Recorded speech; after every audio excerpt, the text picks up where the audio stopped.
Ladies and gentlemen, it is monkey o'clock.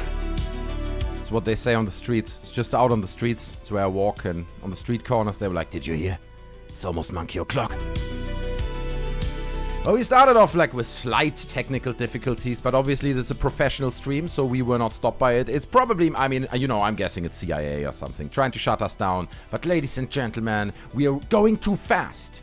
400 miles per hour. We can't be stopped at this point. We can't be stopped. God damn. Just like that. There's live footage of this stream on screen right now. 400 miles per hour in the stratosphere. Penetrating. Okay. We're getting a bit too far here. See, when I say words like penetrating, people immediately spam Anna Paulina Luna stuff in chat. It's like, no, stop. This is a family show. This is a show about family values where we all get together and we play a board game and then we laugh. Stevie got another 6. That kind of show. It's that kind of show. We're not talking about Anna Paulina's gorgeous body. That's sexist. That's also misogynistic, monkey. Yeah, all those things. That's bad. Okay, so we're not talking about that. I thought we'll watch the movie. Wait, what movie? The Anna Paulina Luna movie? Is there an Anna Paulina Luna movie? I wish there would be one. Not gonna lie, man. Turn Anna Paulina Luna's life into a Hollywood movie. Great idea, monkey. Great idea. Yes. The crowds are loving it. The in-studio crowds are hyped. Did I miss chicken foot closure? No, you didn't. Hold on. I had an idea for a super chat goal, but I forgot about it. What was it? Oh, fuck, I didn't write it down. What are we gonna do? I need a super chat goal, guys. It's important. Can someone suggest one real quick? You can make me do things. You know? Freaky Friday is a movie. Is it? No! Shit! So I need to change the name of the show then. We can't leave it. I didn't know this. Freaky Friday is a movie. I mean, it's a pretty obvious one. Freaky Friday. You think we're gonna get copyrighted for having a show? When did that movie come out? When did we get that movie? We need a Monkey Disclosure documentary where Monkey interviews Bob Lazar, Lou Elizondo. They're gonna kill me, dude. If they see me ever, they will murder me. I think on the spot. They either don't know who I am or they will murder me. Dinkamozzi coming in with the amazing Anna Paulina Luna picture. Can I look at it? Can't copyright a title. I think so too. Okay, fine. Listen, I'm just gonna say the super chat goal is if I would be hungry, I would say I order food in the end, but I'm don't even want to eat anything. Also, I'm a diet. You may notice I lost some weight. You know, monkey's shrinking. Also, okay, so we can do. Okay, you know, just going extra long. We're going extra long. I have a lot of stuff on the agenda tonight. So, to be honest, I was trying to keep some of it for tomorrow's show because we're streaming tomorrow again, so we can't go that long. But we can go extra long. Great haircut. Thank you so much. That's right. We got a new haircut. Okay. And while I got my haircut, should I show this? Some of the Discord users now will tell you or will react to this and be like, no, monkey, don't show it on stream. Please. Give us the nostril cam. The Las Vegas incident. Okay, listen, I'll show it to you guys. Monkey going extra long. If we reach the super chat goal, let's see if we can make it tonight. It's Friday. Nose hairs. Okay, Mipito Tetumba doesn't know. That's probably better. So I went to my barber. As you can tell, I got my hair cut, right? I want to look sharp for you guys. Got my hair done and got my beard trimmed as well. Don't know if you can see it. It's professional beard trimmed. Looks sharp, right? You know what I'm saying? So there I am at the barber and he's like, so eyebrows? Like, yeah, sure. He's like, nose hair? It's like, yeah, sure, you know. So didn't really know what that meant. So he comes up with this wax. And I'm like, wait a second. He's like, yeah, no, we're waxing the nose hair. I was like, okay, fine. I guess I never waxed my nose hair in my life. But I thought in that moment, that's probably a pretty good idea to do that. Okay. Turns out it isn't. That would be my advice for you out there. But I did it anyway, like a real legend. And the good news is, if you're a member on our Discord, which is free, right? Anyone can join through the link in the description. You get exclusive what looks behind the scenes. For example, me getting my nose hair waxed. And because you guys are such an amazing, loving community, normally this would be a huge super chat goal, right? I could have made the super chat goal tonight. I show the video where I get waxed, but I want everyone to see it, okay, and to enjoy the pain that I'm going through. So let's see. Hold on. Oh God. So this is me at my barber. I'm already waxed up, as you can see. It's not fun. It's not fun to watch. Let me tell you that much. Okay. All right. Okay. Let's do it. So I'm opening my wine. Nose removal, nose hair removal. Ready to go. Do it quick. Oh my God, dude. Oh God, that is disgusting. That is disgusting. I'm sorry about that. I hate this so much. Okay, fine. Let's do the other one. First and last time. Yeah, roll it. Oh God! It was so painful, dude. It was so painful. Oh no. Oh God. I'm bleeding, I'm dying, but it's fine, don't worry. I was bleeding. This is how far I'm going for disclosure. Ladies and gentlemen, getting my nose hair removed for disclosure. I did it, so now my nose is clean.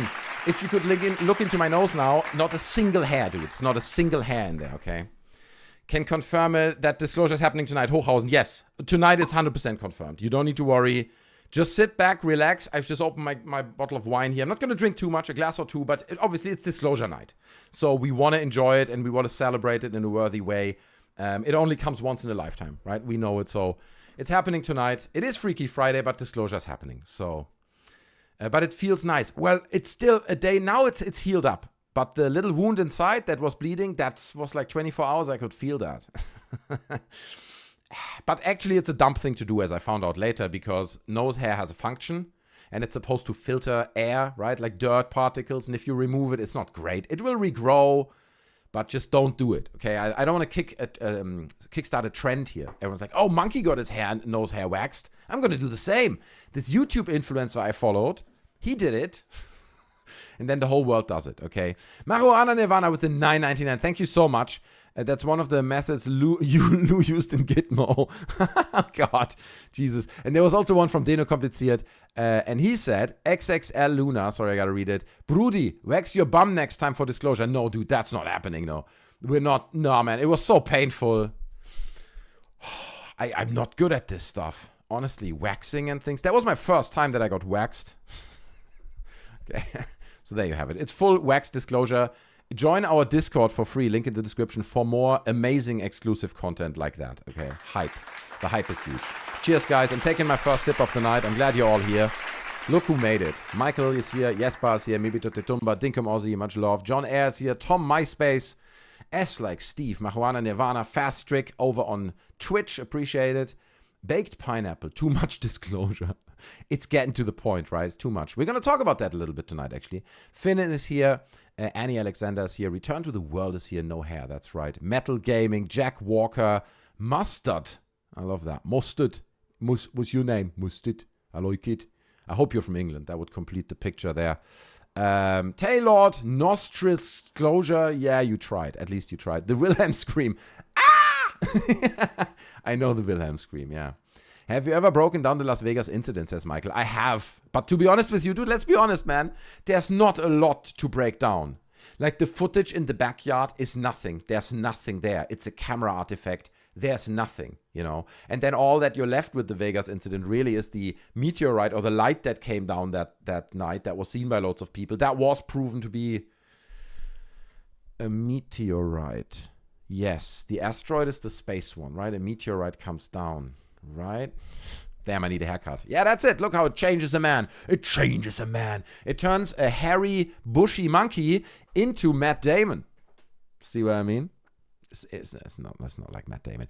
Anyway, yeah, Jack Walker, get yourself a haircut, man. It is about time. But let me tell you guys what we're going to talk about tonight. Because, in fact, we do have a fun show. But before we get into it, I want to say, tonight, it's Friday, right? It's Freaky Friday. So, call in. The lines are active. I'm monitoring the Discord situation. If you're on Discord, you think, oh man, I want to tell Monkey what I think about his hair nose removal and how much harm he's actually done to his nose, call in.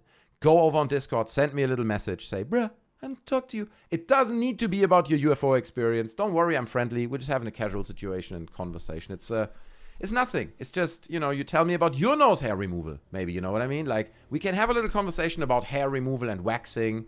I would appreciate it. So the lines are open. Anyone can call. Anyone is welcome. I want to hear what's on your mind as well, right? And I want to introduce this a little bit to Fridays. Obviously, we have a program we go through. But if people feel like, you know what, I'll talk to Monkey, then we stop sometimes and have a call. And I try to bring more people to call in, okay? Ball shavings. Yeah, let's not talk about that, being kompliziert. Cybercat, good to see you. I'm glad you're here. Cheers. It is Friday, so. Monkey hair removal before GTA. True, dude. Stereo Slime, good name, says, my hair trimmer has nose hair add-on. Pretty painless. That's what I should have done. Dude, I was at the barber and he was like, we're doing it. It's like, okay, we're doing it. So we did it and it probably wasn't great, but it's fine.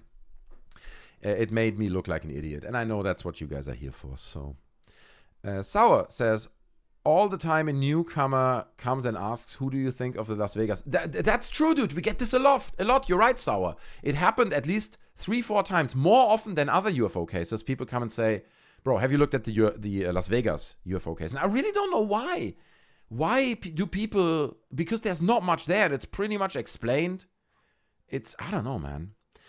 DC Rance says, you need waxing monkey channel that only focuses on hair removal, right? Like every video's me getting, oh god, dude. I don't think so.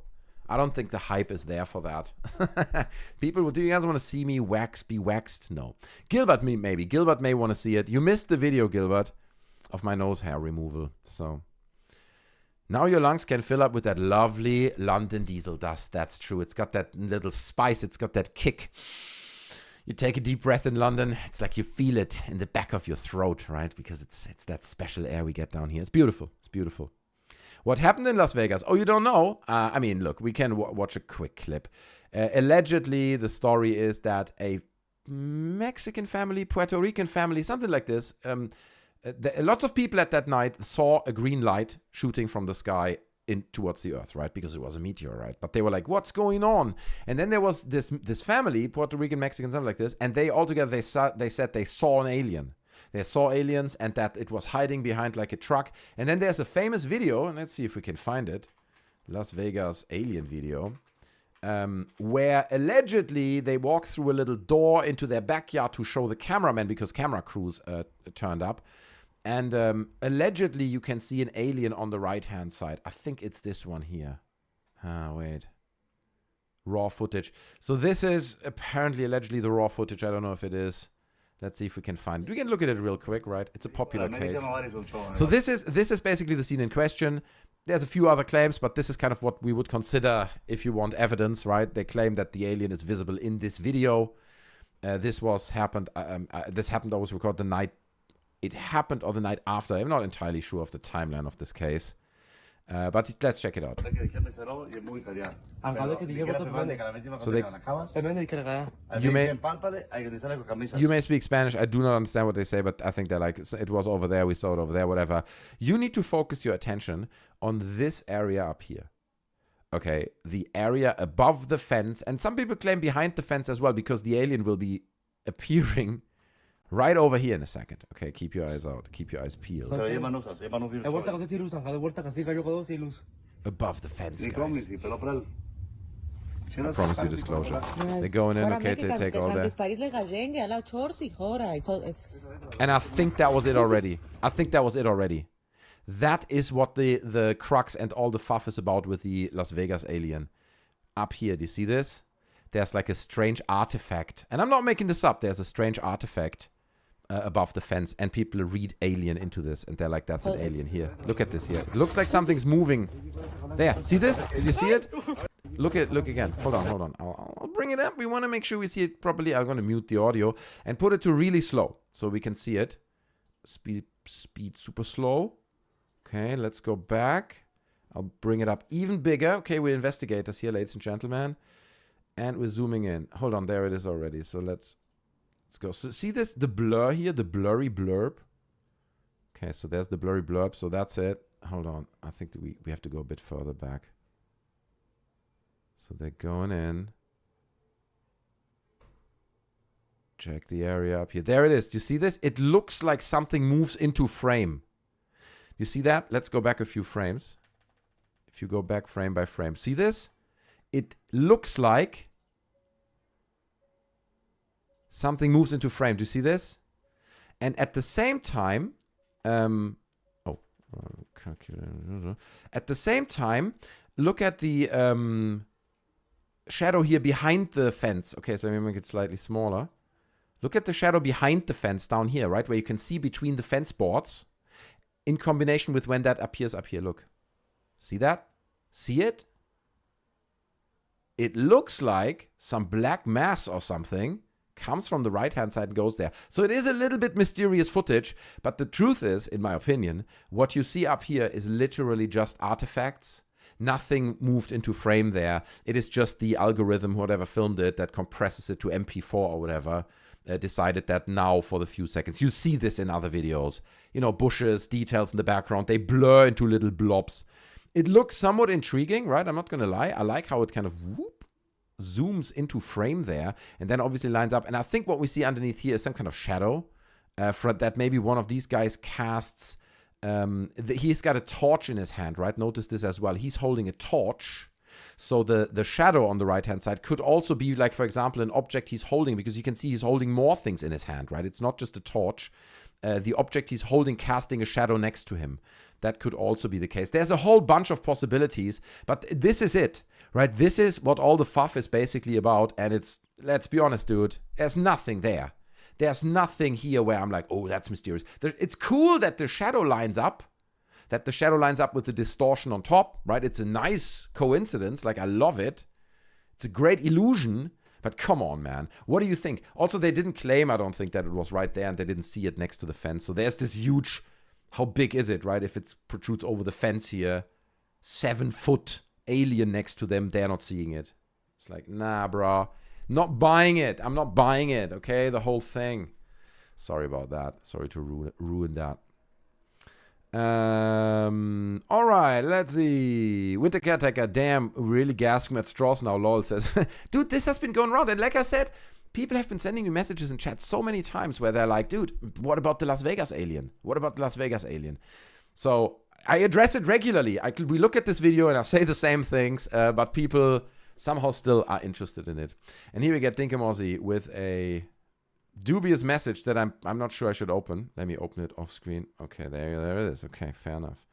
I expected nudity and I got Giorgio Tsoukalos. Only slightly disappointed. Okay. Not saying it's aliens, but it is probably aliens. Sneezing Monkey says, metal gaming. The Las Vegas kid also claimed to the news station that their Jesus cross in the house flew from the wall and down to the floor. Okay, that is not helping the credibility. Do you understand this, right? This is not helping the story at all. I'm not sure that's what you're implying, because now we are in like paranormal territory. You know, that just shows that they probably also believe in the chupacabra. I've seen the chupacabra myself. I was 6 months old. It came and licked my face. The tongue was big and hairy, right over my face. I couldn't stop the chupacabra. Like, you know, that's how this sounds when they come to me and say there was also a cross flying off the wall. Dude, no, man. Now we're just claiming anything. The accent, Fabius M. That's the truth, man. I mean, look, obviously I spent a considerable amount of my life in Latin America, Mexico, many other countries, South America. So I have the natural accent. I can speak in a way that my muchachos over there, they're pretty much aligned. They're like, well, Monkey, you're one of us. You're one of us, okay? And then I take my shirt off. They see the gang tattoos, right, that I have everywhere over my chest. And then I'm one of them. That's how it is, you know. So, but the chupacabra is real, bro, says Big Papa Pun. Is it? Is as real as Bigfoot, man. And I mean, that's proven now. Bigfoot is proven through Snake the Bigfoot Hunter. Let's be honest. The sneezing gringo. That's true, man. When I was traveling through the south of America, man, that was wild days with my motorcycle. Ay caramba, that's right. Anyway, ladies and gentlemen, let's get started. I do have a fun story. Oh, actually, I didn't even give you an overview, did I? We will talk about tonight, and pretty much now, a Stavati update. That's right. We've been talking about Stavati recently, but I have a somewhat fun and big update for you guys, actually. Wall Street Journal has been, or the author of the Wall Street Journal that I laughed at, Danny Jones, for not knowing about, really, in depth, right? It seemed like it, at least. The author of that has been awarded now for that article. Ufology is in shambles, dude. They're like the guy who uncovered that the whole thing is probably an inside job. has just won like a literature award. Let's just put it this way. The believer circles are rather quiet about this one. Or they say, because it's all inside job, bro. Anyway, we'll talk about Lou Elizondo's new book. Okay, the hype is enormous. Obviously, that's a massive, massive news story. We will talk about Stephen Miller's birthday cake. That's also huge. I'm going to like a 2-hour segment I've prepared about Stephen Miller's birthday cake. We will ask the question, what happened to Jeremy Corbell? Do a little bit of an investigation. Where is Jeremy Corbell? We haven't seen him, right?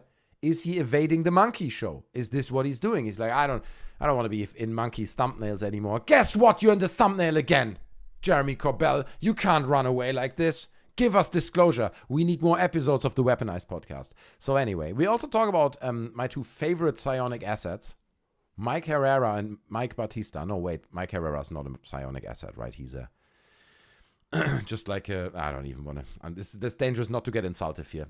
Mike Herrera is this guy who claimed he saw this UFO during his mission in Indonesia.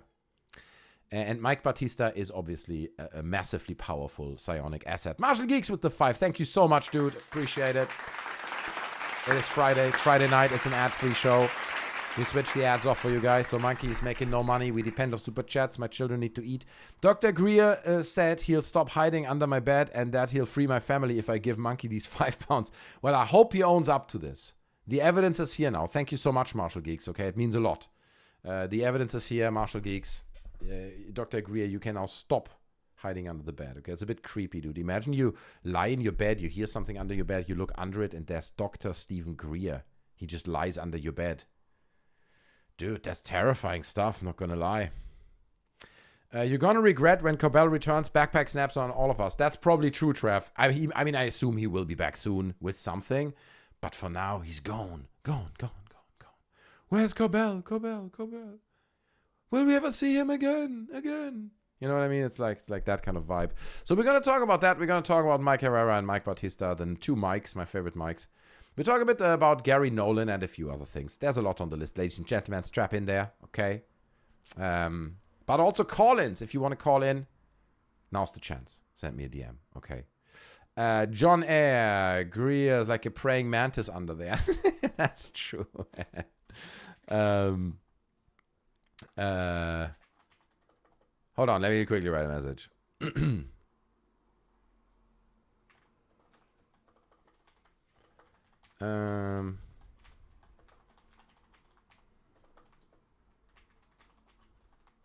Cool. Gilbert, member for 29 months. Love you, dude. 29 months, that's a long time. How can someone be a member for that long? I don't know, but it means so much. It does mean so much, so small applause for Gilbert. Sad trombone sound. We go home tomorrow. Oh. It's over. The good times are over. Back to the routines, Gilbert. Okay, but you gotta go. You gotta enjoy the fun while it lasts, and then you have to go back into reality, to life, back to reality. See, Monkey's got the singing voice. That's what I'm saying. It's what people tell me all the time. Appreciate it, man. Appreciate it, Gilbert. Much love to my friend. I hope the travels home go well. Cheers. Greer's a beast. That's true, but not under my bed. I don't want Stephen Greer under my bed. I think that's disturbing and not welcome. I don't want this in my life. But what I do want into my life, is Stavati. Okay, I'm a big Stavati fan. You guys know it. For some reason, we started talking about in the 3-4 last live streams. It's coming back, right? Because there were some new stories that came out, not about David Wilcock, but they linked to Wilcock. What's his name? Spadavecchia. I forgot his first name. He is writing a book about Stavati, and he has uncovered that, recently we had some donations, ongoing donations over a few years that went into Stavati, where someone kept like $10,000, $5,000, $20,000 over years and years. And that was uncovered through some of these court records, I believe. And we were thinking that might be linked to Wilcock, right? Because like now he's obviously not funding Stavati anymore. So what's going on with this company? And we were speculating. Turned out it was another investor. Turned out, there was the name was on the document. I don't recall the name, but it doesn't matter. It wasn't David Wilcock, meaning there were other investors as well who stick money into Stavati. Fabio's member for 18 months, dude. It means so much. Weird 18 months and disclosure still hasn't happened, despite it supposedly being 72 hours away. It's imminent. It's just around the corner, man. That's what it is. Like, thank you so much, Fabio. It means a lot, man. The support is overwhelming. I love you all. You guys are great. Thanks for hanging out with me. Experiencing disclosure collectively, right? As a family, really. That's really what it is. It's a big family, disclosure family. As I said, disclosure is the friends we made along the way, right? Cheers. Cards for everyone. My name is Jason and I watch your show all the time. Applause for Jason for watching the show. Appreciate that. That's good, man. Watching this show is good. It keeps people sane. It keeps them grounded. That's what I hear. So I appreciate that, man. Thank you so much. Arteo says, my home planet is Uranus. Nice one, dude. Nice one. You rub that one in. I visit as often as I can. Damn it. Taylor says, we'll have full self-driving Teslas before we have disclosure. Sometimes I think about this, right? Sometimes I think about this. Because having looked into this whole disclosure mess for so long and way too much. I mean, think about it. You may have just seen a few of my live streams. I've done all of them. I've looked at this a lot. I mean, others are more dedicated researchers and stuff, right? I don't claim to be some kind of expert or whatever. But looking at it for so long, all the way back to the early 2000s, I mean, dude, it's not real. You know, it's not a real thing. I'm convinced of it. And that means, in conclusion, for someone like me, that all these people, everyone you see now, Corbell, right? Anyone who's fairly young, Jesse Michaels, they're going to keep telling us the disclosure story. It's never going to happen because it's not real, right? In my opinion, there are no aliens somewhere in the government facilities and UFOs in hangars. It's not real. It's not a real thing, right? We made that part up. Somewhat collectively, right? I spoke about this before. But that's what I find interesting. So we're never going to get disclosure, and these people will go disclosureless into their graves. You know what I mean? At some point, or they won't, and we will have disclosure, right? We discussed the other day that a lot of these pledges now and these, appeals to President Trump by all kinds of whistleblowers to release the files. You got to release the files. Maybe hinting at some kind of false flag event, guys, right? And that's what Corbell warned us about. He said they're going to claim an alien ship is on its way to Earth. It's going to be a false flag, and they're going to use it for political purposes. You know, sorry, guys. I mean, the support is great. The midterms would have been a home run. That's what they told me. Donald, it's going to be a home run. But we have to move the midterms, guys. The aliens are on the way. They're coming. It's happening, guys. We don't know what they are, but we do know if they're Democrat, they will all have to die. Anyway, so, that's a theory. When we put a tinfoil hat on, okay, and we speculate wildly that we're going to get a false flag operation of aliens coming or being here already. Lou Elizondos says, my lawyers are watching all your chat. We're going to talk about you later, Lou, so I think you can somewhat put them on hold for now, send them out to the bar. If they're back in an hour, they won't have missed anything, I think. They're working hard, man. Every single stream, Lou has his lawyers on hold. You know, they're constantly on standby. It's rough, man. It's cost a lot of money as well. And I think Lou could kind of use it at the moment. Maybe, allegedly. False flag, says Favors M. Ufology doesn't even have a flag. There's no flag. How you can have a false flag? That is kind of true. You're making a good point. Metal Gaming says, Monkey, if you were to find out UFOs, aliens are real, well, you lose, and then you have to put soup in your hair. So, dude, I'm the first to admit it. I'm obviously now with these kind of threats and theories around the corner that maybe there's, some alleged threat coming our way that's made up by the government. So I'm cautious. You know, if Trump says, there's lights over the Antarctic, we don't know what they are, we got to move the midterms, and then he shows some lights over the Antarctic, or something that almost implies a cigar shape. Guys, the world can't function in this way. I could imagine something like that. Is it aliens, though? Not sure. Dana Complicated with 251. Appreciate it. Dump gas. That's right. Nice. Nice wordplay there. Appreciate the support, my man. Dana Complicated. The love is real. Anyway. Okay, ladies and gentlemen, let's talk about this Stavati thing. You know I'm a Stavati fan. I already told you that we had the speculation that maybe Wilcock was donating large sums of money. I mean, he admitted that he kind of did, right? Before his passing, loads of his money went to Stavati. They had his big investment, allegedly, and, the money was gone. So in order to keep the company from going bankrupt, you got to keep funding the party, right? Even you lost everything, the sunk cost fallacy, yada, yada, yada. But now we're getting an update from Stavati, and it's It's not good. I'm not saying it's connected to the whole Wilcox story, but here's what's up. Stavati is selling their Niagara Falls property. Turns out it won't be the future home of anti-gravity tech. No word on what will happen with these two people who pre-ordered the hovercraft. Right, that was another thing. Stavati at some point claimed they're going to have a hovercraft and you could pre-order it. Right? So they literally took money from a few people for a pre-ordered hovercraft, which obviously never came to fruition. Nothing was ever delivered. They've never built any aircraft in 30 years of them existing. And now it looks like they're running and they have to sell, or they are selling their runway and I wish we could, let's see if we can find this. Oh, is there a link here? Direct link? Oh, there it is. What a genius, man. You see, this is the guy. I just want to give him the credit. The name is John Christian Spadavecchia. He's been on many other podcasts. He's been, I think, also on Cambian's podcast and stuff, talking to him about Wilcock. He's more on the Stavati train. He's a Stavati expert, not necessarily a Wilcock expert. So much, I would say. He knows about that as well. Anyway, so he found out that they are selling, let's see. I want to see the pictures, right? I want to get an idea. So there's a little facility. That's quite cool. And then they had, like, this is apparently, like, inside, I'm guessing. No, but this can't be the main hangar, right? That has to be a side building. Big. Look at these, man. These huge buildings that they had to, not operate, but they own them, right? They have to, and they fall apart. You can imagine it's not an administrative building like this is not full with people in a company like Stavati. It just sits empty. Just like this hangar. Well, there's the dream, man. The dream has fallen, ladies and gentlemen. David Wilcock's dream of Stavati making it big, him getting billions from his investment. It's sad, man. Inside reminds me of the X-Files. True. They should have rented it as like a movie set. Could make great secret hangar 18 or whatever set pieces in there. But nobody does that anymore. That type of UFO lore is kind of dead, let's be honest. Hangar 18. Come on, man.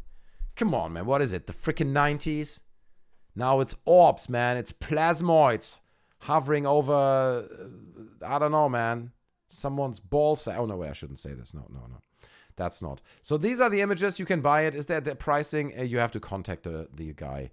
So we can't get pricing for it, unfortunately. I was close to just hitting the button and buying it, but Roma, Rob, Mark. Wait, I want to read your whole name, bro. I want to make sure I get that right. Is it Mara? It says, looks like Mark. Roma, Rob, Mark, I think. I appreciate it with the $4.99. Huge applause, dude. Thank you, man. True support, right? People watch the show. They enjoy the show all the time, but they're always when I'm like, well, it's an ad-free show. You know, I get all this. I switch ads for you guys off so you have an uninterrupted experience. But you can send a super chat. Roma is like, that's right, supporting. And everyone else is like, I hope he doesn't see me in the back rows, so I have to support the monkey for doing God's work over here. I appreciate it. Let me read your super chat, Roma. Off topic, the Miami Mall incident. I thought about that a minute ago. It's often also with the Las Vegas incident stuff. It's exactly like the mechanics behind the creation of myths like Roswell. So I think, you should call in. Roma, call into the show. Join our Discord. Educate me, please, on the Miami Mall incident. Because obviously I looked into it. I've seen the videos. I know people claimed that there were aliens. There were loads of police cars there. I heard that in the mall there was an incident with someone making a threat or something and it caused a panic. I'm not sure you can directly compare it to Roswell because in Roswell at least there was something on that field. You know, it like described by Mac Brazel right after he found it. It was like foil material, thick paper, and wooden sticks. But there was something there. You can say there's stuff on this field. But with this story, with the mall incident, the Miami Mall incident, like, you just have a few videos, but there's nothing there. Is there a video where there's an alien visible in the Miami Mall incident? I think it's just loads of police cars and panic and people claiming it's somewhere down there and, right? There's nothing there. There's no actual video of the aliens, so. Luna can hold orbs, 2 at the same time. Okay. All right, Atreus. It's not getting old, right? It's like when my parents, when I was young as a little kid, I loved McDonald's so much. So I always wanted to go, but it's very unhealthy. And they didn't want to take me. So what I did, and what they did at some point when we traveled to America, right? In the 90s, they took us to a journey to America. And I think they realized they're not going to get around it because there's a McDonald's on every corner. So they said, all right, here's what we're going to do. We're going to give them McDonald's every time they want until they're sick of it. They're going to get sick of it because it's horrible food. Going to get sick of it. So that's what they pulled for a week. And then they gave up. And we still wanted more. At least I wanted more. So the whole we give it to him until he's sick of it plan didn't work at all. Okay, so how did we get to this? I wanted to make a bigger point here. And it was linking to a message, I think. Cream from my plasmoids. No hanger, no cry. Okay, fair enough. Anyway, the Risen People Air says, I think I could have been something so mundane that blew out of proportion. Hence, oh yeah, that's it. Not hearing much. So that's it. Thank you for bringing me back on track. With the Miami incident, it's not like Roswell because it was just mass hysteria. It was maybe more like, I don't know what you can compare it to. Because I think, I mean, we can look it up. Okay, we can look up what the official story is from this, because I think it was a guy with a gun in the mall or something, or someone saying, I've got a gun, or something crazy like this. And everyone panicked, or there was a bunch of kids that marauded around. Okay, I'm searching Internet Brain. We're activating Internet Brain real quick. Okay, what is the official story behind the Miami Mall incident? The one with the alleged aliens. Keep it short. Okay, I just want the short and condensed version, what the official explanation is they came forward with. The official account of this marketplace incident is that a large group of teenagers caused a disturbance, including fighting and setting of fireworks. Right? So here they are in the mall, teenagers. Teenagers, dirty teenagers, you know what I mean? They need a slap on the back. Neck slap. It's what we do with teenagers. No, we don't. We're not doing that. But those teenagers were naughty. Naughty teenagers. I'm not encouraging violence. This is a family show. You guys know it, okay? It's a show for the whole family. So somewhere a kid just started crying. Somebody was like, you know. Anyway, I'm sorry if that happened. So they set off fireworks and started fighting. The fireworks led to multiple 911 calls, what sounded like gunfire. Right, so the police is like, oh God, shots fired in mall. Damn, dude, sent everyone down there. So obviously they're mobilizing 60 million units. Miami police said there were no aliens. No 8 to 10 foot creatures. No airport shutdown. No mysterious cover-up. The viral giant figure footage was explained as people, police walking together. Blurred by distance and poor quality video. 4 juveniles were arrested. I mean, are you gonna believe that story? Let's be honest, man. Who's gonna believe that? The alien story largely appears afterwards on social media based on ambiguous footage plus claims from supposed witnesses. That's actually true. I didn't see any witness who said like, yeah, dude, I came into that mall. There was an alien, dude. There was a creature. It was tall. It's just people like witnesses say 8-foot tall alien. There's not even good first-hand witnesses who say, yes, I saw the creature or anything. It's a case of mass hysteria. And that's why it's hard to link to Roswell. Roswell is one of those cases where something happened, people went crazy, it went a bit over proportion, and then it was forgotten, and then 40 years later, people understand they can sell books about the story and start to come forward with loads new details. This mall incident is just like, people are dumb. So dumb. That's the great first sentence. It's just like people are dumb. That's what it is. No. What is happening is something happens and people can't immediately identify it. So similar example that I may want to bring up, right, is what was it called? The Miracle of the Sun. Miracle of the Sun. Famous incident, mass UFO sighting. Okay, these are the visuals that are being created artificially from the event. It has its own Wikipedia page. We read about it on this stream before, but it's somewhat remarkable. So Miracle of the Sun, known as the Fatima Miracle, series of events happened in 1917. There were apparently 3 shepherd children. Oh, 3 shepherd children. They're adorable. And they gave this prophecy that Virgin Mary would appear and perform miracles on a specific date on some mountain, I think, right? So all these people walked up there, and indeed, not necessarily Virgin Mary appeared, but lights happened. Lights in the sky, the sun. That's why it's called the Miracle of the Sun. Let me see if what people witnessed here, because witness reports differ. Some people say the sun moved around. Some people say the sun got bigger. It's zigzagged. So we get loads of witness reports, different types of witness reports. And keep in mind, it's 1917. It's more than 100 years ago. So gotta take it a little bit with a pinch of salt. Point being, loads of people being dumb, seeing something, misinterpreting it. Okay. And now we see this on steroids because of social media. Something like the Miami Mall incident explodes in the way it does because it's all over social media, and people say, oh, have you seen, he did put hashtag alien in there. Let's do a video where we claim a witness claims, and it takes a life on its own. So Trav over on Twitch, appreciate it, my man. A Catholic coworker recently told me to look into the Fatima 1917. He was super serious about it.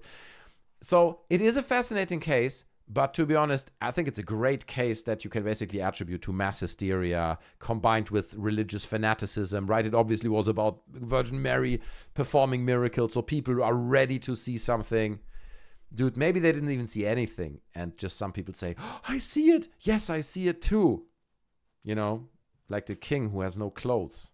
Yeah, it's beautiful. His gowns are beautiful. I see the light too. Dude, this is the problem, right?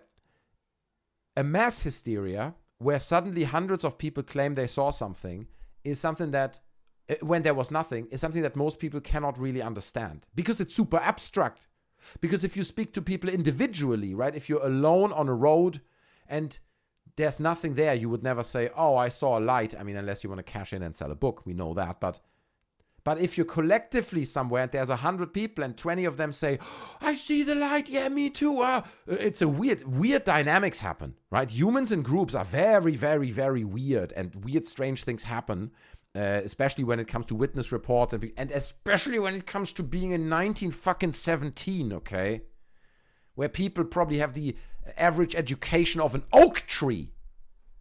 I don't want to diminish the achievements of the 1917 people. They were probably very smart.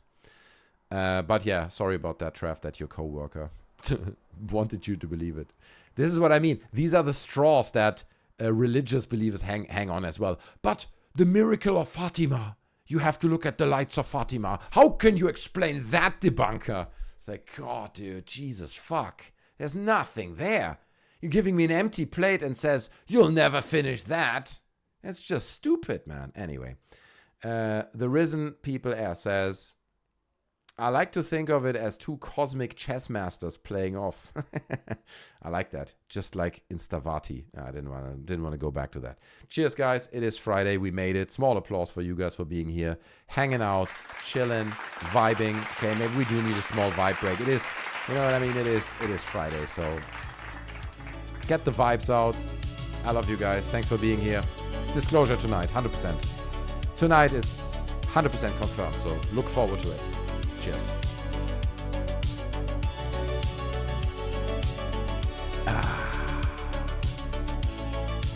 Take a bow, Terry. What did Terry say? I went to school with an oak tree. It works in the special branch now. Whoa! Huge. That was huge, dude. Look, people are so comedic. I can't come up with these jokes. I'm an idiot. I can't come up with funny things like that on the spot. This is the problem with Germans. We're just never funny. There's never a moment where you watch the stream and you're like, that was a funny moment. That was funny. Never, because it's always serious. It's a very serious show. Dana compensated with a 251. I appreciate it so much, my man. Sneezing Monkey Friday, Kugelblitz stream. That's right. Ball lightning. We're jazzing through the night like a ball lightning, protruding into the atmosphere, right? And you can feel it. You can feel it. If you just pay attention enough. Anyway, ladies and gentlemen, let's move forward. Hey, what's up, Debugger? Good to see you. Jesper says, Nuremberg event was just people not realizing looking at the sun burns your eyes. Could be that as well. I don't know what that event was. But that's another one they always bring up, right? The Nuremberg UFO battle, where they claim there was like a UFO battle over Nuremberg.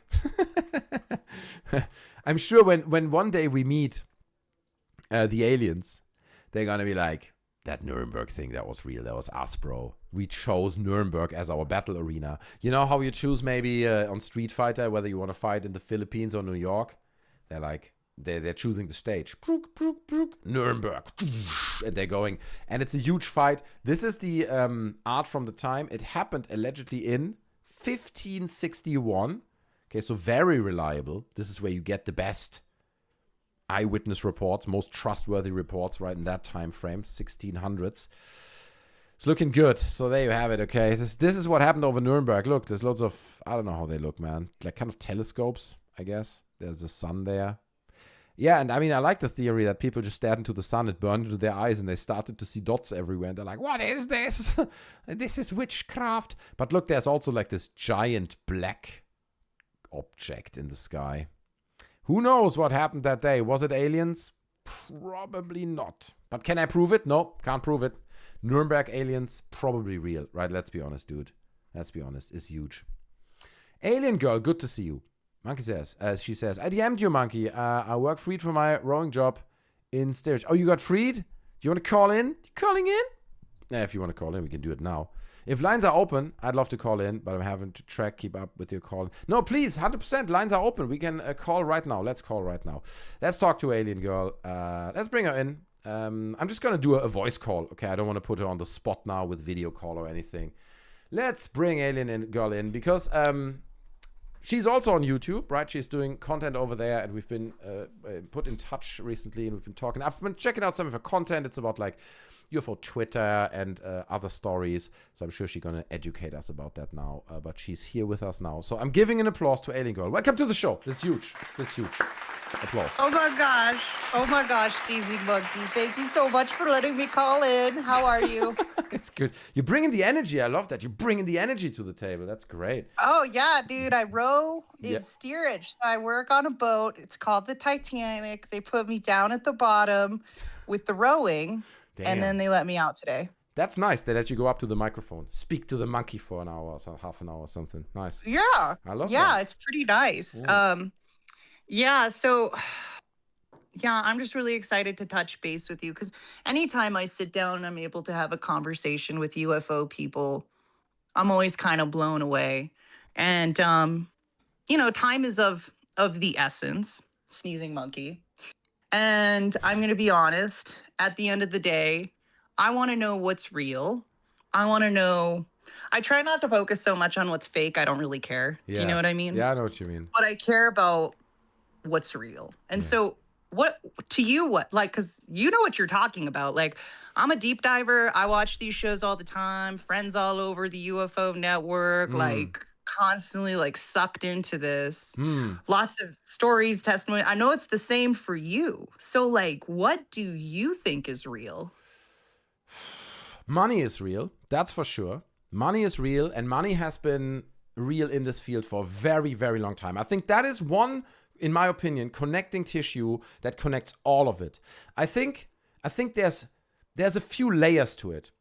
We're discovering right now, right, with this whole Yankee Blue stuff and the whole Wall Street Journal article and everything. I mean, it's 2025. We've been knowing for a while, but we are uncovering that there seems to be clearly some kind of governmental effort to steer this narrative. So I think that's one side of it, right? That will inform people like, in my opinion, like Grush. That will also inform around three corners people like Elizondo, who has that background, who comes from the intelligence sector. And it is shocking to see, if you look into the history and all these UFO celebrities and personalities, so many of them originate in the intelligence sector, and they all come from that part. It's so much so that you come to the point where you're like, I don't think that's a coincidence. It could be, but it would be a crazy coincidence if that would be all real. So I think that's real. And then falling out of that almost, and as a second kind of wing of ufology, that's money. The money wing, where it's purely profit motivated, where you literally have people who just say, this is a big selling point. I'm putting money into this because books, documentaries, speaking engagements, this is a career path linking to the military, right? Because then you see military people coming forward, and suddenly when they retire, they open up about their UFO stories. So I think these are the things that are real. There's something that steers some form of narrative that's somehow linked to intelligence communities. That's one. And the other thing is people making just money. Like, just come to my event, pay entrance tickets, and meditate with me on the fucking beach. So I think that's kind of my perception of it. And it's more nuanced than that. But I feel like somewhere in those veins this is happening. That's how I feel right now. So do you think so, like with Tom DeLonge, right? Tom DeLonge, obviously not part of the intelligence agency, but do you think he was picked to do this? Yes. If you ask me about Tom DeLonge specifically, I think Tom DeLonge... So here's what I think. I think there's an effort in some intelligence community to control this narrative. We can talk about all day why that is, right? But there seems to be some intelligence effort to get this out there. Now, if you have someone like Tom DeLonge, who is already big with his music and he's clearly showing interest in this, dude, the CIA is going to be like, of course we're going to bring him on board. That's such an easy win. You bring Tom DeLonge on, right? You make a few meetings with big people, and he's going to do the rest. He's going to go on social media and pump that shit out left and right, and we're getting Tom DeLonge, the UFO person, and we're muddling the water, right? We're telling our story. We're controlling that narrative. So, yeah, I think he was chosen. No, I mean, he came forward, and they saw the opportunity and jumped on it. That's my theory. Okay, this is fantastic. Because that's the thing. I found you. I was like, this guy's diving deep. Let's see what he's got. Let's see what he's thinking about. Does Lou Elizondo work for does Lou Elizondo work for a defense company as a counterintelligence agent to do this to us? I don't think anymore. I think Lou Elizondo probably had his moment. I think, again, I'm like everything I'm saying right now, right, is allegedly, and I'm speculating, right? Please don't take it all with a pinch of salt. But I think Lou Elizondo, when he first came out with his book Imminent, and he was the UFO guy, and he appeared in front of Congress, right? And he did all those things, held up the images later on where he embarrassed himself. He was the UFO guy, and my feeling is at that time he was on the payroll. He was on the payroll. He came out of the intelligence community. I mean, that's not even a controversial opinion, to be honest with you, that Lou Elizondo. But now he's discredited himself. I don't want to say the mission failed. He may still be on the payroll, right? Because we're going to talk about it a little bit, about his new book and stuff. So he's still doing his thing. But the reason why I think he's not on the payroll anymore is because when I look at his videos recently, and this is completely subjective, I think the dude seems so desperate right now. You know, you can see Grush cashing in on the disclosure train and everyone's making big money. And I'm not saying big money, but everyone's like, you know, Burleson, and it's like global disclosure in front of the government. And Lou Elizondo's not part of it. He's not invited to that party anymore. He's never there. So I think he's a bit at his wit's end. I think it all reeks of desperation, to be honest. Yeah, anyway. Okay. See, this is what's great is like, I know you have all the baseline information, so I'm sorry if I'm just jumping to this. This is, it's like a spirit quest for me, the whole UFO thing for sure. And I just really like to talk to people who are well-versed, well-researched, and knowing what the freak, what the heck they're talking about. You know what I mean? Yeah, I mean, know what to be honest with about. you, I wouldn't say that I know what I'm talking about. There's always things that I learn every day where I'm like, well, what was that incident? What's this guy claiming, you know? I've been recently, when talking about Tom DeLonge, I've been corrected. Someone sent me a message because I said something along the lines of, Tom DeLonge never contributed anything to disclosure. And then someone sent me a DM quite upset and said, listen, Monkey, you know, to the Stars Academy and the Gimbal video, and they were involved in this. I was like, okay, I stand corrected, right? So I'm learning. I'm doing this quite a lot, so I do read too much about it, but I do push back on that I'm an expert or very well-versed on this. I think someone who's really well-versed, like, I don't know, maybe like a Stanton Friedman would destroy me in a debate in 2 minutes with his knowledge on the subject. But yeah, I appreciate it. Yes, Stan Friedman is my favorite ufologist of many. It's been the one I'm like, Stan Friedman. So what about the abductions? Like, because the thing is we don't live in a time anymore where we need to say, like, do you believe in this? Do you believe in that? Like, there's so much information for us to go through in 2026 when we have AI, when we have all these things that, like, it's so easy. It's so easy. Yeah. So, like, because it sounds like you don't seem like you're naive. You don't seem like you fall for BS. You just don't seem like someone I could cross, like, some BS to. And so because of that, like, what's your experience with interacting with people who have said they've been abducted? What have you researched? How do you, like, you know, understand the abduction phenomenon? So the interesting thing about the abduction phenomenon, in my opinion, is that it's global and it's been going on for a long time, right? All the way back to famous cases, Betty and Barney Hill. Even before that, alien abduction has been a thing. We are able to see it rising out of this pop culture thing, right? with the rise of UFOs in the 60s, 70s, 80s, and these laws, these kinds of stories came up as well, and suddenly it shaped into more narratives about the Greys. It's actually interesting because the Betty and Barney Hill case, people often associate that with Greys being there and abducting them. That wasn't the case. It's like a hybrid. They're halfway there because Greys weren't invented at that time yet. So the Betty and Barney Hill alien looks more humanoid, and it's got pupils and stuff like this.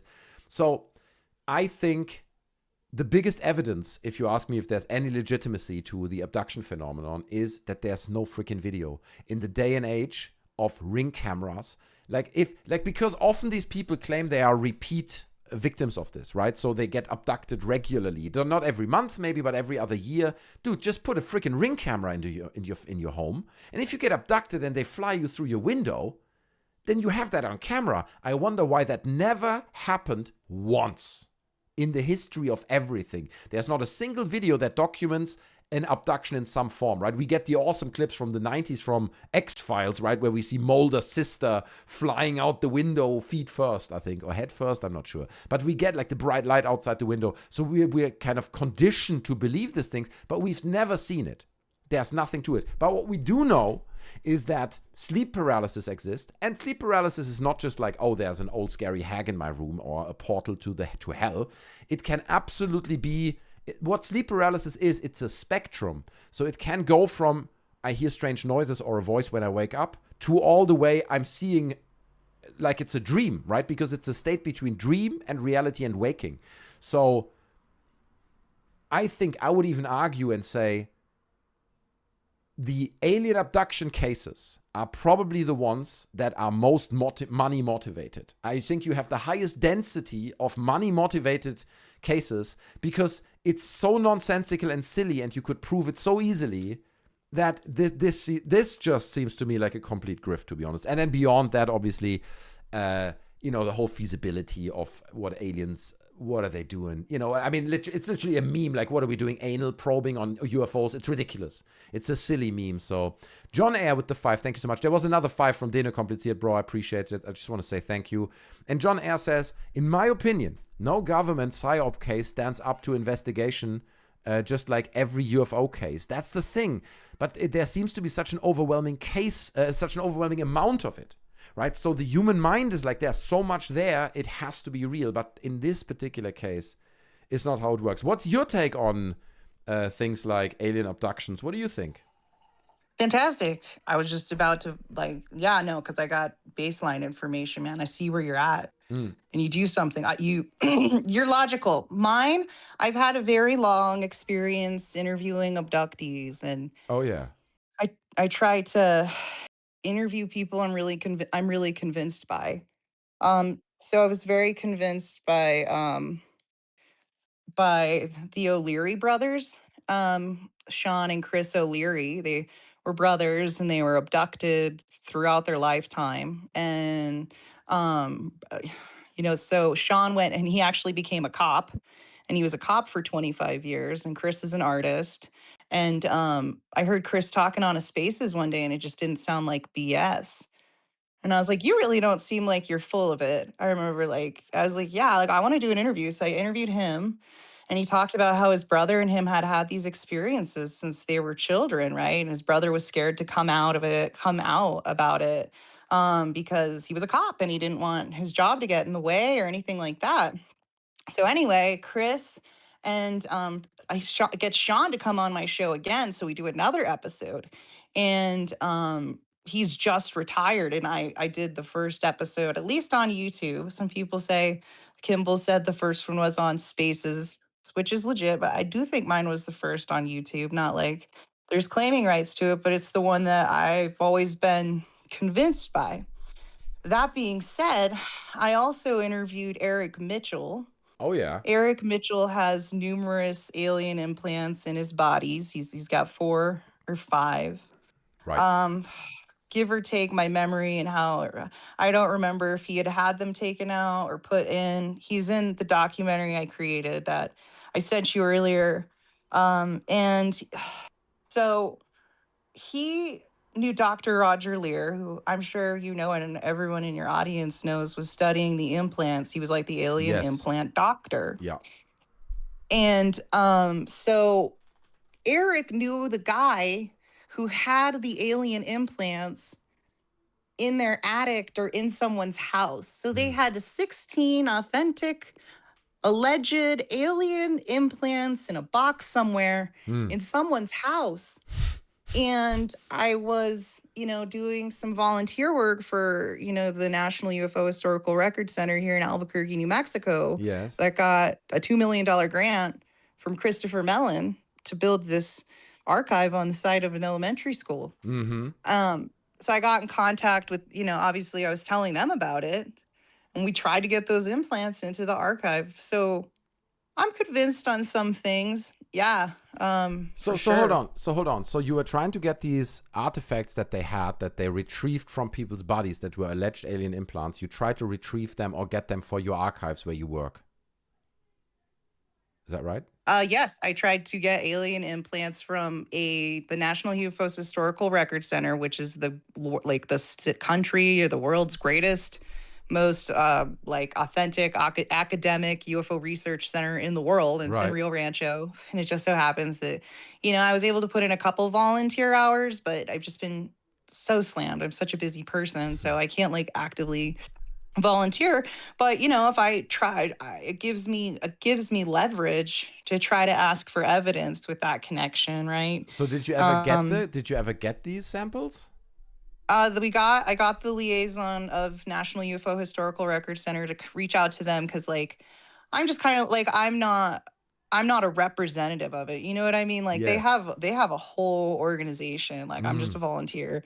And I sent the business card to Eric, who said he would give it to the guy who had them still, because they still have these implants are sitting somewhere and they're dying to be studied in one of the greatest academic UFO research center in the world. I'm pretty freaking sure wants them. So there you go. Fair enough. No, to be honest, I remember Dr. Roger Lear. I think he sadly passed away a few years ago, right? I heard about that. But I remember it. He was also featured on UFO Hunters. They did a whole show about it. I remember a whole episode, or maybe even more. I remember famously the footage where they would do an X-ray view, and you would see Dr. Roger Lear probably himself going in there with tweezers or whatever, trying to grab the object. And on that X-ray view, it looked like the object was moving. And they were like, the object's trying to escape being caught. So I remember them pulling them out. What was interesting is that all of these objects that I saw, at least, I haven't obviously inspected them myself, that I saw in these documentaries and stuff that link to Dr. Roger Lear, they were just small metal pieces. So they none of them had a technical ability, I don't know, a chipset, or maybe even just a core and something outside, anything that was, because I remember even in that UFO Hunters show with Bill Burns, right, that show, they did test the samples, at least those ones, and they turned out to be, it's like a mix of iron and a bit of aluminum. It's like some kind of composite metal. So it's just, I've heard the stories and claims of people saying, yeah, but they emit a signal and stuff, but all that is not proven. To be honest, it's great if you could get your hands on those, and do testing on it. I think that would be amazing.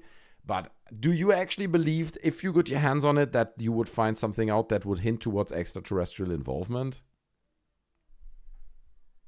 I don't know anymore. I don't know. I think they could get it, and they could totally have people be like, yeah, it's alien. And then another half being like, no, it's not. Just like the mummies, right? True. Oh, it is. And it's oh, but it's not. Right. I don't know, but I'm convinced that they're here. I'm convinced that the alien grays are here. And okay. I think they can teleport in. That's why I think we don't have any Ring camera footage.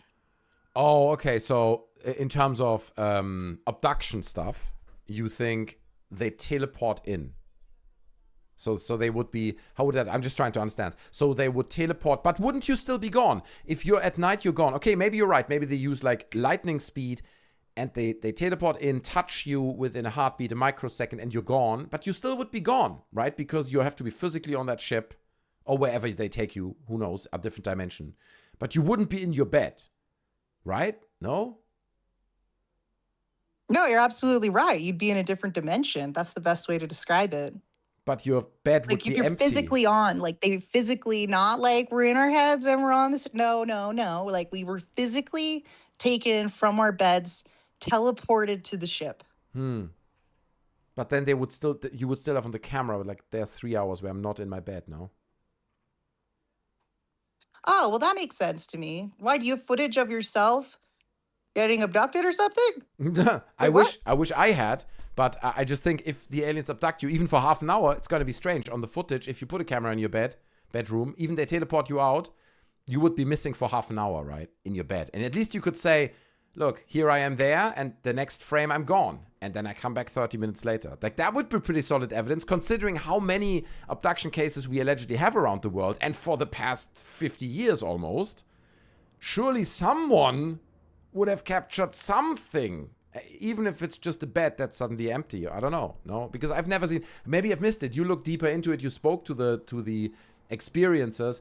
Have you ever seen any video, anything that they would show you that you would consider proof or supporting your belief?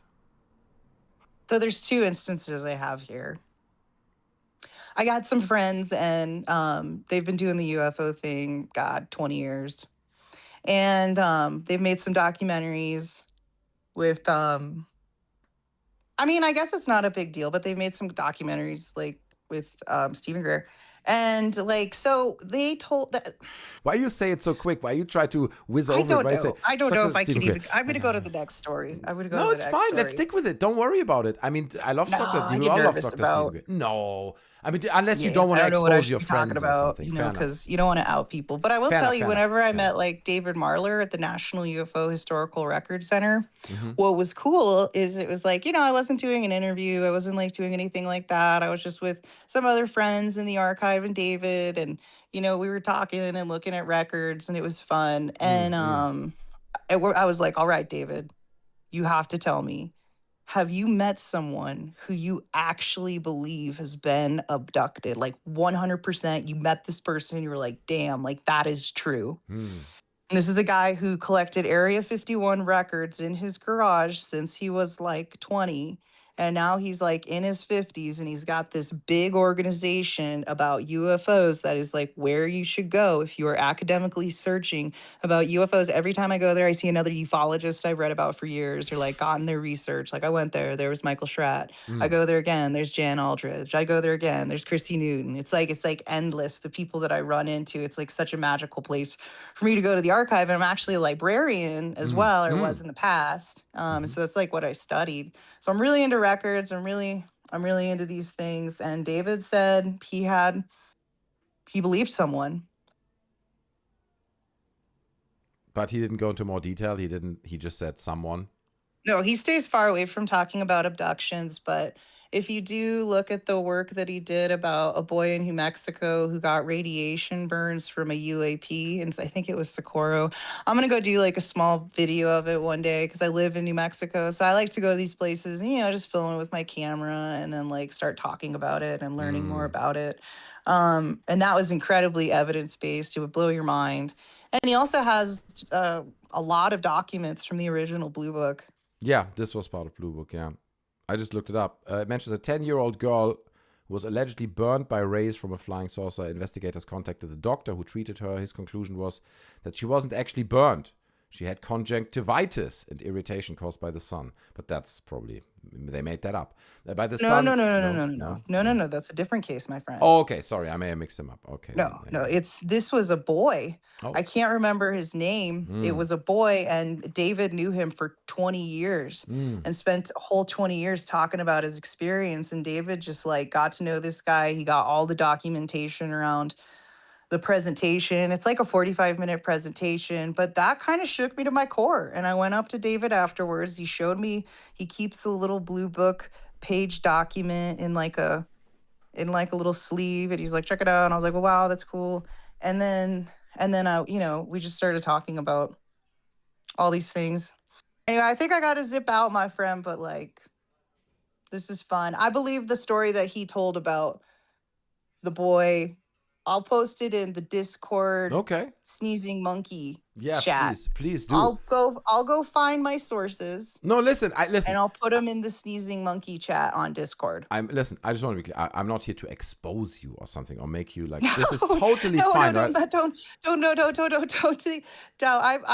know. I You know, didn't get that I at don't all. want to give you Sorry the if I feeling sound a that little you. bit deadpan. No. It's all good because it's great. It's really great to have you on the show, actually, to be honest, because I think it's such a great conversation because you have beliefs that I really don't have, and it's great to bounce that off each other. So I think that was great, very fruitful. I would have had you on for longer, but fair enough. If you got to run, if you don't spend time with me, that's fine. I know it sucks. No, it's all good. It was great. But you know, I don't want to throw it out there, but I will because you got your audience. Let's go. You always welcome to come on my show. You've always got an open invite, and I think other than that, like, yeah, I'm just going to post my sources to everything we've talked in the Discord because, like I say, you seem like you're a logical person, which is really refreshing. And obviously your community is very like that way too. Like they're just like, they can resonate. Like there's a resonance that you're picking up in the UFO field that I'm like looking around. I'm like, damn, all right. Like there's something logical going on here. And now like after talking to you, I can see why so many people are like swarming to the show, watching it, like, and you're funny. And then like you start talking about just like, let's be logical and rational about it. And so I'll put all my sources in the Discord chat. And yeah, you always have an open invite on my show, sir. Same, absolutely same. Please come back anytime. You're always welcome to come back. That was I feel just a fruitful conversation. And please, by the end, tell people where they can find you, okay? That's always the most important thing if people want to subscribe.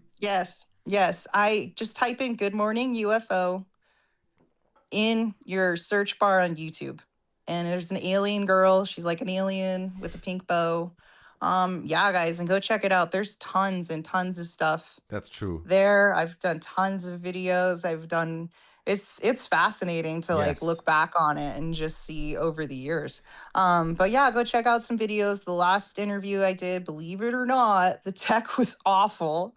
I got like, I don't know what was going on, but like nothing was working technologically that day. And I had James Fox on. It was so funny. I know, because yeah, he has like a publicist, right? So I'm like sitting there like, and it was off, but I got him on.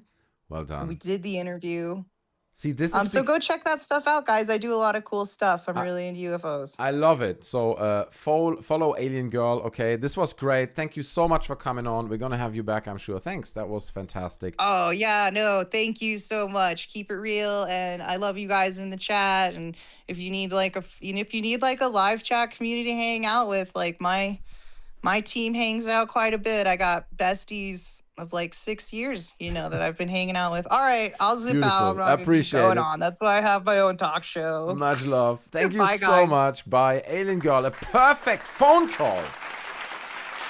To be honest, I would have stayed on longer. I feel like we were just getting into the weeds of it. I was just getting into the weeds of it, right? We're gonna talk about the abduction cases she brought up. I was ready to fire back, but I think she probably realized that in a debate, I just can't be defeated. No, to be honest, I didn't even want to challenge it too much. But it's an interesting question, right? Like abduction experiences. I didn't know that she was kind of so focused on that stuff and interviewed loads of people who are experiencers. So we're going to have her back. If she's not like hateful now, she's like, oh God, this monkey call was the worst. I hate monkey. No. She was very positive. So I hope that Alien Girl will bless us with her presence in the future again. And we can keep the conversation going. Look, people are fans. Alien Girl says, Deno kompliziert, truck flips. Yeah, in Schrödinger's box, the cat always farts on. Okay. Debugger says, just subscribe. See, Debugger just subscribed to Alien Girl. Monkey with the Jesse Michaels. Well, at least I then push back a little bit. It's what I do. Okay, I push back. But ladies and gentlemen, if you think, well, that was a fun story, I've got a better one. Consider calling to the show. The lines are still open. Okay, they are linking through Discord, so you need to join our Discord. It's free, obviously. You just need Discord from discord.com. Link in the description. You click it, you send me a message. I call you on Discord. We can talk about anything. You and me could talk in less than 3 minutes from now. But then again, I'm moving to the next segment, so we're probably going to have to do some segments tonight. She was very friendly and gentleman. I mean, girl, that's true. No, she was. That's the thing. Respect, right? Because you can tell She's a librarian. She said she worked as a librarian. People are smart. So to say, believers is a dumb phenomenon, it's really not. You have lots of very smart people who also believe, and that's fine, right? I'm not criticizing it. There's no clear answer to that. But to be honest, I mean, I hate to be the burster of the bubble, but the whole abduction phenomenon. I mean, okay, let's do a poll. We're doing a poll. I want to know from you guys. Do you believe, is the question, believe that there is some truth to the abduction phenomenon? Okay, so is there something to it, or is it complete nonsense? If you think, there's this one case, or at least one thing must have happened, Betty and Barney Hill, then please vote yes. If you think all of it is nonsense, then please vote no. I'm just curious to see. Because obviously it's hard to argue with someone like Alien Girl, who has actually interviewed loads of people. And here I am sitting on my little chair. It's like, sleep paralysis. You know what I mean? It's a bit, I'm in a bit of an inappropriately arrogant position here. So it's hard for me to just, I share my opinion, but I entertain the possibility that I may be wrong. Maybe I'm wrong. But that's what I mean. Like, she's also like, they get teleported. It's like, okay, so you would still be gone from your bed. It's like, yeah, I guess. It's like, we've never seen a second, like millions of Ring cameras. If you are like a repeated abductee, dude, my whole house, inside and outside, would be covered in cameras that record 24 hours. I want to catch that one frame where I'm not in my bed or not home, right? This is the mission. It never happened, though, so that leaves me, yeah. We have to entertain, Miras, that's right. Entertain, applause for you guys, appreciate it. You're wonderful people. Stunning people, I want to say. I mean, the argument that they wouldn't crash because they're so advanced, they are probably also advanced enough to avoid getting put on camera. So, okay, fair enough. That's a fair point, but it's also super hypothetical. It's like they come here, so they must be advanced. So because they're that advanced, they avoid camera. But then again, so why do we see aliens all the time with blinky lights on their UFOs? So what is that all about? Do they still want to avoid the camera, or are we now blinking on the horizon above the ocean? Who knows? Michael, I'm not going to read this out, but I'm sorry about this. Probably linked to abductions. Abduction involve illegal aliens. Just ask ICE. Right, there you go. Take him out, man. I heard these new aliens landing from space. Democrats. Shoot them on sight. It's dirty Democrats, honestly. Million years ahead tech. That's right. Actual MVP. Allegedly. Do you really think a technologically advanced civilization could live for millions of years? Do you really believe that? Nah. Don't buy it. Only in North Korea the result would be 100%. That's true. Look, still, 34% think there's something to the abduction phenomenon, which is totally fair. It's great. It's a great story. I love it too. We have so many movies about it. Travis Walton, so many classic cases, right? It's such a big part of UFO lore. So I do respect the abduction cases, but to be honest, once again, as it is always with ufology, if you look at it too much, at some point you come to the conclusion that it's just brain shit, dude. People make it up. Some people see the old hag. You know, and it's also so funny how this shit is like culturally linked. If people with sleep paralysis in China or Japan, they start to see like Japanese ghosts, right? And like famous, or like ghosts that resemble Japanese horror lore and stuff like this. While in the West, it's UFOs and an old hag, like we've seen it in the movies. You know what I mean? Like it's silly. It's silly, really. And in my humble opinion, the people who really believe UFO abduction stories, and again, I can't speak for Alien Girl, right? This sounds like I'm directly speaking to her. This is bad. I'm sorry. But I feel there's like a struggle to understand the complexity of this. The complexity of understanding that your brain is completely capable of transporting you to a different place. Your brain, if it's stimulated with the right chemicals in the right spot, will give you the illusion you're not yourself, you're somewhere else, you're standing on a spaceship in space. Your brain is capable of that, right? So we also know that, you know, sleep paralysis, and it's a condition that we can prove, that we can measure, that we can, I don't want to say repeat necessarily, but, you know, we can prove it. So, dude, the power of the brain. That's what this is. It's a lesson about the power of the brain, in my humble opinion. But what do I know? Brudi, I ask why. Why would ET implant aliens or aliens implant us? So, good question, Deno Kompliziert. That's the next question, right? Like, does it even make sense? Of course, I know about the theory that the aliens, the Greys, they are basically humans from the future and they have like a DNA problem. You know, when you have like a very small gene pool to build a new population, not good. You need a diverse gene pool. So, the only way to get that is travel back to 2026 and ram a 16-inch anal probe into the butt of innocent people, okay? Because that's where you get the best DNA from. Horrible, painful, but they won't remember it next day anyway. So we need the DNA. But let's be honest, it's complete nonsense. Because I tell you why it's nonsense. Alien physique, the gray aliens, right? The bigger head, the almond-shaped eyes, the small mouth, almost no nose, no ears, right? Smaller physique, they're like 3, 4, 5 foot tall, something like that. They're small. To change human physique into that creature would take hundreds of millions of years. Okay, that's another thing people struggle to understand. How long it takes for a human body like we see it now in 2026 to morph through biological selection, right, into something like gray aliens. Head enlargement, eyes change, hundreds of millions of years. So what are you telling me? These aliens evolved 100 million years to look like that shit from us? And now they have to fly back to 26 to get DNA as well? Like, what are they? Super smart and advanced or complete freaking morons? Which one is it? You can't have it both, you know? It's just silly. It falls apart. The whole theory kind of falls apart, in my opinion. So,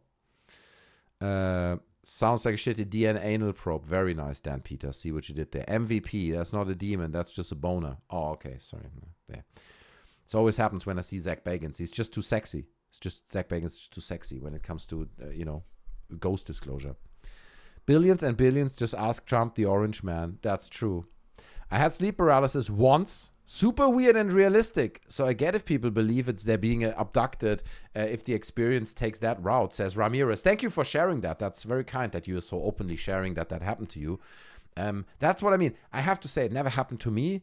And the only like psychedelics that I tried is mushrooms. And mushrooms, like they slightly overlay reality. You know, you see funky stripes everywhere. But it's not a full-on hallucination, right? You're not being transported to a different place.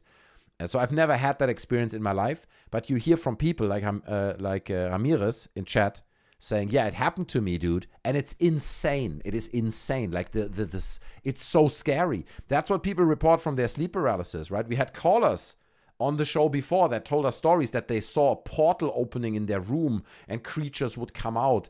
I'm paraphrasing, but like we had these kinds of callers. Dude, the brain is an incredibly powerful resource. Incredibly powerful. And just because we barely use most of it, right, most of the time, because we're busy like filling out spreadsheets to get paid or some shit like that, it doesn't mean, that it's not absolutely capable of fooling ourselves. The shrooming monkey, yeah, it's long ago, 20 years ago I did mushrooms. The mantis beings is future AI communicating with people throughout time through altered, who said that? James? Hold on, the chat's moving, sorry. James Smith said this. With people throughout time through altered states of consciousness in order to create the condition necessary for its eventual creation.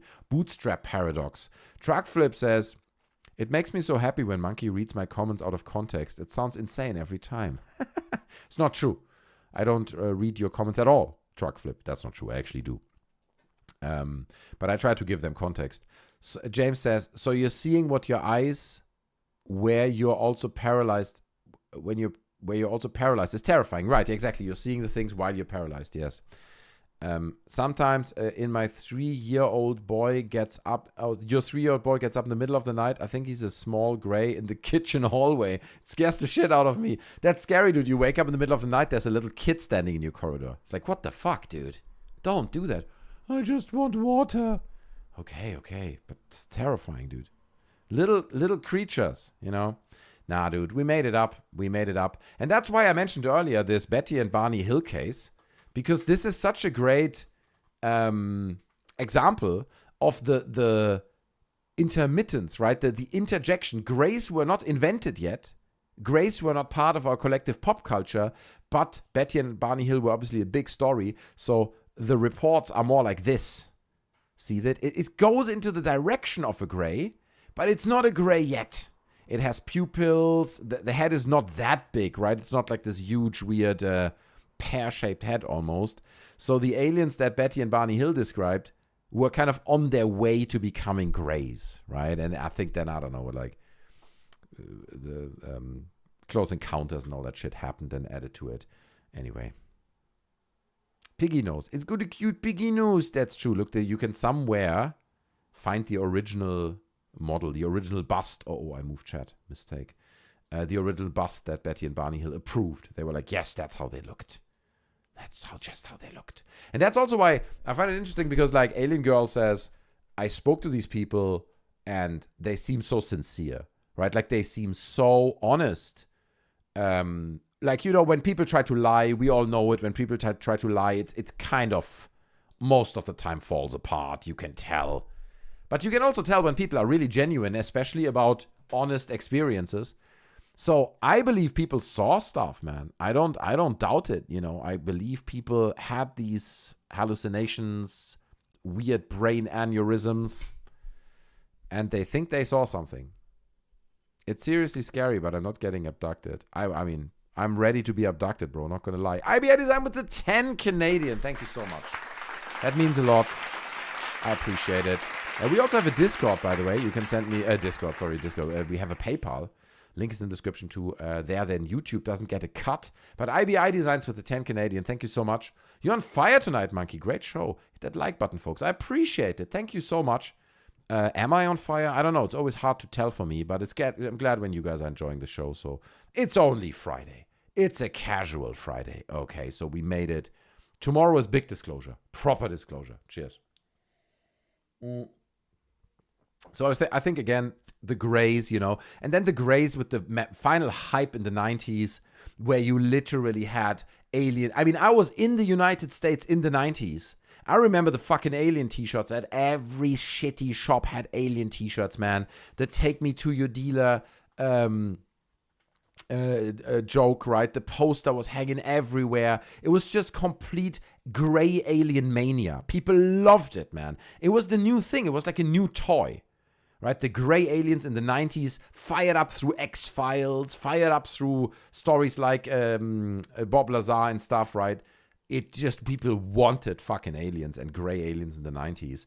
Now it's a bit outdated, man. Now it's plasmoids and energy things. We're not really talking grays anymore, are we? Is anyone still talking grays?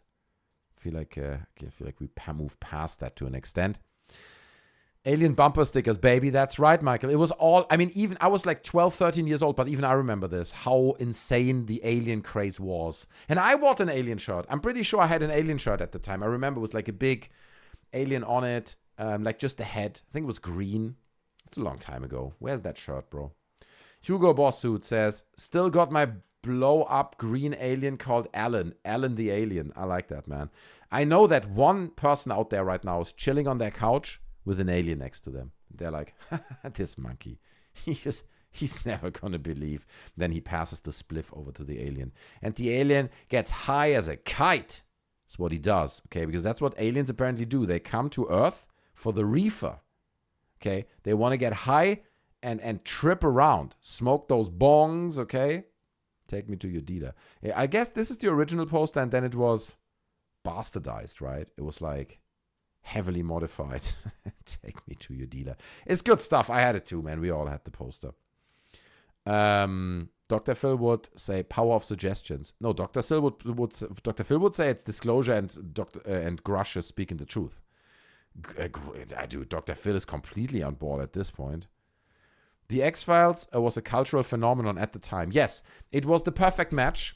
Aliens were already a hype topic, right? People loved the alien stories in the 90s. And then X-Files just kind of perfectly hit that niche.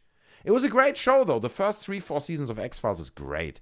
I look back at it recently. It's a bit campy at this point. You know, some of the costumes, you're just like, it's like just a guy wearing a bodysuit, morph suit. And he's like, and it's like the alien or like some forest creature, the chupacabra. So it gets a bit campy, but I still love it. Don't get me wrong, right? Like, I love X-Files. I'm a huge X-Files fan, 100%. Anyway, we got to move forward, ladies and gentlemen. We do have to talk about actual disclosure. So I want to talk about this Wall Street Journal thing. But before we do it, I will have to take a quick pee break. But let me read some comments first. I just watched like 50 of them yesterday, Hugo. Alien masks and Scream ghost masks. I had those too. The Scream guy, the big mouth. Good mask. Red Mount Ford says, the simple country doctor is still waiting outside the White House with a pickard around his neck saying, please, Mr. President, please hire me. I'm ready. That's true. He wants to be in there so bad. He wants to be in there so bad. So funny. Anyway, let me see if I can find you guys a little video of someone that you all love, just to bridge the gap. And then when I'm back in a minute, we will talk about... is a minute enough? Probably not. About this Wall Street Journal UFO article. It's remarkable stuff. So let me quickly bring this up for you guys. I'll give you the Grush speech. Is it Grush speech? Yes, this is 1 minute. Okay, this is going to motivate me to be fast, ladies and gentlemen. It's a 1 minute clip. I hope I make it back in time. It's David Grush saying that actually he's got aliens and he's seen them. What about Red Panda Koala? He's still gone, right? Is he back? No, he's still back. He's still gone, dude. Red Panda Koala is gone. Just like Jeremy Corbell. What's going on with disclosure, man? They take him out one by one. What am I going to be next? Damn.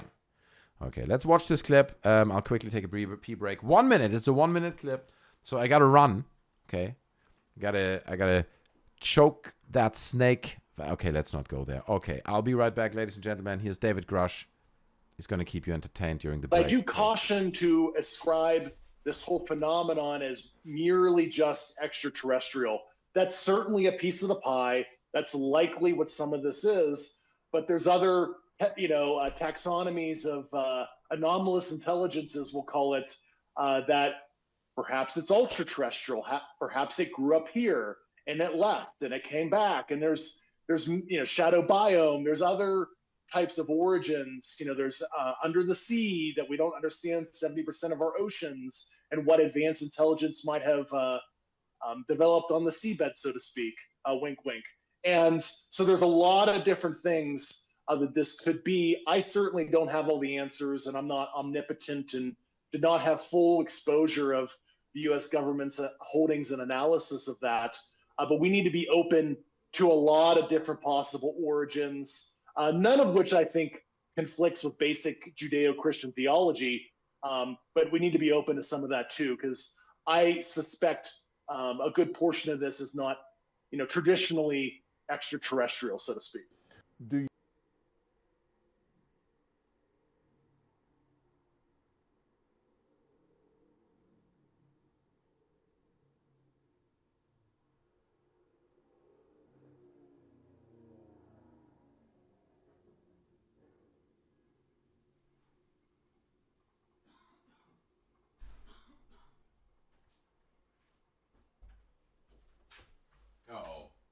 Oh no. I'm too late. Look, I've tried to be as fast as I can. But I'm late anyway, so there you have it. Thank you, David Grush, for keeping that crowd entertained for that little break there. Isn't Candy Crush the game on the phone? Yes, that's the one. That's right, where you have UFOs and little disclosure documents. You got to line them up to pairs of 4. Combo. Boo, boo, boo. Disclosure combo. That's a great idea, actually, for a game. Candy Crush. Very, very cool. Oh no, my brain is shrinking. Oh no, it's back to normal now when the video stopped. There you go. I'm glad you recovered from that. Chief on Beef says, nothing says extraterrestrial invasion like starting at a Florida shopping mall. That's also true. I got a feeling Chief on Beef is a little bit behind. He's watching my shopping mall segment from earlier. Charles says, the fuck peak. You're right. Well, let's get into this next story. This is beautiful. Okay, this makes me so happy. It is such a beautiful thing. I'm going to bring up the original article just so we celebrate it, because this is such a proud moment, to be honest, for the world of debunking. I don't want to smear it in anyone's face, but there was this Wall Street Journal article from 2025. Okay, you know it. We speak about it all the time. I've shown it on stream countless times. This is the article. This is what my video about Danny Jones was about, right? That I did a few weeks ago, where basically Danny Jones says, yeah, no, this where they shoot EMPs at. And it's fine. Like maybe somewhere down at the bottom they mention EMPs. Uh-oh, we can't even read it. Oh, that's a shame. But anyway, it exists. It's a real thing. And it's basically an article that not only mentions that fake documents were circulating and that the government in-house was producing fake documents, right? That were then used to do hazing rituals with newcomers, to trick people into it. They used it as a disinformation campaign. As a disinformation campaign, right? And it all links to programs like Yankee Blue, which we look at all the time, which describes exactly this effort that the United States Air Force had this program. It involved fake reverse engineered alien spacecraft, but it was, they claimed it was real, but it was basically a misinformation campaign trying to obfuscate the truth. They created these fake documents. This was corroborated by people like Sean Kirkpatrick and what's the other guy's name? Tim Phillips, I believe, interviewed by Stephen Greenstreet. And he confirmed this as well, that they found these documents, that they found traces of people being hazed in this way, that people were shown misinformation and fake documents and all that. Now, all of this was uncovered in this article, in this Wall Street Journal article. And I mean, the absolute beauty of this is that really in all the UFO Trust Me Bro War That's Unbelievable podcast sphere, right, that all of these people are in it. Like you can name anyone here, from Jesse Michaels to Chris Ramsey to Vetted to UAP GURP, right, to all the way, like everyone in this bubble that has a podcast has never addressed this properly. Not to my knowledge, at least. Maybe I stand corrected. Maybe Jesse Michaels did a whole episode about it and I never heard it. That's possible. But from what I've seen, this story has just been ignored because it ruins the whole UFO lore. Okay, they hate it. What year is Yankee Blue from? So Yankee Blue goes all the way back. This is a program that went all the way back. I can go into briefly here. So this links back again, 2025, June, the Wall Street Journal article, basically through the AARO agency or office, leading Sean Kirkpatrick, brought this forward. They were cooperating with them and getting that information out there. But these hazing rituals, let me see where they go into the years.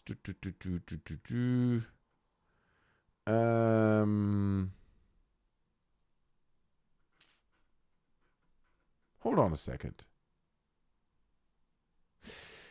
So, okay, I mean, I guess it doesn't really say it here, or I'm missing it right now. Maybe I'm missing it. But it doesn't say. But I seem to remember. Okay, fine. Let me ask the computer brain to do the research there for a brief second.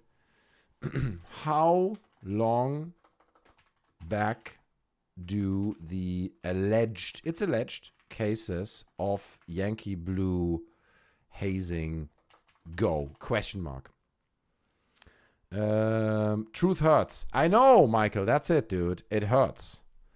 According to Wall Street's blah, blah, blah, potentially back as far as the 1950s. Right? That's what I remember as well. It goes back all the way, dude. Now, it doesn't mean that in the 1950s they have these perfect UFO folders. It's like, no, it's been a thing that's been evolving. My theory is it's been like an in-joke. It's an in-joke in the intelligence community. If you were there in the 80s, if you were there in the 90s, I have to assume it was probably a pretty normal thing. Like every now and then, some new recruits, they just got their secret clearance, Let's do the presentation for them, Let's have some fun. We know how this shit works. Now, it traces back to the 50s. I think it's a thing that developed over time, okay? Beaver Boy looks like a Yankum blue guy. Yankum, says Dan Peters. Thor Panku, good to see you. He says, Hugo...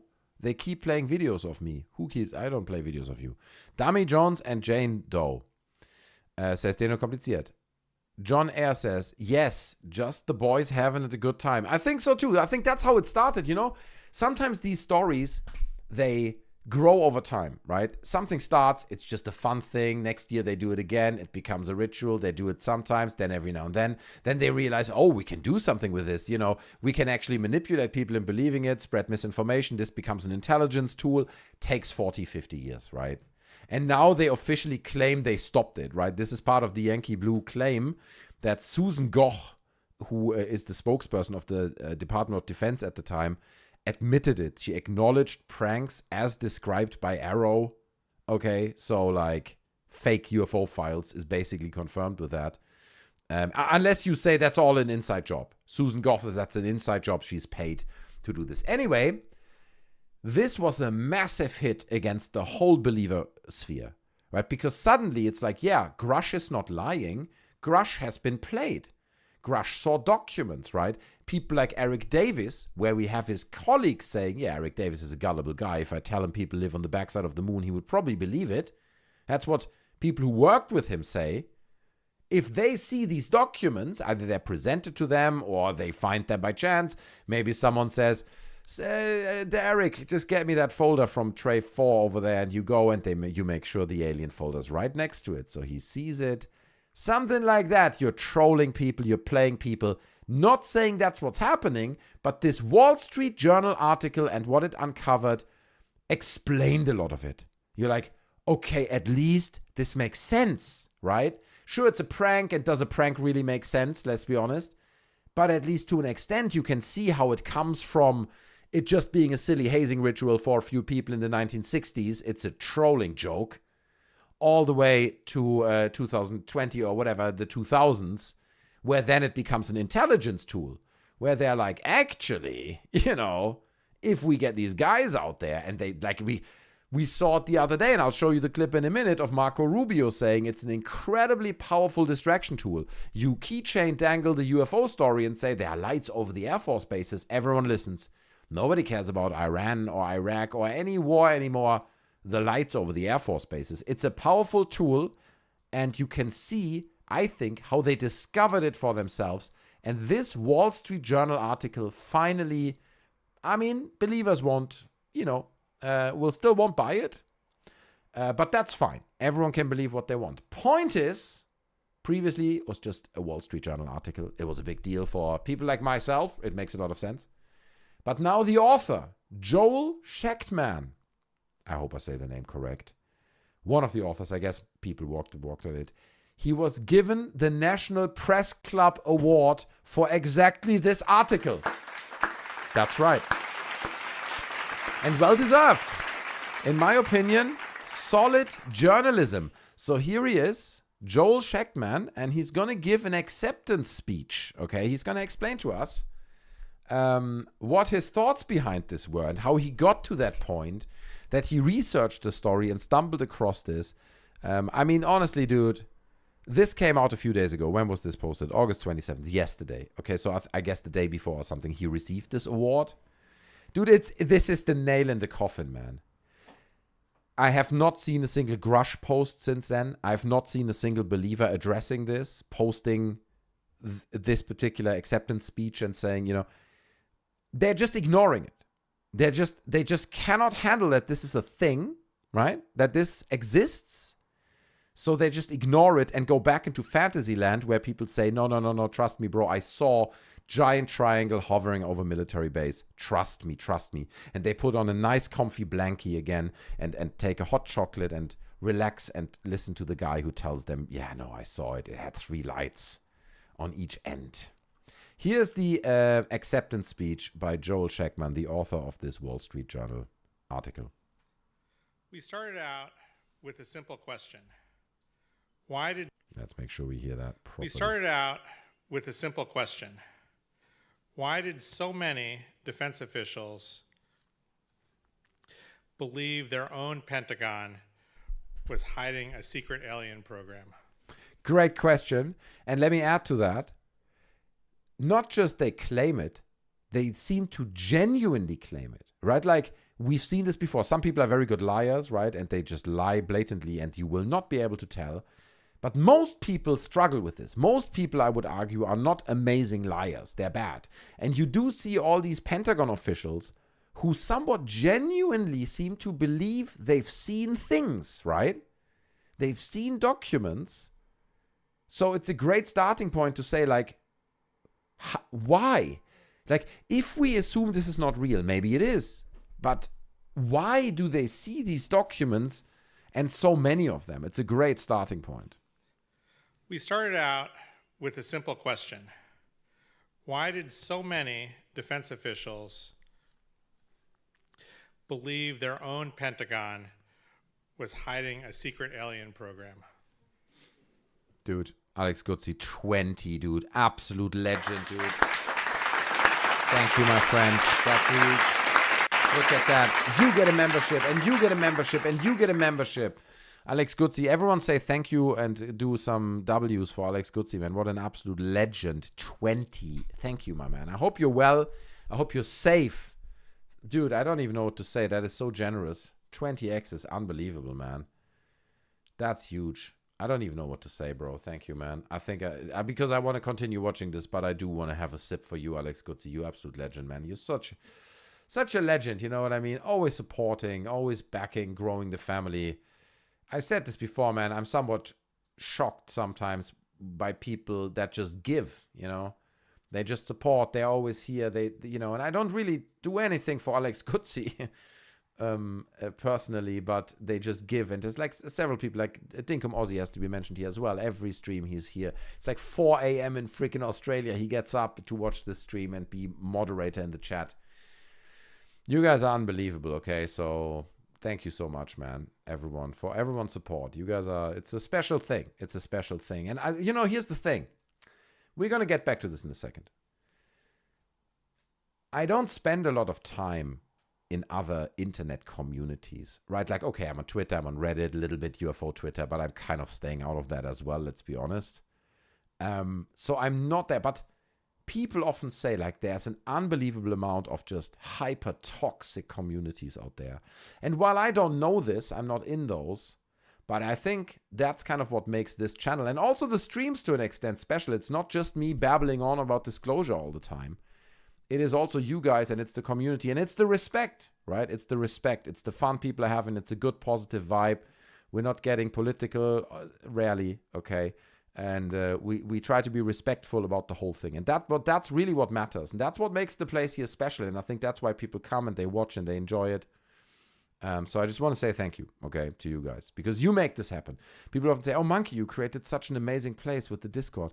It's like, no, you guys did. I didn't really do much. I just sit here and talk a few times a week. So the Risen People says the system functions as it should.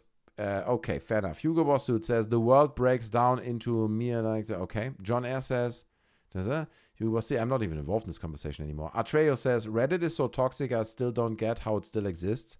It's not that toxic. Reddit is a good resource. If you say, oh, what monitor should I buy in 2026 for office work? You're going to find a great Reddit thread about this. Reddit is not all bad.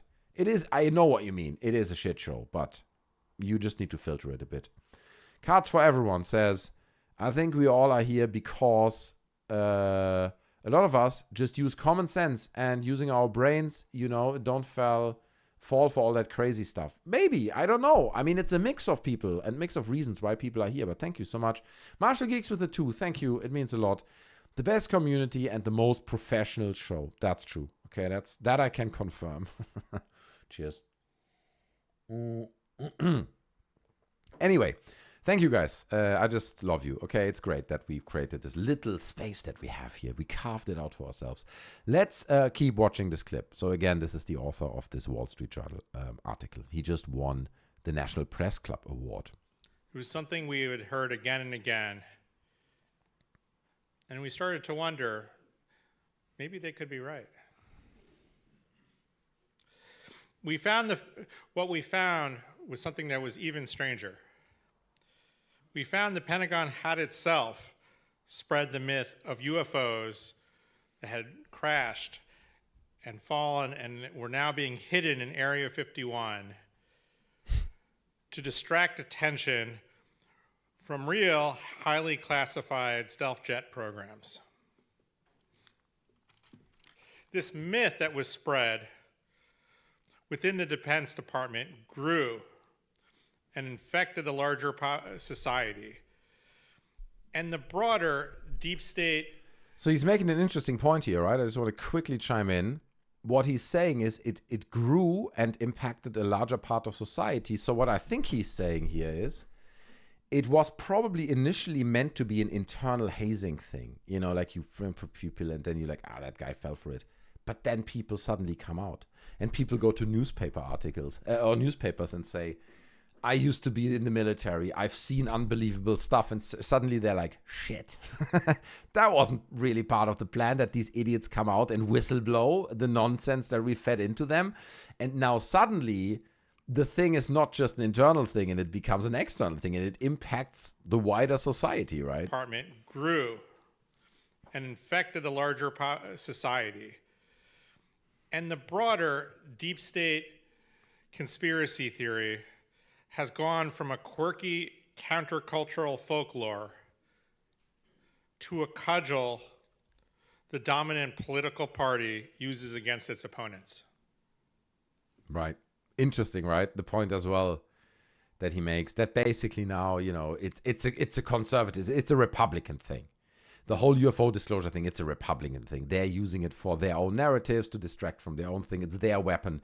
Joe Biden didn't have a fucking UAP department. In fact, no. I mean, not publicly, right? There's no fancy Anna Paulina Luna and Eric Burleson and Tim Burchett dancing around giving interviews about UFOs. That's not a thing under any president or government in the history, right? That's a Trump government. That's a Republican thing.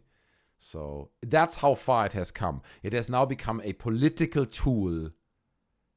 You know what I mean? If really a lot of this, at least when it comes from intelligence circles, is based on these silly documents and hazing rituals, and it kind of went out of control a bit, right?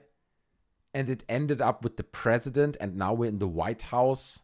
That's insane, dude. That's an insane idea, right? How that amplifies itself. Of course, not on its own. Also amplified through the X-Files and through TV shows and through the Close Encounters and the Bob Lazar story. You know what I mean? Like it's a collective thing. But it's fascinating that if this is true, it links back to these weird hazing ritual documents, and it almost builds the whole law. And I think the speech that he's giving is very nice because it's very simple and nuanced. He's not making big claims or anything. He's just giving a little bit of context of where this was going. And what the context reveals, I don't know if that was his intent, is the gravitas of this situation. The potential impact that this can have on all the stories we heard, on all these people who made claims. The Disclosure Project in 2001 with Dr. Stephen Greer, ironically, in front of the National Press Club, exactly the same, I don't know if it's the same place, but, it's theoretically the same event and group where this happens now. So the potential impact of this is just huge when it comes to ufology and military disclosure. Against its opponents. It's a key plank in Trump's political rise and a way to distract from an increasing authoritarian power grab. So I would argue and agree that it was a key pillar of Trump's success. He didn't run on it, right? Trump didn't run around at his rallies and said, the aliens? I mean, he may have. Who knows, dude? Trump said all kinds of things at his rallies. But, he didn't run around, and he lots of immigration stuff, and that's what he was running on. It wasn't aliens. But people knew he's going to declassify the files, right? The alien files, the Epstein, no, not those. We're not doing those. But the JFK files, okay, all the files are going to be disclosed. Trump is the guy. He's the disclosure president. I do think that's what loads of people voted on as well. We want the UFO files, vote for Trump. He's the guy who gets you those.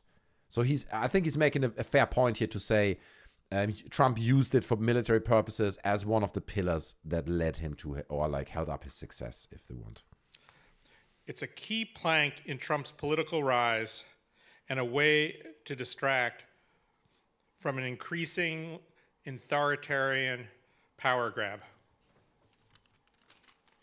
A couple weeks ago, this is long after we finished this project. Kid. Why is there a kid down there?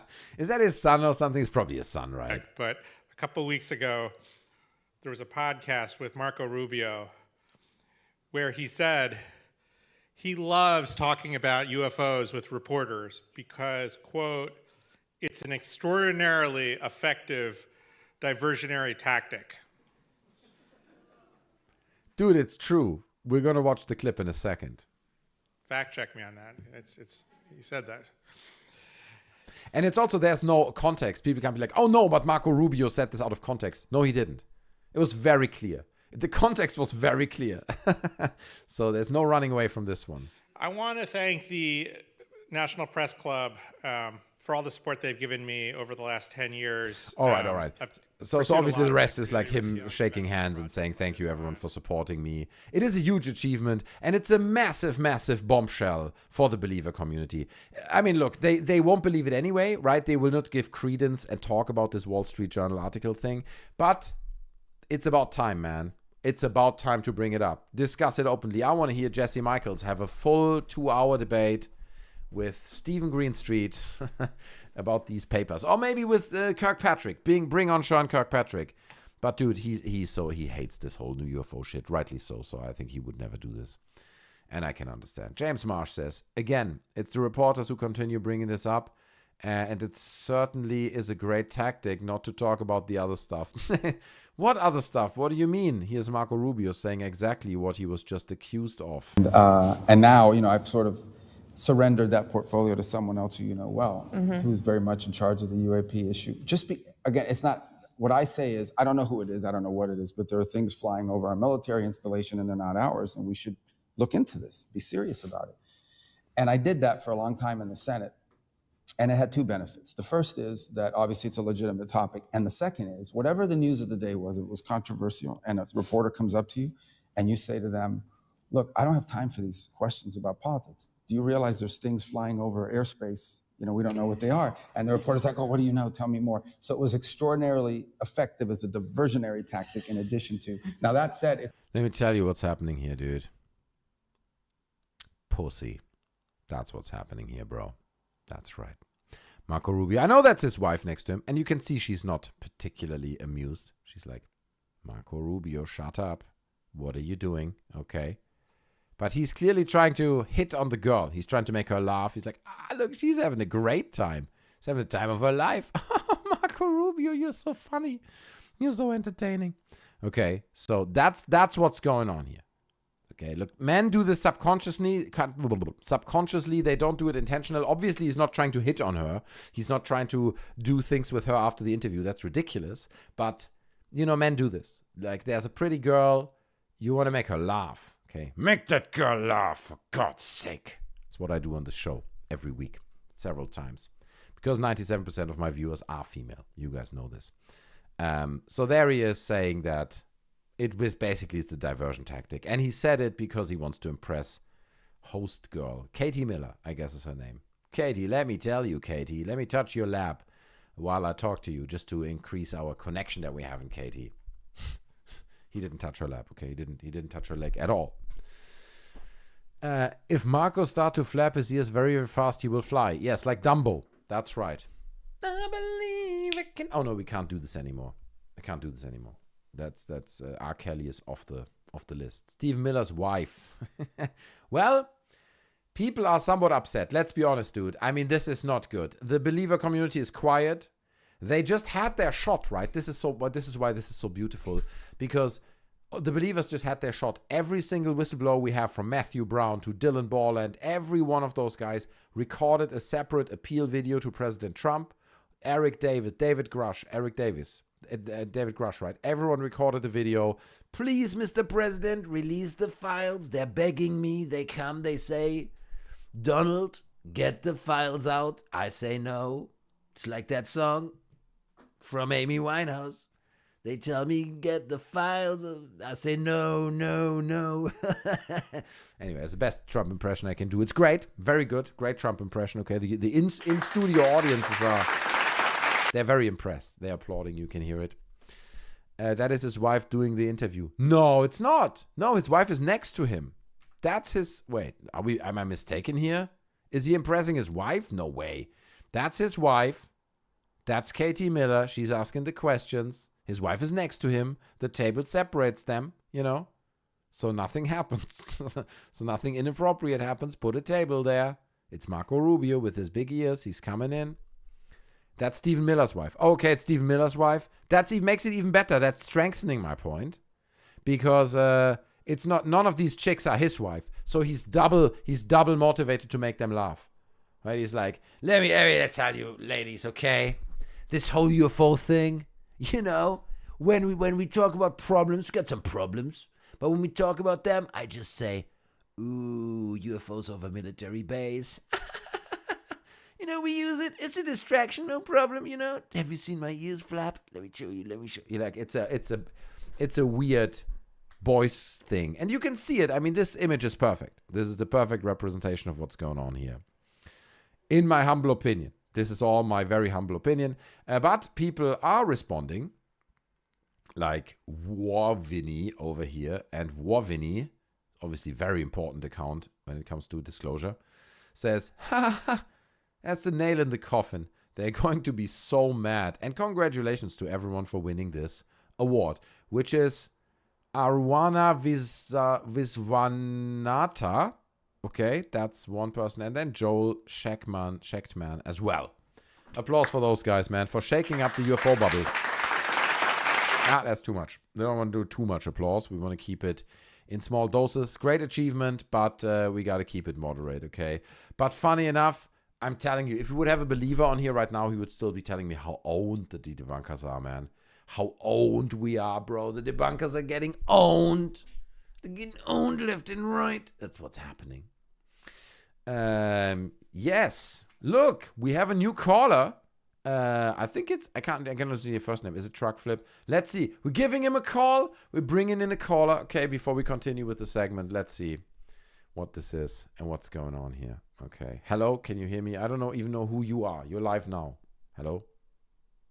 This is Truck Flip. Am I live? You're live. Applause. I'm giving an applause to Truck Flip right now. That's huge. Oh, thank you. Thank you, Marky. Awesome, man. The So, crowds are freaking story? out. Yeah, go ahead. Okay, this is totally true. I want to preempt this story with that. So, when I was younger, you know, my parents, we lived in a big city. And anyways, my dad found this house out in the countryside. And so he moved me and my stepmother out there. And anyways, it was in this small little quaint picturesque town. And the first day when we were moving into this house, we were there with my dad and my stepmother and our interior decorator. Mm-hmm. And as I was touring the house, we had an attic. And at the top of this attic, I swear I saw this door close. The attic door, Anyways, sorry, just want to be clear, like a door in the ceiling, you know, this kind of typical attic door where you then pull down little stairs or something? It was a long, think of it kind of like in a cinematic way. It was a long stairway up to a door which led into a big attic. Right, got it. And that door, so it was a physical normal door that closed. You saw it. Right, and then when I went up to go check the door, it was locked. So anyhow, it kind of piqued my interest. How old were you roughly when all this happened, roughly? I'd say I was probably a young teenager, maybe early high school, possibly. Okay, yeah. Okay, cool. Mm-hmm. Okay. So, yeah, like I said, that piqued my interest. You know, that was odd. The door locked. And anyhow, so as my parents and their interior decorator, Otho, were downstairs discussing the rest of the options with the furnishings, I made my way into this attic. And inside this attic, there was this huge diorama, if you will, or model of the town. That, you're doing a Beetlejuice thing. You can't get me with the Beetlejuice thing. Oh, okay. What are you trying to pull on me here, Truck Flip? I mean, trust me, bro. It's, this is legit. You're telling me you go into this attic and there's a model of that city, of this picturesque town. Come on, man. Exactly. Okay, fair enough. Continue. I'll just entertain it. Let's go. Well, I think the cat's already out of the bag, so I was wondering how long that it was going to take to get there. So. The model, I love it, by the way. The model of the city in the attic is too iconic. At that point, you would get it immediately, no? That would be Well, it. I was wondering if maybe Otho, my parents' interior decorator, was going to give it away, but Fair, fair. I thought you're from a wealthy family. You know, people buy countryside houses and bring in interior decorators. It's what they do. yeah, I didn't grow up wanting, but I will also say that my parents were never divorced. So, Fair enough. Fair enough. but All good. anyways, I wanted to share that. Nice. I thought, bulletproof story with you, but once again, Monkey Got debunked. cracks the case, and the truth is revealed.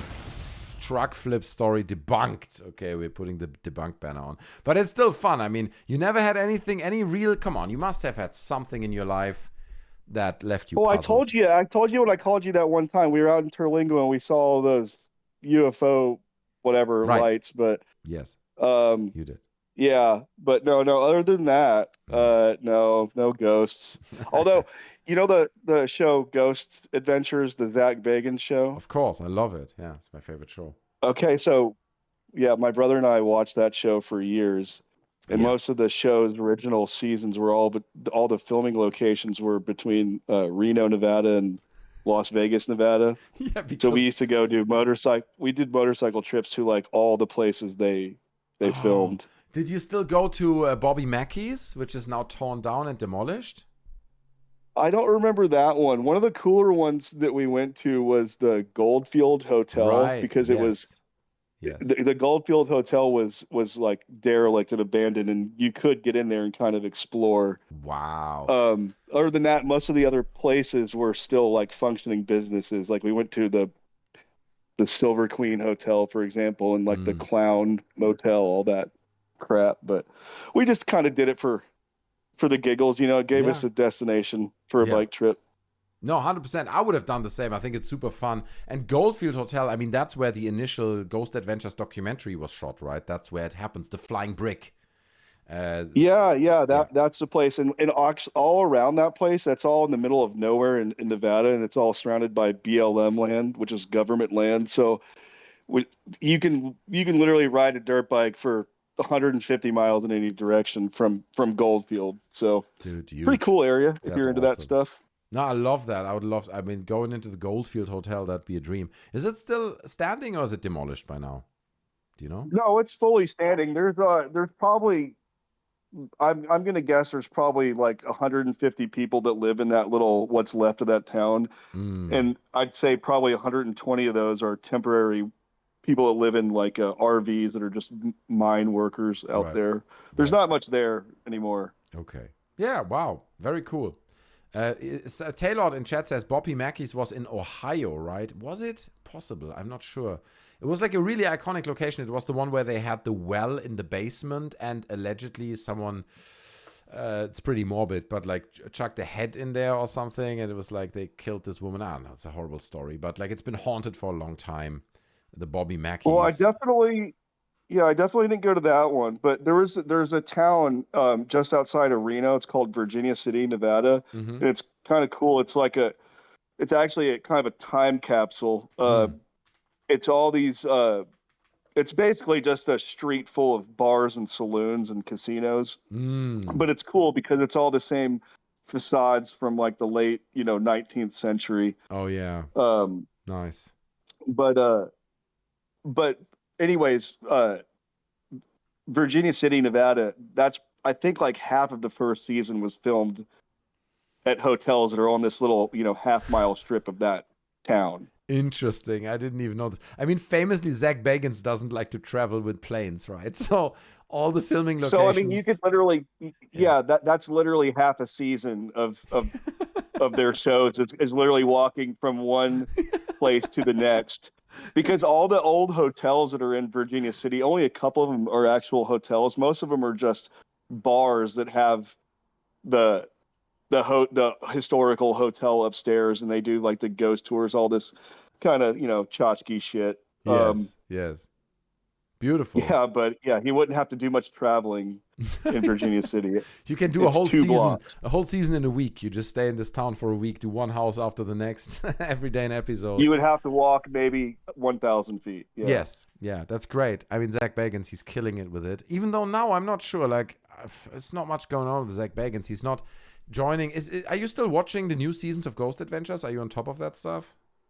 I really don't watch much television, to be honest with you, anymore. I kind of get my my brain rot from YouTube these days. But no, I don't watch it. But I do know that Zach Bagans is, well, I'll say I think he's a cool guy. I've never met him or anything like that. For sure. But he did hire a buddy of mine in Las Vegas to build him a sand rail, which is like a extremely high powered buggy for the sand, so you can go jump off dunes and stuff. Damn, dude. So basically, you're basically linked to Zach Bagans. Like, we can get contact with Zach Bagans through you and your buddy. That's basically what you're saying. I know, I guess, on the Kevin Bacon degree of separation scale, then yeah, I could be considered linked to Zach Bagans. Very cool, very cool. I think he's mostly, what I hear is now he's sitting in his little house, in his black house next to his museum in Vegas, and he monitors the crew that does the tours, which are quite demanding from what I hear. And then he shelters them, like he punishes them afterwards if they don't do a perfect tour and sell the haunted artifacts in the perfect way. That's what I hear he does these days. Interesting. So he's just lording over his small little ghost empire. A little I haven't seen much of any of the Ghost Adventure stuff for the last couple of years. The last thing I remember seeing was, well, didn't one of them, his wife hire a hitman to kill him or something? So that was his co-partner, Aaron Goodwin. That's a true story. Yeah. So Aaron Goodwin's wife hired a hitman to kill him while they were on a shoot. So she was literally telling them, yeah, he's in this town, in this hotel, you know. All this is documented that she shared this information with the hitman, and it didn't happen. And she was prosecuted. That went to court. I'm not sure if she's in jail now or what it is, but serious consequences. Attempted murder, basically. It's insane, dude. Well, that would have fit right into the whole Ghost Adventures theme, you know. True. They could have maybe gone back for his ghost. Dude, you think that Zach Bagans would have done that, right? If freaking... that definitely crossed Bacon's mind. Guaranteed. 100%. He was like, that's the ultimate grift. If Aaron gets killed, I can haunt his ghost. We can do a whole season about Aaron's ghost, and we're going to make contact with him. That was in his mind, I swear to God. For sure. 100%. No doubt. And listen, I'll end on this. As ridiculous as all that is, I have infinitely more respect for Zach Bagans than I do for Jeremy Corbell. Right. No, me too. In a weird way, I'm with you. And I don't really respect Zach Bagans that much. No, I agree. That should really speak to how little I care for Jeremy Corbell. So. Yeah, dude. No, it's true. At least the grift that... I don't know, Zach Bagans does is somewhat honest. As honest as a grift can be, but it's like, obviously it's a more honest lie. Yeah, exactly. It's a more honest lie. You're right. They're using these silly devices, and it's completely nonsense, but it's entertaining, and it's Bagans, and it's theater. It's clearly theater, but Corbell, he's trying to be authentic and come across as real. It's just, it feels like he's pissing on your leg. That sucks. Yeah. Agreed. Anyways, very professional, Monkey. Thanks for taking my call. Appreciate it. Thank you so much, Truck Flip, for that little anecdote. You can try again in the future, but we need one that's less obvious, man. The hotel, the model on the attic, that didn't land. But anyway. Okay. Well, the next one, you're gonna have to sniff it out a little bit harder then. But nice try, though. I can be very deceptive, so. Right. Appreciate it, Truck Flip, my man. Adios, Monkey. Thank you so much. Have a great day, Truck Flip.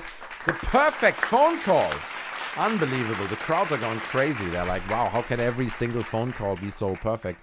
It is Friday, okay? Lines are open. People are pouring in and saying, Monkey, please talk to me. I have a question about very important things. So we have someone else who wants to talk to us. So I'm going to bring him in. Let me read some chat first. Hold on a second. Schwarken says, ghosts aren't politically charged like UFOs. That's also true. Now they are. UFOs didn't really used to be politically charged that much. But now they are, yeah. Roland says, good call. Agree, that was a perfect call. I wish I would have gone past the model on the attic, right? Where would he have gone then? From there, it would have been fun to see. Hugo Bosssuit says, Victoria Goodwin plotted to have Aaron Goodwin killed to escape their marriage without getting a divorce because she had fallen in love with the convicted triple murderer. Is that true? She fallen in love? Oh no, dude. Oh no. I mean, you cannot even imagine this, right? Even if your relationship is bad and you're living with your partner and it's very difficult and it's, you just hate your, still, if you've been a long time with this partner, that to kill that person, like, I think that is a line where clearly something is wrong with your head. If you think it's an option to hire someone to kill your partner for whatever reason, for money reasons, insurance reasons, it doesn't matter, right? To get out of anything. If you entertain that that's a possibility, your brain is not functioning normally. And this is a threat to society, right? Because that person will then also think other things are a possibility if she's pushed hard enough in this particular case. This is not good. Okay, this is not good. Chucky was scary when you were a kid. That is true. It's not now, though. What is it called? Pet Sematary. Those movies terrified me as a kid.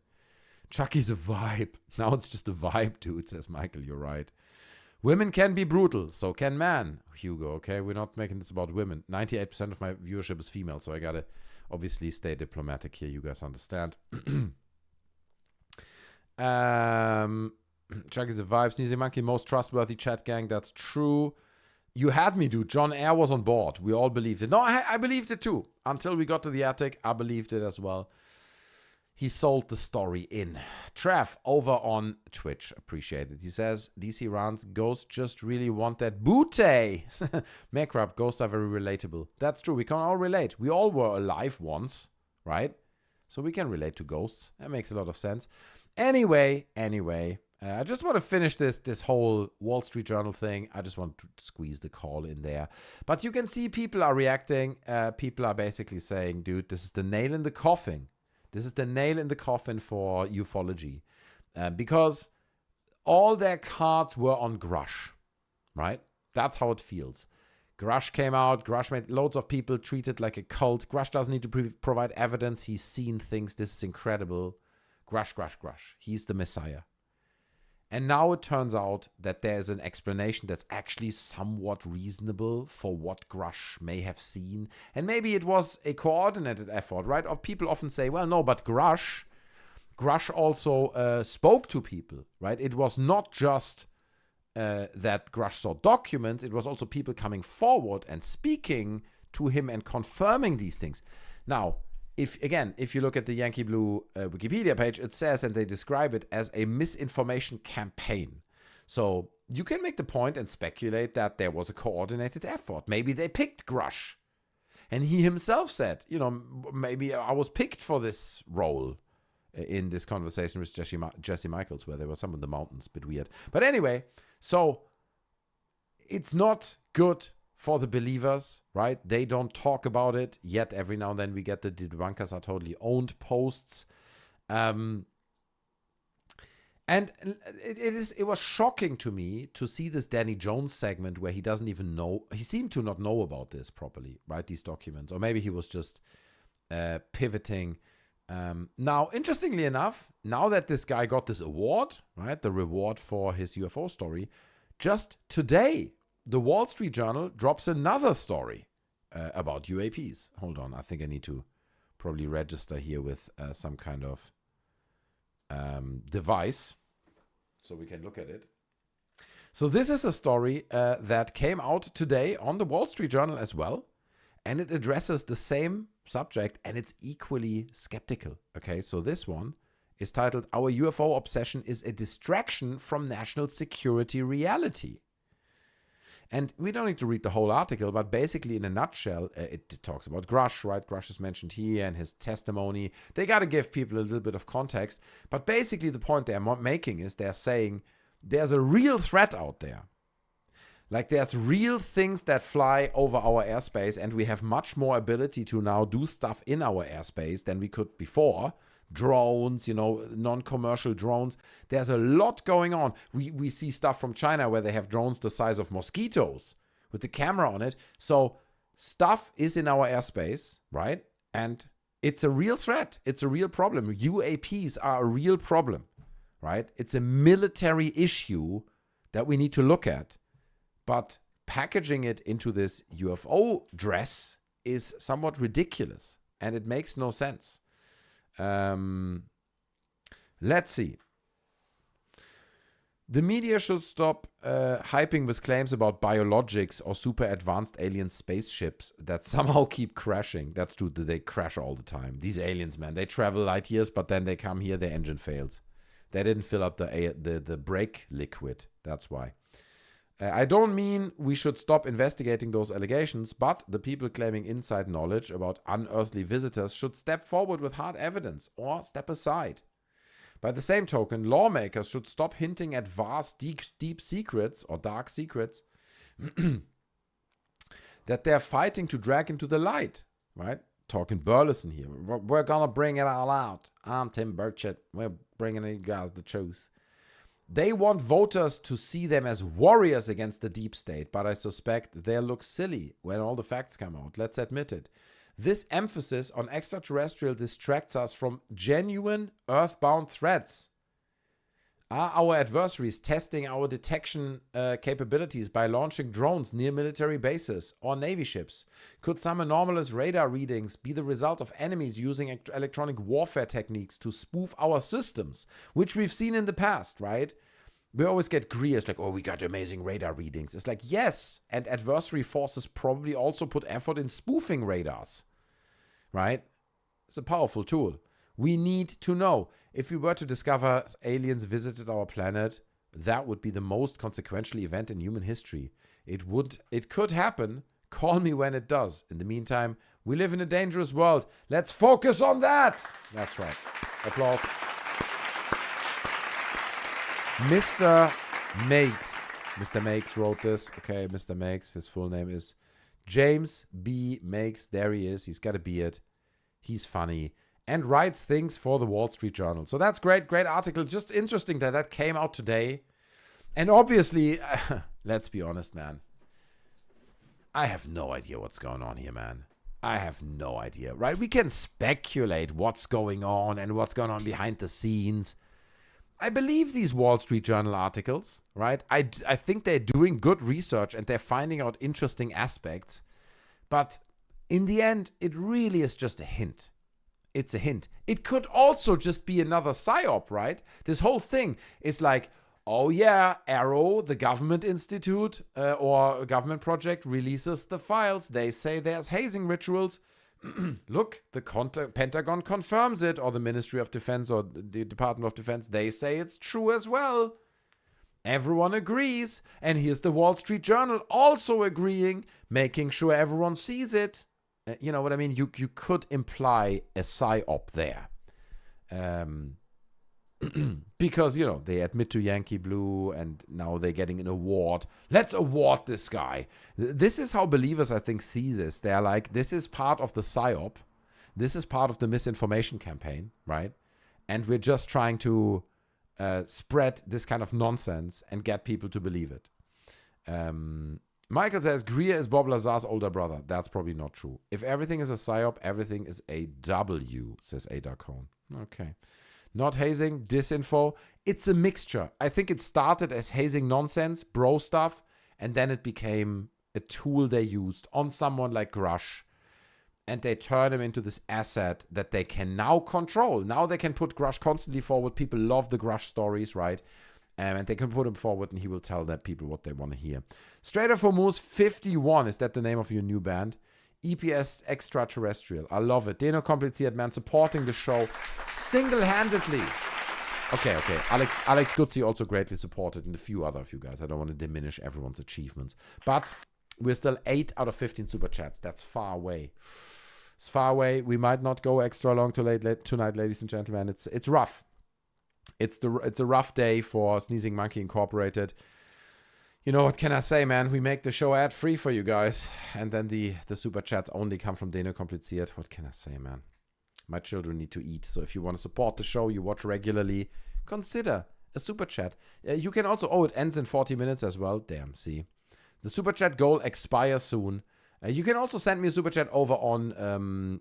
PayPal is the name. PayPal is the place where you can send it to me without YouTube getting a cut. The link's in the description. It's paypal.me/thesneezingmonkey. Very simple. You open it. It says how much. You save the $1,000. And then you send it to me, to my PayPal. Great. I appreciate it. Thank you, guys. There's the link posted by Dinkum Aussie. Anyway, Grush keeps changing his story. No, you're right. Grush keeps adding to it. The latest move in the Grush story that he now claims, I think I played it in the break earlier, right? That he now comes out and claims that he saw like evidence of extraterrestrials. That was the breaking point, dude. So let's do this like a timeline. Honestly, let's do it like a timeline. A quick timeline, right? Like a real top line summary. Elizondo appears in Congress. Elizondo leads the government efforts. Trump wins the election. Ana Luna gets into position. We're establishing this government UFO sphere, right? It's starting to become a thing. Then Elizondo fucks up. He's out, right? He's fired. He disappears for a while. Meanwhile, Grush is there. Grush has been there all the time, right? Grush has been talking. He's been taking credible. People love him. We can talk about whether he's an asset or not. That's a different question, or whether it links to Peter Thiel and all that. But Grush is around and people love Grush. And now that Elizondo is gone in this disclosure effort, we're putting Grush forward. Now Grush captures the momentum. He does his hearing, right? That was probably the biggest hearing. Let's be honest. If you want to talk about moving the needle, it was probably the Grush hearing that moved the needle the most. It's still not a lot, but that was the one that pushed the narrative.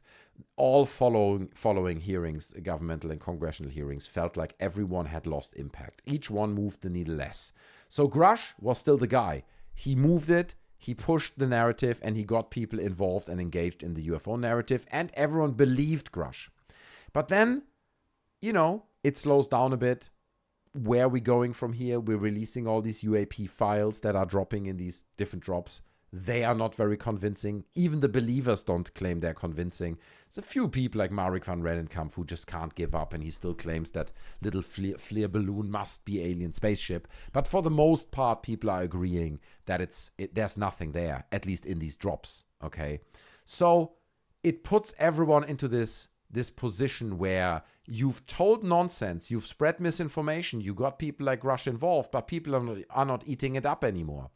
And I think that's why Grush made that decision to come forward and say, no, actually, guys, I saw aliens too.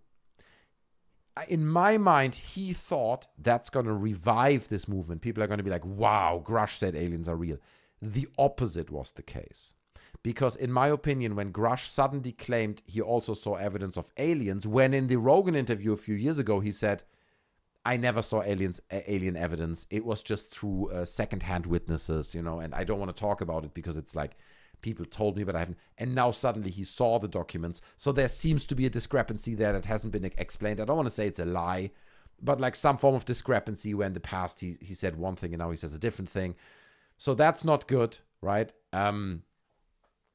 So it just takes away. So I think this was the pivotal point. For now, it's moving in waves, right? Disclosure moves in waves.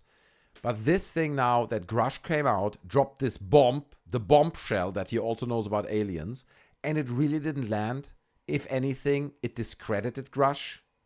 And people were like, come on, man. What's next? Alien base on the back of the moon? Or, you know, aliens sucked you off on the back of a black cap? Or what are we doing here, right? It felt pathetic and he went too far. That's how that felt, right? It felt like Grush went too far to push this narrative. And he ended up kind of creating a dead end for himself. Look at that. Indy with the 20 over on PayPal. That's huge. I count that as 2 super chats. That's huge. PayPal is the way to go because YouTube gets nothing. I'm also working on setting up a, what is it called? Patreon. But the truth is, guys, next week probably we're going to go back to just Midweek Madness and then Saturday's show. So we're not going to do these interim shows anymore. But tomorrow we're streaming for sure. So thank you so much, Indy. It means a lot. Thank you for the support. Huge. 20 is, I think, the biggest support of tonight, right? 20 is, nobody sent 20. Who knows, man? I appreciate it. Thank you so much, Indy. Always supporting so much. Love, love, love. Okay, like the Beatles. Love, love. Nobody sings that. Okay, I shouldn't do that. Counter is 10. That's right. So now the super chat counter is 10 out of 15. We're getting there. Okay, we still haven't finished our story here. But yes, cheers, guys. And it goes Oh, damn. Huge update. Just coming in. Huge update. Burning news. No, breaking news is what people say. Red Panda Koala is alive. We're getting a sign of life from Red Panda Koala. He's back. He says, I'm doing well. I took a small break from X to hang out and visiting family. I've been having a blast. Honored by all the people worrying I'm okay. I'm better than ever. Hilarious, all conspiracies. Okay, so he's back. Applause, ladies and gentlemen. Red Panda Koala's back, finally. Because let's be honest, okay? This is the ugly truth, okay? But basically, I use channels like Red Panda Koala. They are my research department. They are my unpaid research department. where I go to farm stories. Okay, I look for the panda to get me the good UFO stories. And if he's on holiday, what am I going to talk about?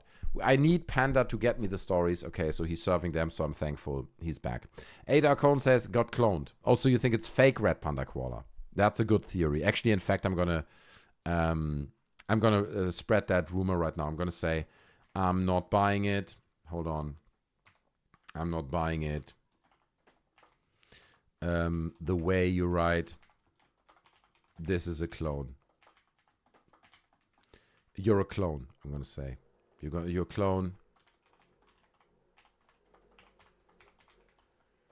Not 100% confirmed. There you go. The way you write. I'm going to claim it. The way you write is abstract enough. That could mean anything. I'm not buying it, okay? It's not the Red Panda Koala. It's not the real one. NH, I don't buy it. There it is. Gilly Dillesby, good to see you. Abducted and cloned. That's it, dude. Shit, I should have written that. You're a clone.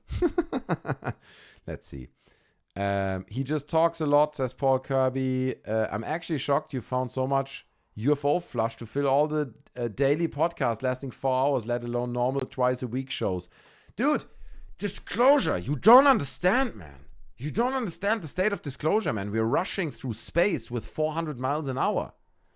Disclosure is vibing on a different level. We have so much content. I can't help it. I could do less shows. But it's impossible. We can't do it. We're traveling through space, and disclosure is the wind in our sails. This is a live footage from the outside, by the way, of this live stream right now. There it is. This is how we're entering the atmosphere. We're going in, ladies and gentlemen. Space, the final frontier. That's right. We're vibing. It's Friday night, ladies and gentlemen. Cheers. Dado, I love you, bro. 551. Any day, every day. That's right. Ooh. It's hot. It's hot. But anyway, we love the vibes. We love those intense vibes. Giving us goosebumps. Just like ghosts for Zach Bagans, man. You know? Make Rub over on Twitch says, woo, yeah. That's right. You gotta feel the positive vibes, man. It's Friday night, you know? It's Friday night. Don't forget it. Disclosure is one thing, and it's important, that's true. But it's also Friday night, so pour yourself a glass. Do whatever you want. Smoke one of those green spliffs that you got at home. Do what you want to do. Maybe drink an orange juice if that's your thing. If you want to go crazy, have an orange juice. It's time for that right now. It is Saturday night. Actually, it's Friday. It's Friday night. And it's disclosure time. We're going in, ladies and gentlemen. Ooh. Damn. Those vibes. Those vibes are off the charts. Damn it. Can you still feel it? Can you still feel the vibes? Dipping off slightly there. Cheers.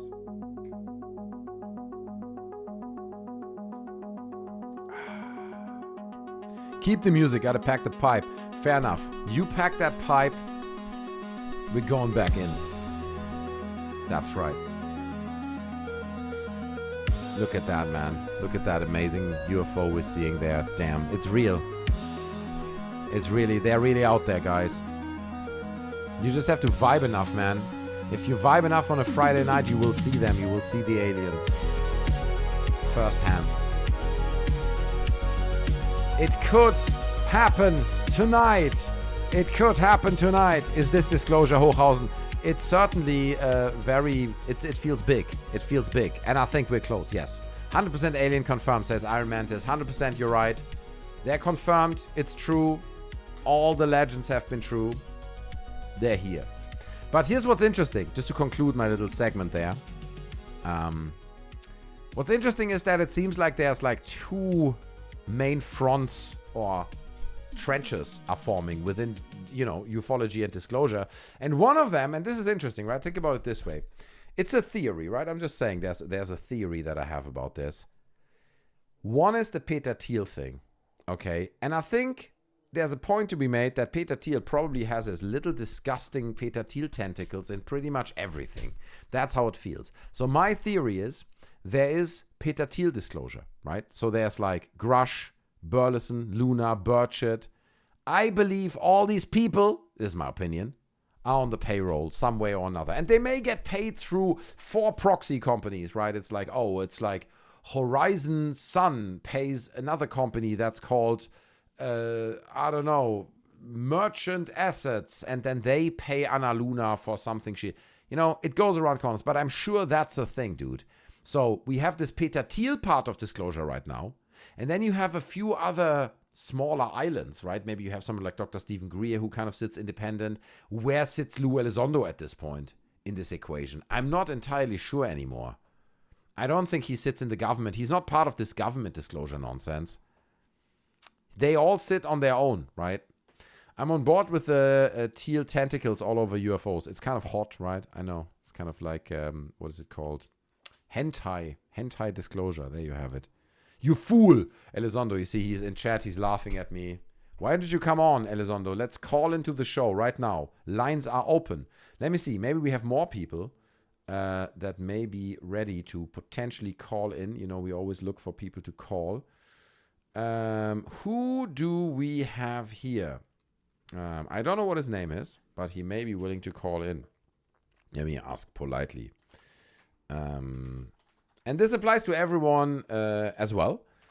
If you want to call in, if you want to talk to me about your day, or you want to try to fool me with the story of Beetlejuice, then you can do that, okay? There's no judgment. I love you guys. I want to hear how your day was. I want to hear how your life is going. Right? If you want to tell me how horrible everything is at the moment, then please call in, okay? I will have an open ear for your pain. This is still a call-in show, even we talk about ufology all the time. But respect, okay? It's about respect. Lobster says, Lou, when's your new book coming out?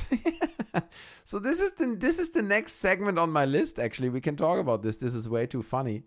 Because it's not coming out, okay? This is coming to us through a tweet from Stephen Greenstreet, but the truth is I covered it and on my stream before as well. I think on, when was it, like Wednesday? Yeah, maybe it was Wednesday, where we literally still had the old window on Amazon open, and then I refreshed it. It said, actually, the book's sold out now or something, and the release is delayed. Very funny. So this goes back a little bit. So back to this tweet here. From when was this tweeted? January. Okay, this is January. Stephen Greenstreet says, UFO celebrity Lou Elizondo releases his second book, The Reckoning and the Unspoken Truth About UFOs and the Urgency of Now. That's literally the title he came up with, dude. In which he promises to reveal the truth about UFOs in exchange for money. Buy the book, you will get alien truth. In 2024, Elizondo released his first book, Imminent, in which he promised to reveal the truth about UFOs in exchange for money. Okay.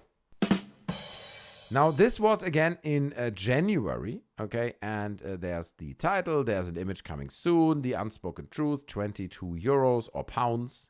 Why does Stephen Greenstreet have pounds? Anyway, what is The Reckoning? A former Pentagon insider reveals the hidden truth. So it's basically the same book.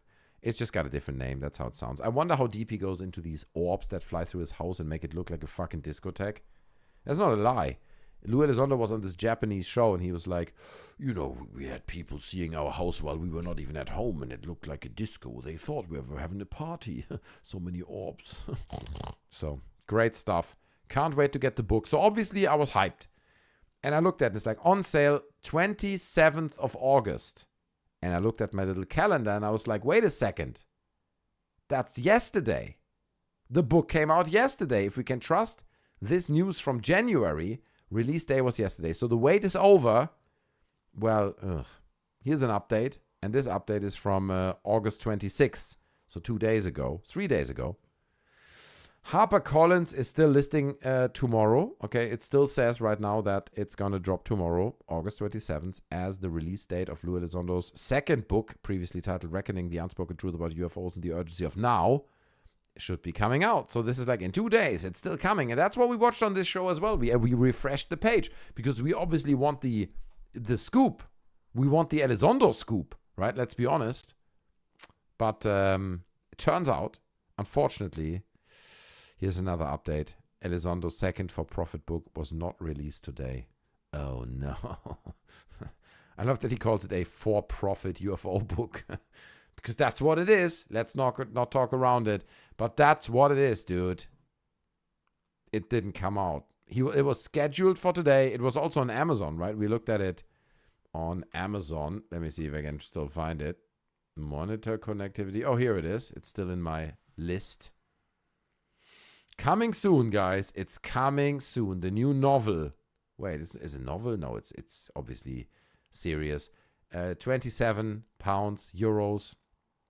It's huge. It's temporarily out of stock, but it's coming soon, ladies and gentlemen. You just have to wait a little bit longer, and then it's coming.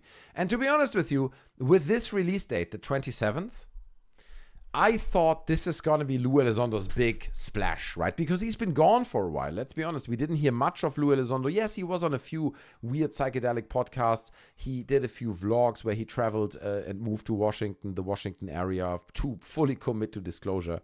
But besides that, we didn't hear much of him. So I thought it's going to be an explosion of this book.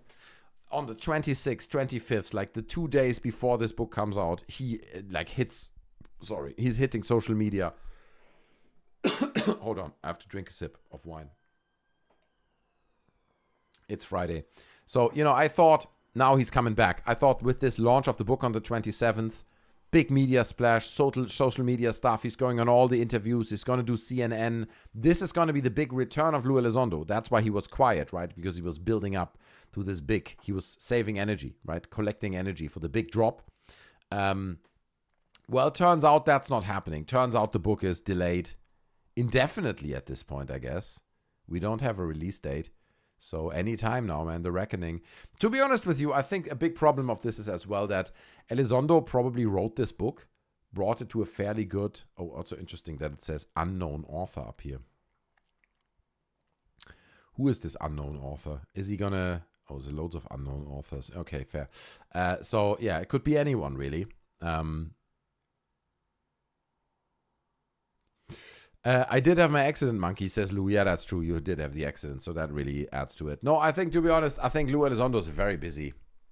Lou Elizondo is trying somehow to save what he has built over the last years, and that's unfortunately all linked to counterintelligence and UFO nonsense. And he fucked it up, and people don't forget. And every time Lou Elizondo appears somewhere, people are like, hey, what about chandeliers, dude? Can you sell me a chandelier? We're getting comments like this, and it kind of ruins it. You have to understand, man, disclosure has really changed in the last few years, drastically. It's become a thing that's just not by people like me, obviously, but many others, like people like Mick West, seriously discrediting it, other people discrediting it. Look, we used to have people like Stanton Friedman that would give pushback and would kind of debunk some of this stuff. But the truth is, nowadays, it's much harder, man. It's much harder to come out and show us stuff that doesn't immediately get debunked.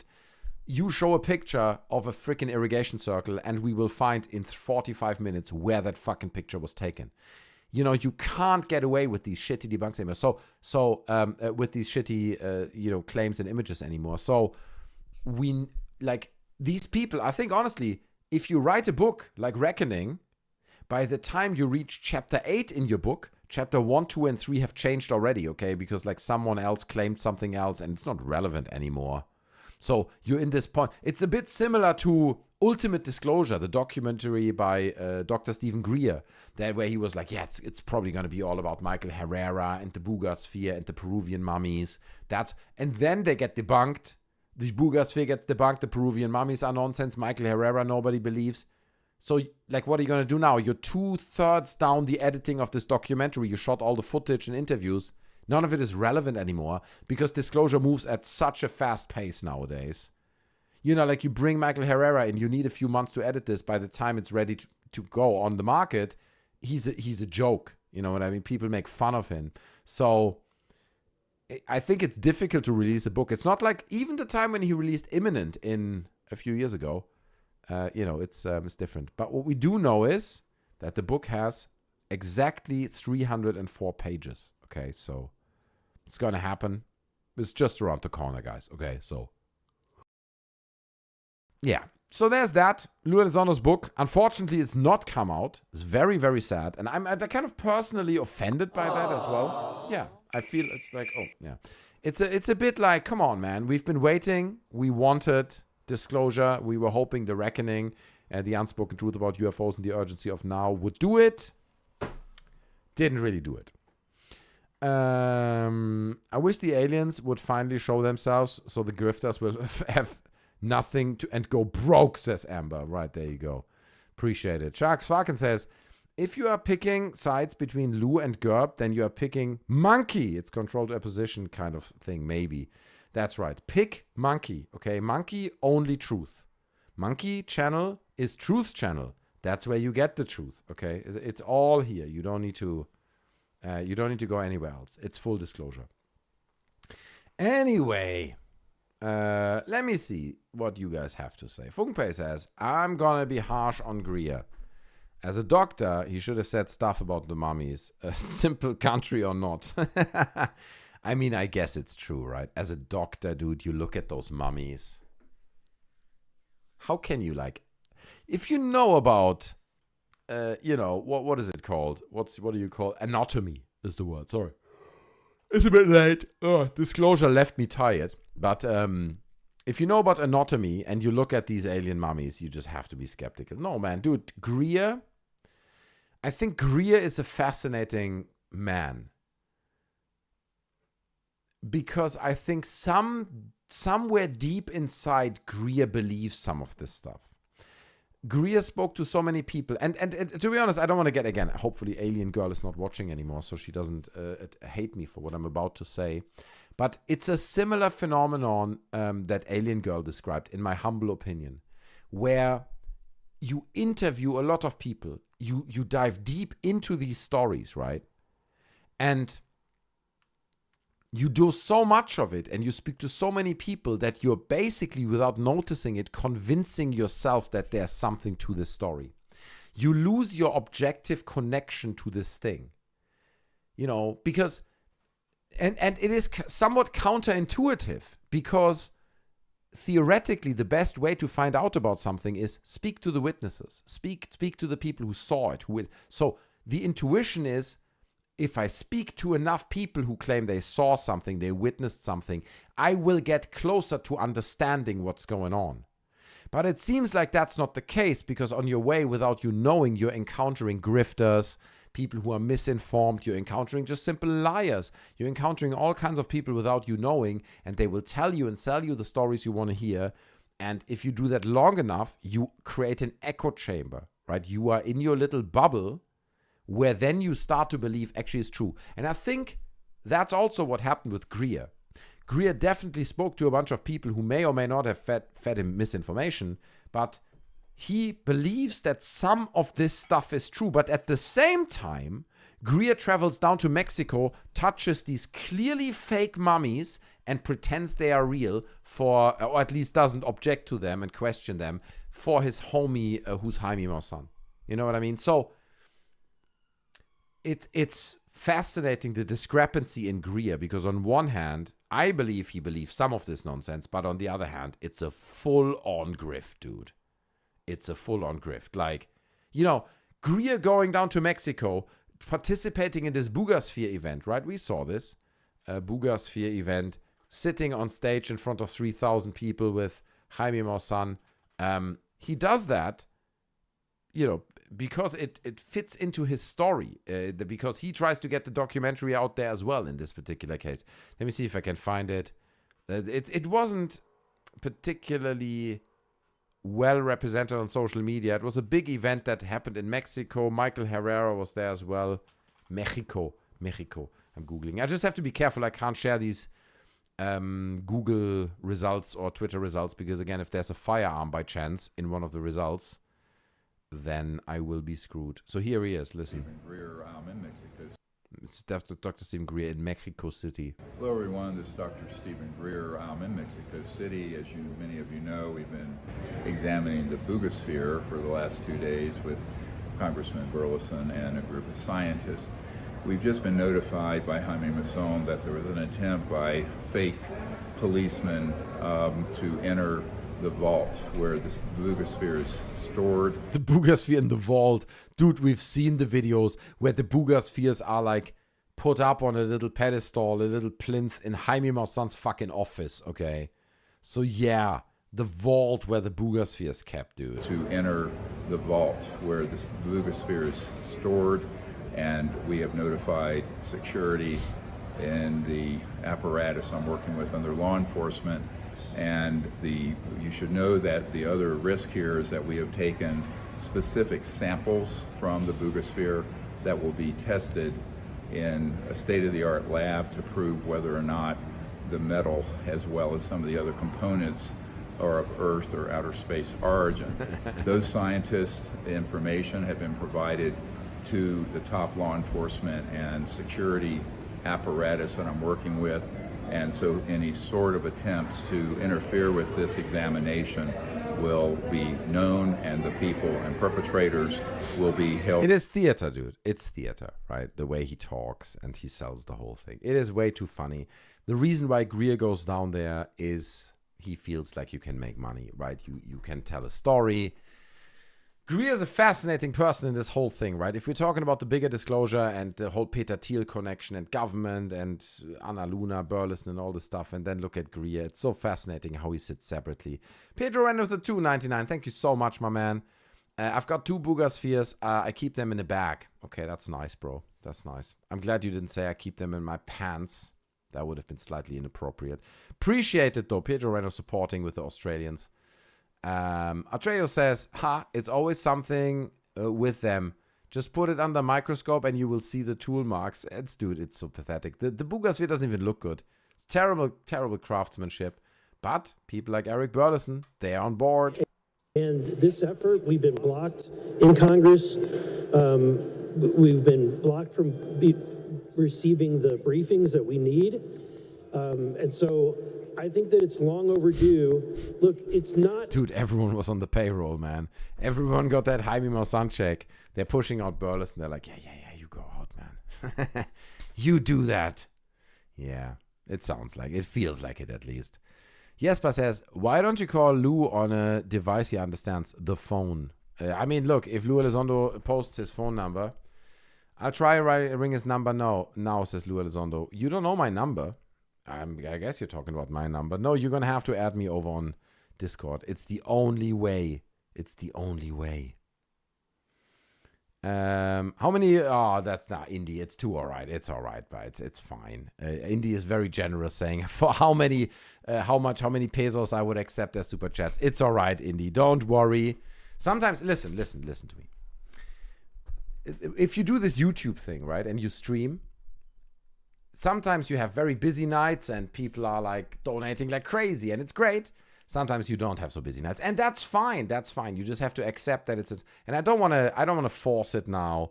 I think we are crossing the line. You know, we are 9 out of 15 super chats. Actually, we are 11 out of 15 super chats because of the other generous super chat from Indy. But are we going to make the super chat goal tonight? It's rough out there. It's rough. So I'll do one more segment. We'll do one more final segment for tonight's show. Okay. And again, lines are still open. So if you guys want to call in, if anyone wants to talk to me and have a conversation, then I'm here. Joel posts this picture. If you're on the Discord, then you probably know why. Okay. I shared it earlier already. Shared the clip. I had my nose hair waxed. I was talked into it by my barber. He said you should do that. And it turns out probably not the best idea, but yeah, okay, fair enough. We'll watch the video again. We're watching the video again. Here it is. All right, okay, let's do it. So nose hair removal. It's ready to go. It's at my Turkish barber of trust. Quick. Do it quick. dude, oh, It was very painful. It was very, very painful. God, that is disgusting. That is That is disgusting. horrible. I hate this so much. Okay, fine, let's do the other one. Why Faster did I do last time. Why did I do this? Oh my God. This and more premium content over on our Discord. Link in the description if you want amazing content like that. You've come to the right place. Turk Barber, of course, man. It's the best. You want to get... How do you think I get these incredibly sharp haircuts? Need to read more chat, says Adacone. That's true. I missed it. Which number? Lou Elizondo. Did Lou Elizondo post his number? Can we call Lou Elizondo now? People call in. That's crazy. No, it's fine. It's fine. Sometimes people call in. Yeah, that's true. I rest my case. What did he say? No, he's blocking me. Can't get through. What? I'm blocking nobody. There's no blocking happening on this end. Okay, Lou Elizondo's lying in chat. It's not true. Jesper said, Monkey, why don't you call Lou on a device he understands? Yeah, well, where's the number? Join the Discord, okay? Link is in the description. We can still talk, ladies and gentlemen. Discord lines are still open. It's not too late. We can still be friends. Let me see. I have another request here coming from... should I read your name? Maybe I'm not going to read your name. You can introduce yourself if I put you on the show and tell me how you want me to call you, okay? I don't want to read it. Okay, we're going to bring in another caller. This is the final segment of the show. But before we do it, ladies and gentlemen, let me take a quick urination break, okay? I will put on the infamous Las Vegas UFO plus some sound. You guys can vibe. And when I come back, we'll bring in another call. We have one caller lined up, so it's just going to be 2 minutes. So we're going a bit longer, you know? It feels like you guys been just saved. The show almost ended, right? It was almost over. I was about to say, see you on Saturday, see you tomorrow, guys. But then a caller said, we're going to call in. Let's talk about disclosure. So here is the original video, Unfiltered Truth from the Las Vegas UFO. I'll play this for you guys. Give me 1 minute. And when I'm back, we bring in a caller and talk more disclosure. So don't go anywhere, ladies and gentlemen. Stay locked and smash like, okay? That's what, locked in. Something like that. I'll be right back. Hold on, that's not loud enough. Hold on. That's better. Nah, still not loud enough. There you go. I'll be right back.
Back. Damn, this music is extremely loud on my headphones. I hope it wasn't that loud for you guys. Alright, we're back, ladies and gentlemen. UAP is wet, says Deno Kompliziert. I'll take that as a semi-kinky comment. Gaia Scams says, Dr. Armin. I love Gaia, dude. I'm so subscribed to Gaia. Lou Elizondo says, I wonder if I can still text him. Me? You can always reach me, Lou Elizondo, anytime, okay? You don't need to go on Thomas Fessler's Disclosure Tonight show. You can just come on this show. Tell the truth over here, okay? We are the true disclosure show, Okay, that's how this works. All right, let's see if this caller, who says he wants to talk about UFOs and the media money making disclosure thingy, let's go. What he has to say. Maybe he's around. Maybe he's not around. Hello? Hello, can you hear me? Hello? Hello? I hear you. Yes. Can you hear me? Yeah, I can hear you too. Welcome to the show. I didn't read your name. Wasn't sure how you want to be introduced, so you can introduce yourself. How you doing? Doing pretty good. So, quick question. Let's talk about the media blitz and the money-making scheme of disclosure. Okay. Since that really seems like, it's pretty prevalent in today's world. True. You have the government, the U.S. government, you have the British government, you have South American governments that are all saying, hey, we're seeing weird stuff in the sky. Mm-hmm. And it seems like it's all been hijacked by a group of people that just want to make money and write books about it. Yeah. It But feels the people way. that truly have experienced something, generally you never hear from them because it's that impactful. I think that's almost the reason why it's happening. Because so the question is, why do you have all these people? Let's assume it's misinformation or whatever, and loads of people come out, make all these claims over the last 80 years, from Roswell to Lazar, all that stuff. If there's a misinformation effort, why is that the case? And I think money is one reason, but it's the government. The government is not making money off the UFO law. There has to be an intelligence reason. Do you know what I mean? Or do you disagree? I agree and I disagree. I think that when it comes to the government, especially the American government, they're trying to reach out to the left side of the population, which more predominantly believe in UFOs and aliens than the conservatives. And I believe that they're reaching out to try and get votes. Right. I think it's that twisted in America. So, and then the other side is purely money. It blows my mind that every single show I watch, everyone is like sitting behind a library of books that they wrote. Yes. Everyone's like, hey, grab my book. By the way, Yeah. I wrote this in my 19th book on chapter 5. That's exactly. Sorry, I have to interrupt real quick. I'm so sorry, but I have to say, Indy sent 30 GBP over on PayPal, which is super generous, and I count that as the remaining super chats. Also 5 Canadian over on YouTube, so thank you so much. And another 5 Canadian. It's all good. We've unlocked the super chat. We're going late, Indy. Indy has unlocked the super chats single-handedly with so much generosity. Let's go. That's right. Small applause. Let's go. Indy, thank you so much. That's right. And you as well, because your call stopped me from ending the show. So now we're here and we're going extra long because of you guys. So thank you so much to you as well. Thanks. Yeah, not a problem. So let me ask you, as a media person, as a streamer, as someone that obviously, I guess you've never seen anything like a UFO. No.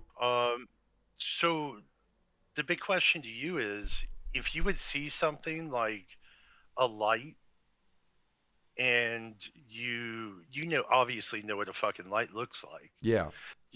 But let's say you see something that looks like it's plasma going around it, like something from Star Trek. And you're like, that's not a drone. Yeah. I don't know what that is. So would you change your stance? Not if I would see a light, like plasma is like, a light flying around. I would not change my stance on that, because I believe that there are, for example, geological phenomenon we just can't figure out. Where you see lights. We know, for example, people have proven that, or like people have claimed at least, that before earthquakes you can see lights in the sky. So there seems to be some connection between geological phenomenon and lights. So if I would see a light, that wouldn't convince me. I'd be like, I don't know what that was, but to jump to aliens? No way. But I tell you one thing, I've got a very good friend of mine, right? A guy that I grew up with. I trust him 100%. He used to watch my show as well, right? As a childhood friend. But he says once he was walking in a field in Germany. It's quite rural, so it's not busy. He was walking with his little cousin who was like 8 at the time. And he was like 35. And they took a little walk. And they walked through this field. And he said he saw a silver object, cigar-shaped, that was vertical, right? So it was like perfectly vertical, sitting in the sky. And it drifted from the right-hand side to the left-hand side. So he said he saw it for like 15 minutes and his little cousin saw it as well. And then he said it stopped in the middle of the air, right? Sat there for a minute or two and then flew off into the sky. So this is one of my best friends. And he says he can't really watch my show anymore because he saw that. And my hardcore skeptic stance, like it conflicts with it because he can't accept, it's almost like disrespectful to him, if you know what I mean, right?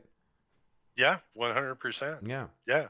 So, No, I know exactly where he's coming from because I come from the communications world, and I was working at a cell phone tower that was across a freeway. This was about 10 years ago from a military base.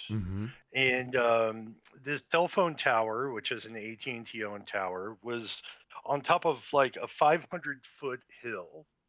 And like you could see for miles in every direction. And it was a short tower. You put short towers on tall hills, right? Yeah, sure. So I have two tower guys up on the tower, and I'm rigging rope and antennas and cables and all that. And I look over the firing range, and about a mile away, I saw a silver tube that at a mile away was probably a quarter of a mile long. Right. And I remember, I just glanced. I was, just looked up and I was like, what the fuck? So I yell up to my tower guys and I'm like, hey, look at that. And I pointed to it and they looked down and they looked over. And, this was not a military thing. This was like just hovering. I mean, this was a huge cigar ship. So let me ask, so how is this very rural? Are there towns around? How is the land? Yes. Is it a flat land? Would you see this far away? Flatland, Oklahoma. Yep. Very flat desert. Right. And you could see it clear as day. Right. As sure as I'm talking with you right now.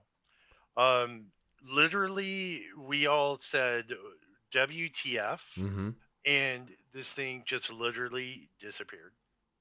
As we were looking at it, this was not I turned around and then I looked back. This was, I was looking at it and it just disappeared. Like in the blink of an eye, like from it's there to it's gone. There's no, you didn't see it fly away. It just disappeared. No transition at all. And, and I'm a retired engineer. So I'm very scientific. I'm very grounded. And, I never seen anything like that before. And this didn't happen to just one person. This was 3 people. And we all saw it disappear at the same exact time. So just to be clear, so you were on the ground and the other 2 guys were up in this cell phone tower. Cell phone tower? Yeah. So they were up there and you were down there and you probably were talking through like radios or something. Radios, yeah. Right. Yeah. So who saw it first? Do you remember? I did. You did. So you pointed it out to them? You said, guys, look westways or something? Yeah, I was like, hey, look over the base. And I said that on the radio. I remember I was rigging a sector antenna with a rope. We were getting ready to pull it up to do a antenna replacement. There's really bad lightning storms in Oklahoma and radios get blown up all the time. So a huge amount of maintenance. And that's why we were on site. And I was rigging up a sector antenna and getting the LMR cable connected. And I just looked over the base and it was like, whoa, like here's this big silver tube. Yes. I got on the radio and I was like, hey, look over the base. And we literally all you could hear, bloop, bloop, bloop, what the fuck? And literally the moment we said that, we were all looking at it. It literally just disappeared. It didn't go anywhere. It didn't dissolve. There was like no visual effect. It was just boink, gone. So you see that disappearing thing, right? Makes me think of a mirage. It makes me think of which doesn't explain it. I'm not trying to discredit you here at all. Let's talk about that. Do you know what I mean? A mirage, where does a mirage come from? Well, it's a reflection of ground. light, right? Yes, it comes from the From the ground, ground. but it I can. was Yeah, go ahead. I was 500 feet in the air. You were on a hill, I was on a hill, a 500-foot hill. right? Doesn't exclude And that mirages can theoretically happen, well, true, but guess what? It was also springtime. right? So mirages happen with heat coming True. up from the ground, That's right? true. That's true. Yeah. It was about 75 degrees. Mm. And I was looking at the sky. Mm. I was looking literally like straight across. How So high? if How I high was was on the that? ground, How high was that object? If you would guess, like let's say you're level, right? So you're what you said, 500-600 feet above the ground. That's level. Yeah. Where was this object? Was it another 100 feet up, or was it even a bit underneath? no, actually it was straight across. I was looking straight across. The tower on the hill is less than 100 feet. Right. So it's a very short tower on a tall hill. Mm-hmm. And like I said, you can see for miles. Mm-hmm. You know, that was experience one. And, you know, I was quite shocked. Like, you know, we were all like, what the hell? Yeah. And then we continued on with our tasks. You know, we were on the job. Of course. A few years later, moved to Texas, Houston, and working for another comm shop that does work with the federal government. I had a little pug dog. It was about 9 o'clock at night. He had to go take care of his business, you know, in the backyard. Yeah. I let him out, go out there, light up a cigarette, you know, sit on the bench, look up, and literally 3 blocks over and about 100 feet up at 9 o'clock at night, I see this white orb. And, you know, at the time, like I was a licensed drone pilot with the FAA. Like I know what a fucking drone is. I see this orb that is about 10 feet in diameter. Mm-hmm. And I pull out back then like my iPhone 3 or whatever it was. Yeah. You know, and I start taking video and I take some pictures. I had a golf course across the street, and it was kind of funny because as I was taking video, it was there for about 10 minutes. It started going down, and I couldn't see it it finally over the fence, and there were other houses as well. But I went in and I grabbed the video, I put it on my Mac, I opened up Premiere, and I zoomed into it and I started going frame by frame. Mm. And the thing that really blew me away was it literally looked like there was moving plasma going around whatever this was. It was like what I would imagine like a force field. I've never seen anything like that before, and I've never seen anything like that even afterwards. You know, those were 2 experiences that, you know, when I watch these shows and I listen to people talk and try and sell their books and, hey, come to my talking show and do this and do that. Yeah. You know, really the only thing I have one question for you. Have you ever seen a UFO? Yeah. That's the thing. Most people say no. And it changes people if you've seen it yourself. Like I told you about my friend. Let me ask you about your sighting. So speaking about this first UFO, so you described it also as a silver cigar-shaped object, or did I misremember? Yes. Was that like horizontal or vertical, or it moved and spun? How would you describe that?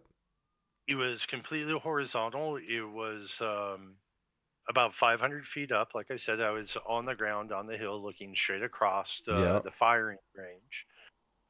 This military base has a lot of howitzer like cannon in training, and what they do is they literally, when you're driving down the freeway, like you will hear whistling go over you, like as they're shooting howitzers over you. Oh no. And on the side of the base I was at was on the impact side, Right. and they shoot left to right. So I was on the right hand side. It was a cylinder, and like I said, at a mile away, I would say it was probably a quarter of a mile in length, and probably 500 to 600 feet in height, and there was no moving. It was just there. Boom. It was a static object.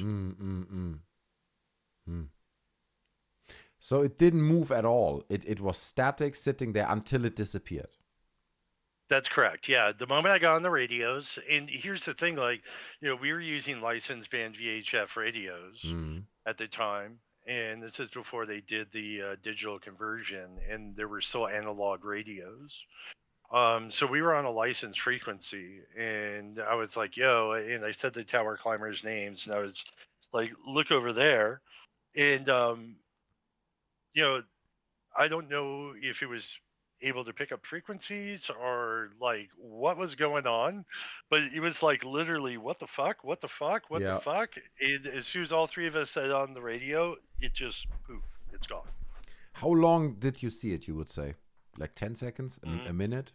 What was it? No, as a matter of fact, I looked at it and just tried to comprehend what I was looking at for about 30 seconds before I got on the radio. Right. So quite long, actually. That's quite long. Would you say? Yeah. Would you say that that you could like see technical parts on this object, right? As an engineer, you see seams, you see the manufacturing, you see metallic properties, and maybe bolts or anything that would imply a technical object. So it's kind of funny that you mentioned that, because that was one of the first things I looked at. I was like, wait a minute, is this like, some kind of range observer balloon? Right. And I was looking and I'm like, I don't see any seams. The ends were rounded, like literally like a cigar case. Yep. But I saw no seams. I saw no windows. Obviously, it was also a mile away. It's not like it was 10 feet away from me. Sure. But yeah, literally it just disappeared. It was like someone flipped a switch and it was gone. So do you believe this was an alien object you saw? Well, I have to be honest with you. I mean, I could imagine that government and private contractors have a lot of technology that we don't know about. But I just don't think that we're at that point where you can make a quarter of a mile long, 500 to 600 foot tall vehicle float 500 feet in the air and disappear within a second. I just don't think we're there. I mean, I know that there's, technology out there with using high voltage electrical fields. Yeah. I know that there's, obviously material out there when you're looking at it with scopes and whatnot that, would hide its signature, like a heat signature or an electromagnetic signature. Yeah. But we're talking about with your eyes. Yeah. So, that's a different story. It's a different story. No, you're right. It doesn't really explain it. Again, my suspicion is it's some kind of air phenomenon. So you also said it was close to an airbase, right? You implied that there was an airbase close by. No, it's not an air base. It's a military base. It was an artillery base. Oh, okay. But it's like a manned military base somewhere. Did you come forward and say, we saw this? Does anyone else see this? Did you make a report? No, believe it or not, you're the first person that I've ever told this to. No way. I'm not the first person you ever told this to. No way. Yeah, watching your stream pissed me off so much. And it wasn't you, but it was the level of disbelief and it was the level of ridicule from chat that I agreed with on the books and the money and the Lou Elizondo and all those freaky people. Yeah. Like Cameron. Like, have you ever listened to that guy really talk? Not too much, to be honest. Just clips, but yeah. I mean, the guy is a psychopath. I mean, I sat and listened to a 2-hour conversation with him, and I was just like fighting the urge to click off of it. Yeah. Because it just seemed like the guy was just like, no, I know everything. You know, it is it's insane. kind of like, you know, you make movies. Yeah, and I think there's also an element of like disrespect there, right? For There people who grift on this, who sell these fake stories, and it's clearly just nonsense. And we're holding up fake pictures Yes. and cashing in and paid speaking engagements. It's disrespectful to people who actually have seen something. And I always say this on my show as well. Of course, I ridicule it, but I don't ridicule. Like, if you tell me this experience now, I will put a theory forward, right? I say there are mirages and it could be, but I will not ridicule it, right? It's your experience. Who am I to judge? So I think there are two separate things. There's what people actually see. There's real experiences, whatever they are.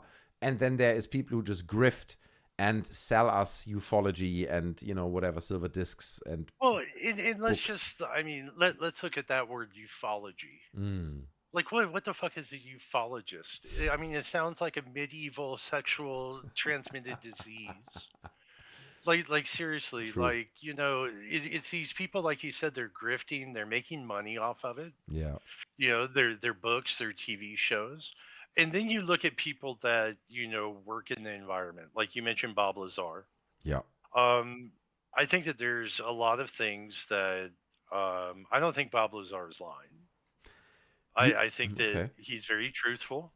I think that a lot of things that he said has actually come to fruition. Mm. Why else would the FBI raid his house, raid his business?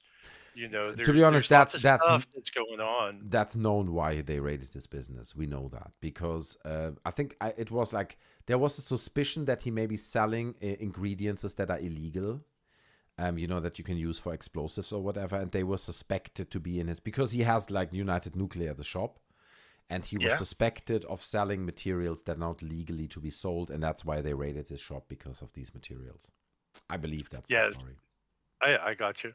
And that was the official, you know, excuse. We want to see who you sell your stuff to. I don't know if you've ever been to his e-shop. Yeah, of course. Um, Yeah, I've checked it. Yeah. yeah. Everything's super low yield. Like, you know, you can go out and pick up 500 rocks in your backyard, and chances are a few of them would have uranium in them. You know, everything has radiation in it. That's true. Um, There's a general ground radiation. That's true. But I'm not sure Yeah, if you pick up yeah. a bunch of rocks there. I mean, there might be mild, like microscopic traces of uranium in them. That's probably possible. Yeah. True. So now imagine taking like bags and bags and truckloads of that and refining it. Mm. You know, putting it through centrifuges and washing it and refining. I mean, that's a pretty long process. Mm. And if that was actually the truth, then why would ATF be there? Why would the DEA be there? Why would the IRS be there? Why would the FBI be there? Mm. Why would NIST be there? Why would all these other organizations be there? I'll tell you why. Hmm. Because I think that I think that they thought that he had element 115 and that he was hiding it. Mm. But That's what I think. Bob himself claims that he's got it, right? Bob himself claims that he's got element 115 right now, somewhere. He claims that. Well, here's the thing. Okay, pre-CGI, pre-AI slop. Mm-hmm. There's videos of him in the 80s doing an actual lab experiment. I'm pretty sure that you've seen it with the lights off, and he's shining a laser directly to this material that's sitting in a glass dome, and the laser's going around it. Mm. It's in the movie that he made in the 80s. No, I'm familiar with that. Yeah, I'm familiar with that. Yeah, Are you yeah. familiar with the context of like John Lear, and that a lot of the story that Bob Lazar was told by John Lear several years beforehand? Do you know this? You know, I mean, really, we kind of get into hearsay here. I am familiar with John Lear, and, you know, I guess I kind of look at it like, you know, anyone that works for the government, I'm automatically going to be suspicious of. Fair. It's fair. like, what's your motive to even say this to begin with? Okay. Yeah. Fair Yeah. enough. Yeah, especially when we're in a world of today where, you know, you have the president of the United States making up, like, you know, elementary school pet peeve names for people, you know, and now it's socially acceptable. You know, and like I said, I feel like, you know, this is a way for the conservatives to be able to reach out to, you know, the left people And, to finally go, okay, look, I told you that there's disclosure. Kennedy didn't give you disclosure. Clinton didn't give you disclosure. Obama didn't give you disclosure. I gave you disclosure. Yeah, it's powerful. It's a powerful thing for many people. It really is. Yeah, I agree. It really is. Yeah. It really is. So really, at the end of the day, like all of the congressional hearings, which I watched, Yes. biggest fucking joke is like a monkey fucking a football. It's like, like seriously, if you think about what came out of it, Yes. just a bunch of people going, hey, buy my book, right? It always comes back to a book. Well, I mean, to be honest, coming back to the Bob Lazar story, speaking about hearsay stories, and Trav says it's in chat as well. Like, Bob Lazar's the ultimate hearsay story because we have nothing to back any of his claims up, right?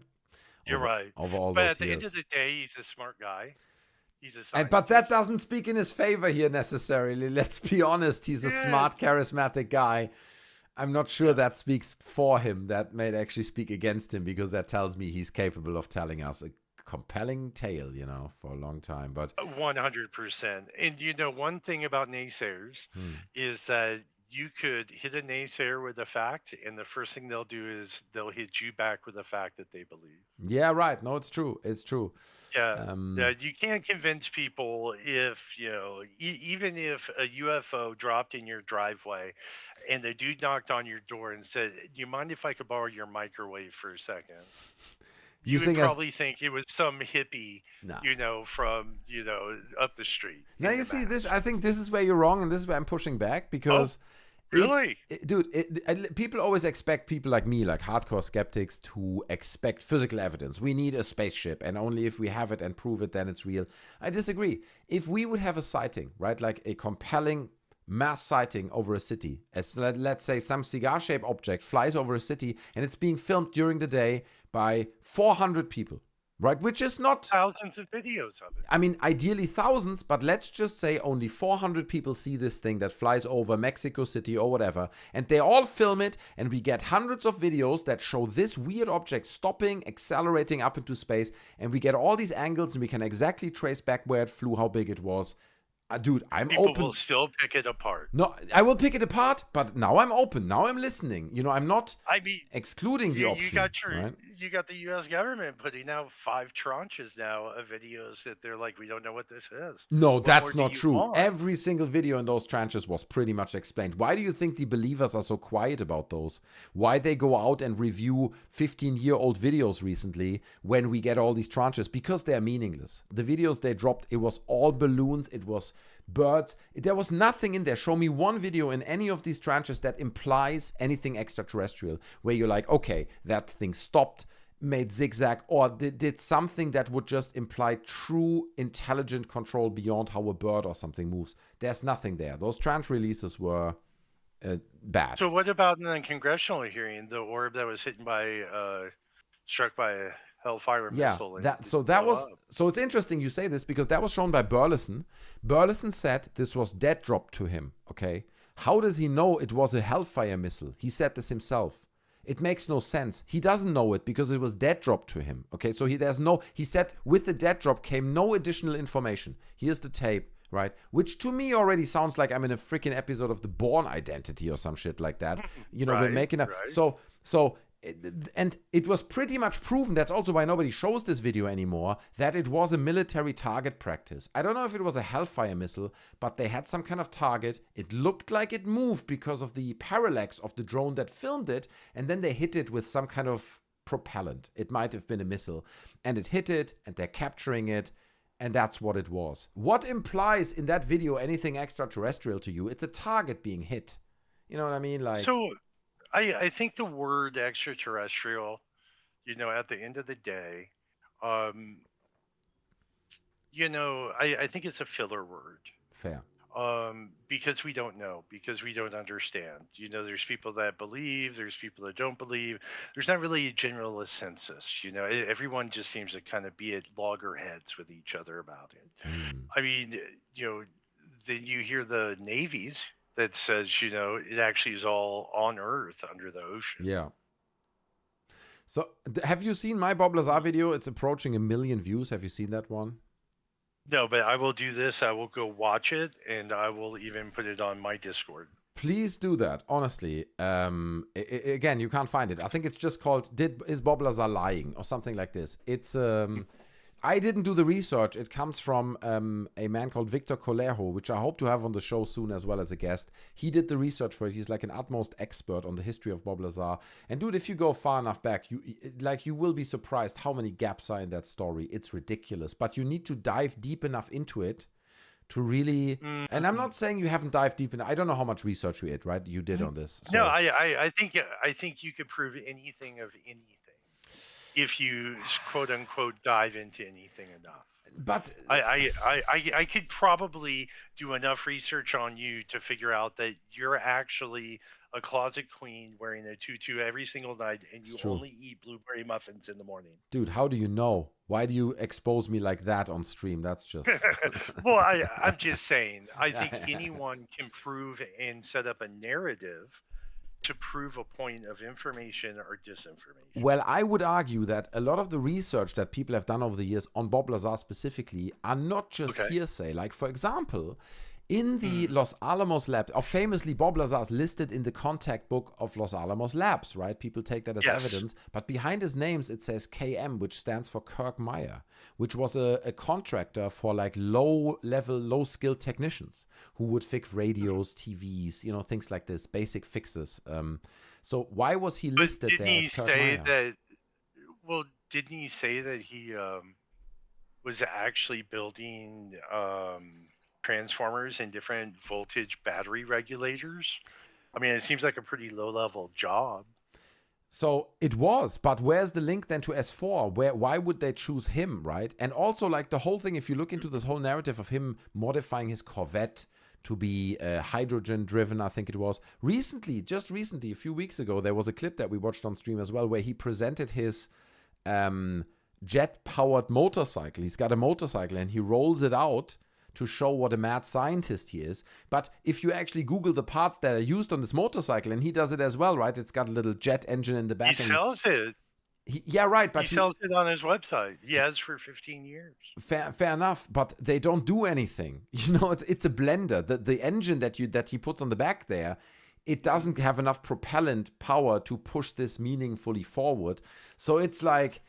It's just... Well, I mean, you don't honestly expect someone on a public website to be able to sell a full-blown working jet that would make your bicycle go, 500 miles an hour, do you? It's a fair point, but what I'm saying is I think these are blender products. I personally believe, just like full disclosure between you and me, I think the whole United Nuclear site is basically a blender. I'm not saying you can't order these products. It's a real shop.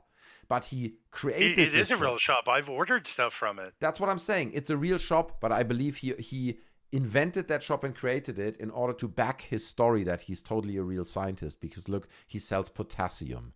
You know what I mean? So that's my opinion. But again, I can't prove this. This is obviously speculative. So who knows? Right. So let me ask you: Are you an engineer? Do you have a scientific background? Like, what's your education level? I have 2 BAs and a master's degree, but not in engineering. I'm not an engineer. I'm not mathematically very capable, no.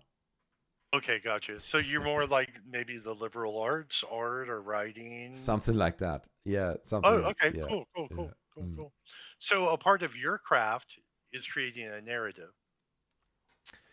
You could make that. No, I would say I see myself. I mean, you can make that argument, but I see myself more as an inquirer. I look into the thing, and then whatever comes out. If I would have looked into the Bob Lazar story, and loads of things bounce back where I'm like, holy shit, that's a weird coincidence. Holy shit, that doesn't line up. Then I would believe it. But I looked into it so much, and so much stuff has bounced back where you're like, that does not line up at all, right? All the way back to his wife, right? Where his wife took her own life. And then 2 days later he gets married to a different woman. Again, that's not necessarily discrediting a story, but it shows a certain mindset of a guy. You know what I mean? A guy who marries a new woman 2 days after his wife passes away. I don't know, man. Like, that's a special kind of guy. So and then honestly, one of the biggest points. But how much for of me, that's factual? Because his wife cheated on him, and he got a divorce. Fair enough, He divorced her. But still, she anyway, yeah, so it's fine. She look, I don't know if she cheated on him. I hadn't heard this before. I don't want to go into too much into what exactly who cheated Well, I on mean, who. he even says that in all of his all of his books and documentaries, and that's one reason why apparently his handlers were had his phone tapped and found that she was actually having an affair with her pilot instructor. So these are like personal details that I can't verify. People will make these claims. Maybe he said it himself. To be honest with you, He did. that's fair. Maybe, to be honest with you, I think it's much less relevant. If you look at the bigger story and the bigger claims that Lazar made, I don't want to discredit Lazar just because and then he had this history where he was part owner of a brothel or something. That is all true, right? But that doesn't discredit his story. It might still be that his story is true. The biggest kind of hint for me is the John Lear connection. Lazar was a friend of Lear, and Lear provably told the story of S4 years before him. And they were friends. They were talking, right? So they were, yes. Right. So that's a big one for me where and I'm you like... know how they met, right? Yeah, well, I read up on it a while back. But listen, we're going to do a special show on the whole Bob Lazar timeline in the future where we go through with Victor Colero through the whole timeline. My experience with the Bob Lazar story is every time you dig deeper into it, it crumbles. It falls apart. And the only things that are provable, right? Like, for example, his the paycheck that was also presented in front of court. Was it I'm not American, like, is it W-2 form? Is that the name, what it is? Yes, sir. Right. Yes, sir. So all that kind of stuff has been kind of discredited at this point. You just need to listen to some of the stuff that Stanton Friedman already said 15 years ago. There's a lot of questions. And it's not just his educational records, which are a massive hole in this whole story as well. It's just, in my opinion, and I respect if you disagree, there's too many red flags. You go through this story, too many red flags for this to be legit, in my opinion. Once again, I kind of lean to the adage of it's very hard to know what a man went through until you walk in his boots for a mile.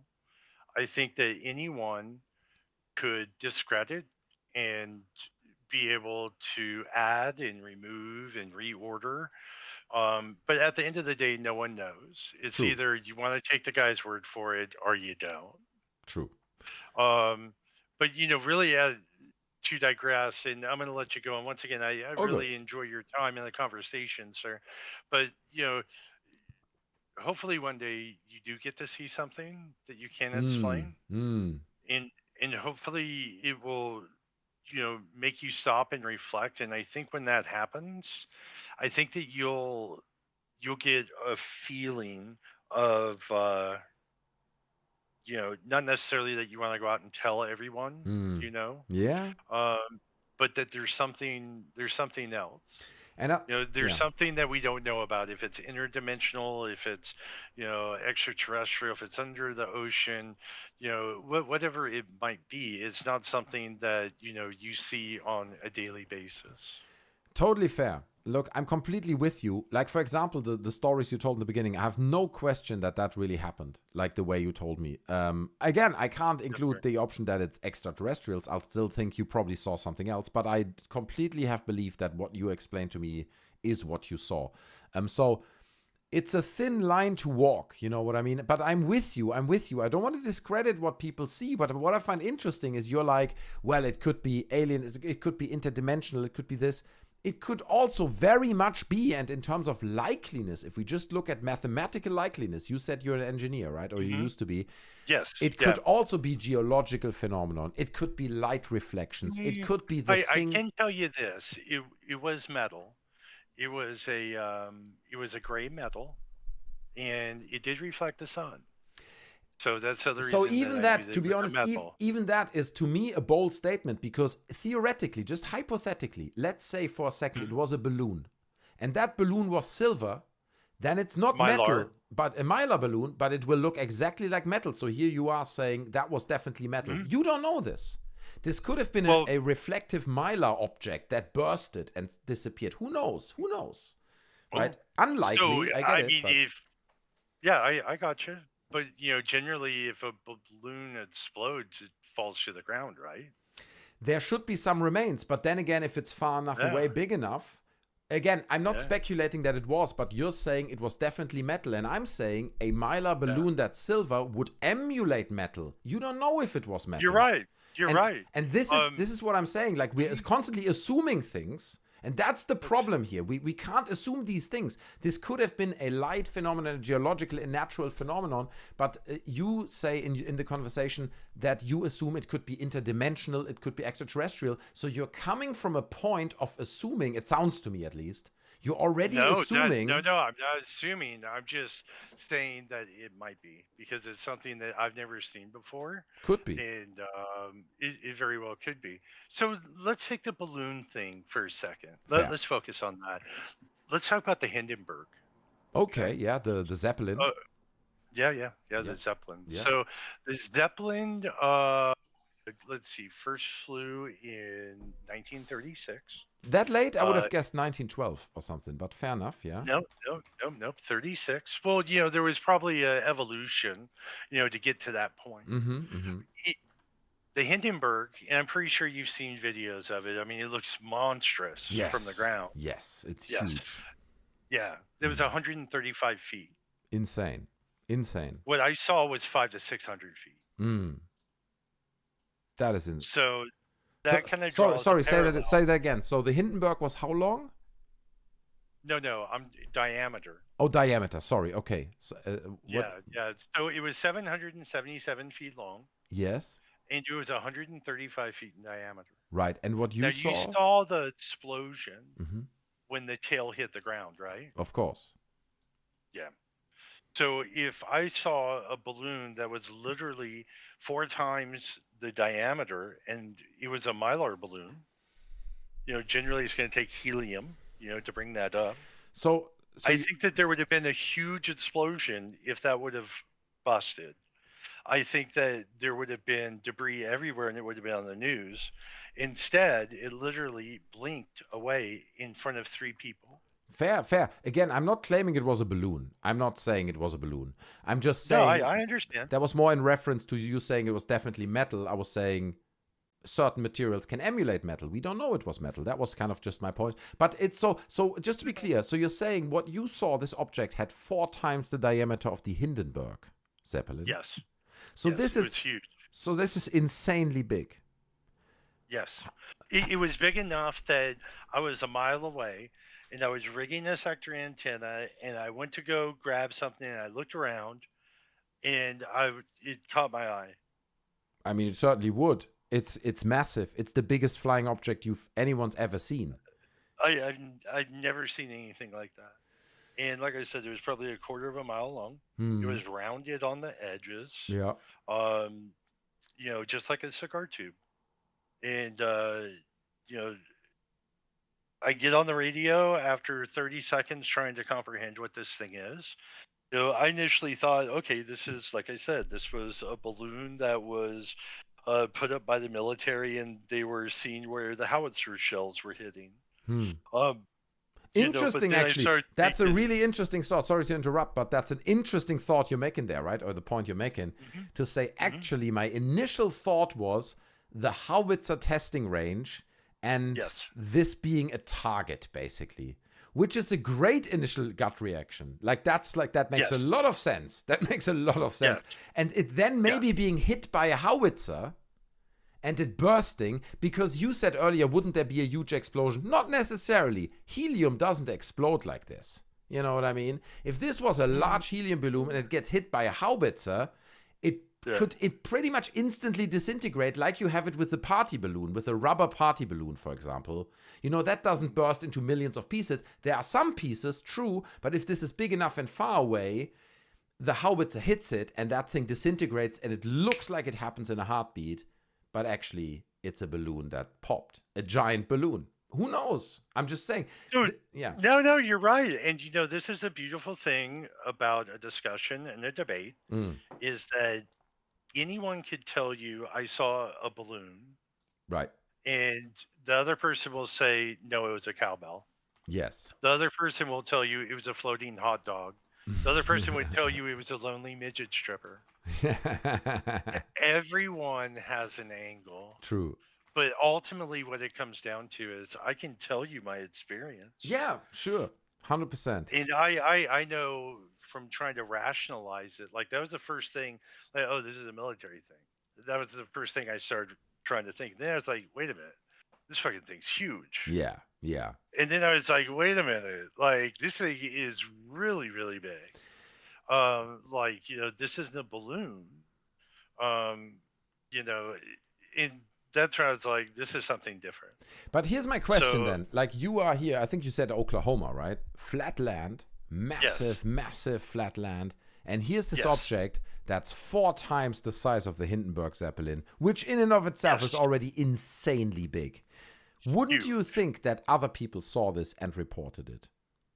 2 other people that I know that were on the tower. Yeah, did. okay, fair enough. They saw it. I don't know about anyone else.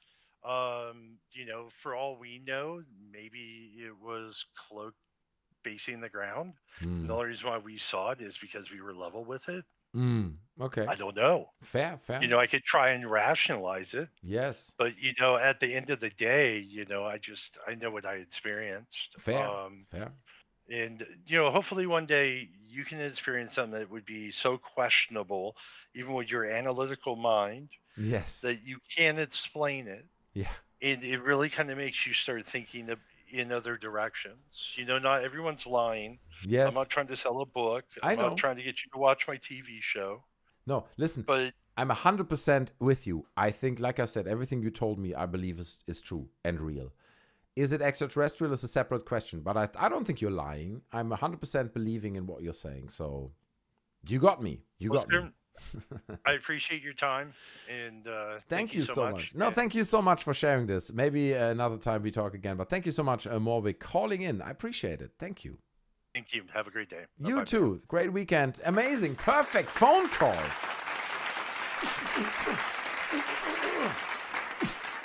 Giving a right hook. We're going late. Okay, we reached the super chat goal. Even the timer has run out, but Indy saved the night single-handedly. So another applause for Indy. Dude. The in-studio crowd over here. They're going crazy over this, okay?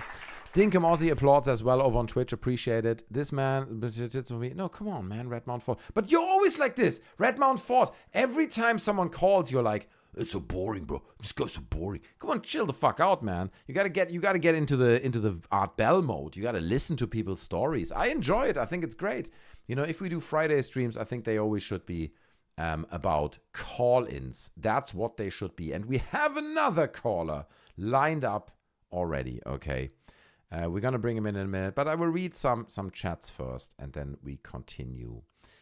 Well, still in my clipboard, says Makrab. Freaking sobered up by this.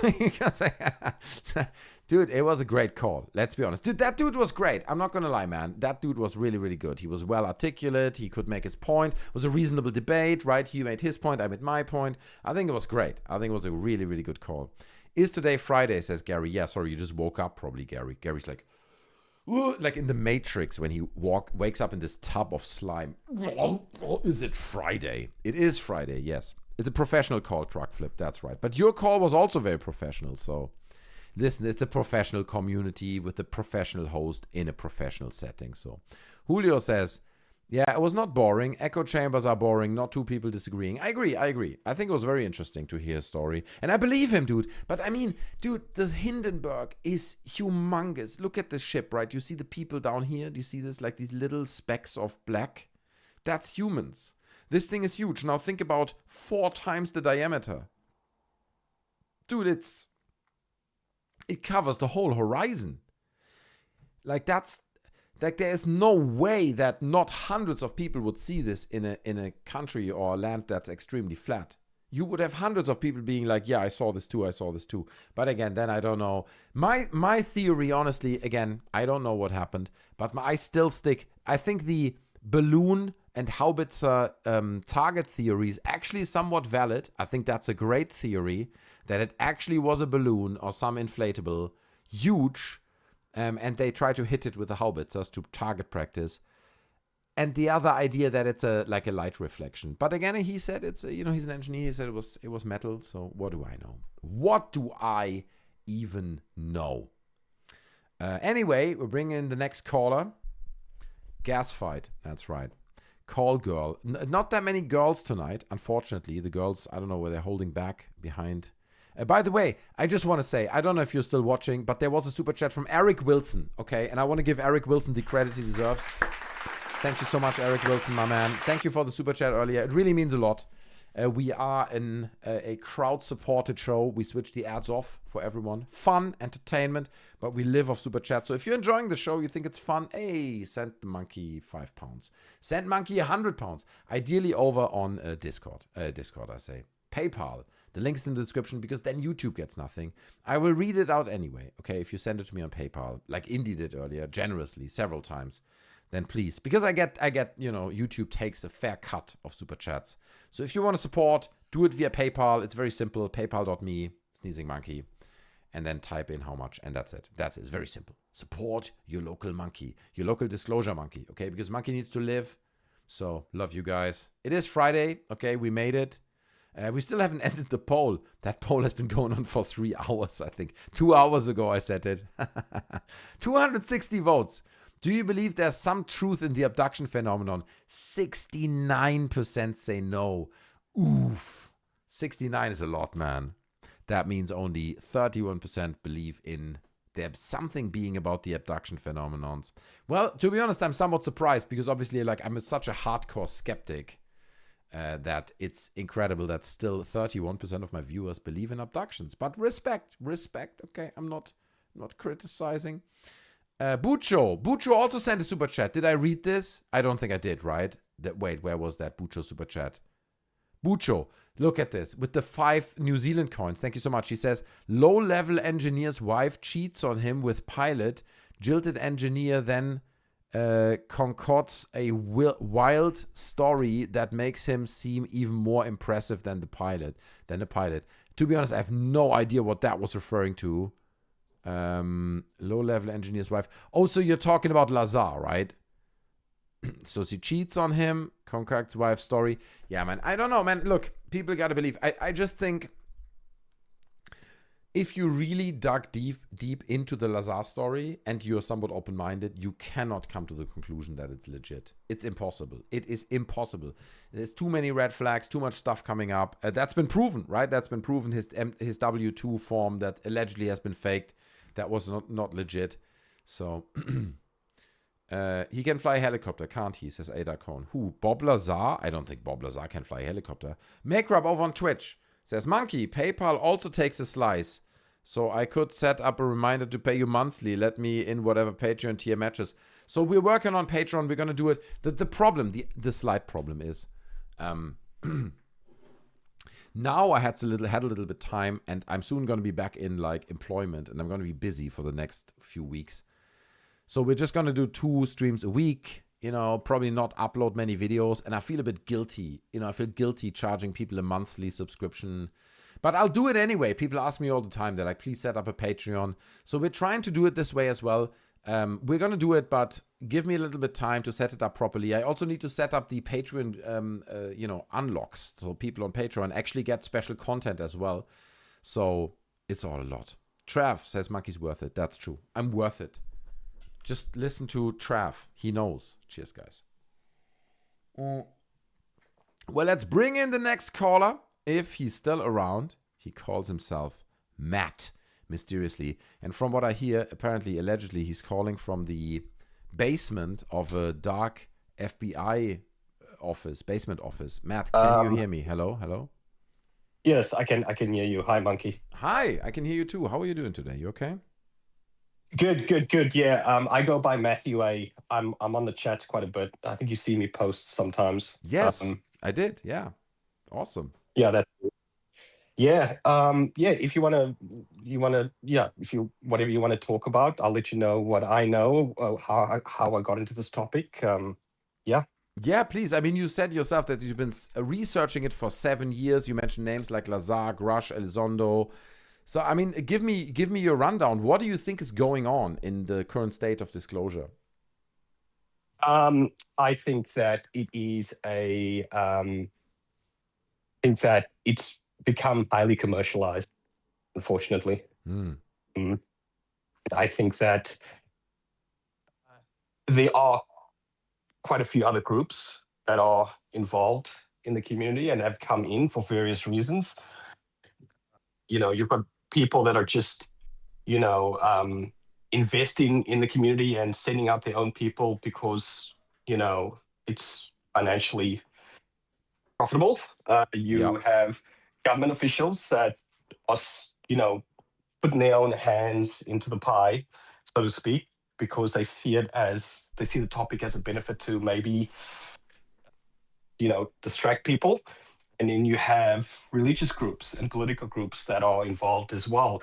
And then you have the few true believers that, are so into the topic, and they are just, they are just moving with the winds, so to speak. And I think they are moving in the wrong direction. And this is coming from somebody that, was a follower of Corsi back in the late 90s, and somebody who was a Greer supporter, and somebody who donated to Greer in 2010 and lost a lot of money when he was in university, and got a rude reality check. And I am still somewhat of a believer, but I got a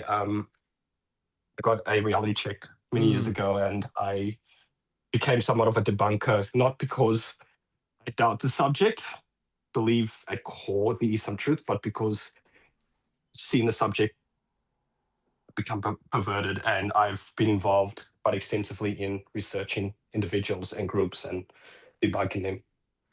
Yeah, I think you're making really good points. I mean, I like that you say that the subject has become perverted. I think that's actually a very good way of putting it, because it used to be so different. I mean, I don't know how old you are, but I remember the days 15 years ago, like UFO beliefs and the books and the documentaries. It felt all so innocent. And now it seems like a fight, right? It seems like a fight for the next debunk and the next exposure. And every time people come out and say, oh, here's this mysterious, incredible story that happened to this couple somewhere in the countryside of Idaho, then someone comes out and says, no, actually it was a plane, and here's the evidence and here are the numbers. So the magic is kind of being sucked out of it, but for the right reasons, right? Because it is nonsense, and it's, like you said, highly commercialized. I also like that you said believers move with the wind. That's a really nice way of putting it, because that's really what it is. It's like this month it's Grush. In 2 weeks, Lazar comes back and says, no, I remember that actually there was a camel inside that UFO. People will then jump on that on that bandwagon, and that's going to be the new thing. So it really is like a fan in the wind that moves around.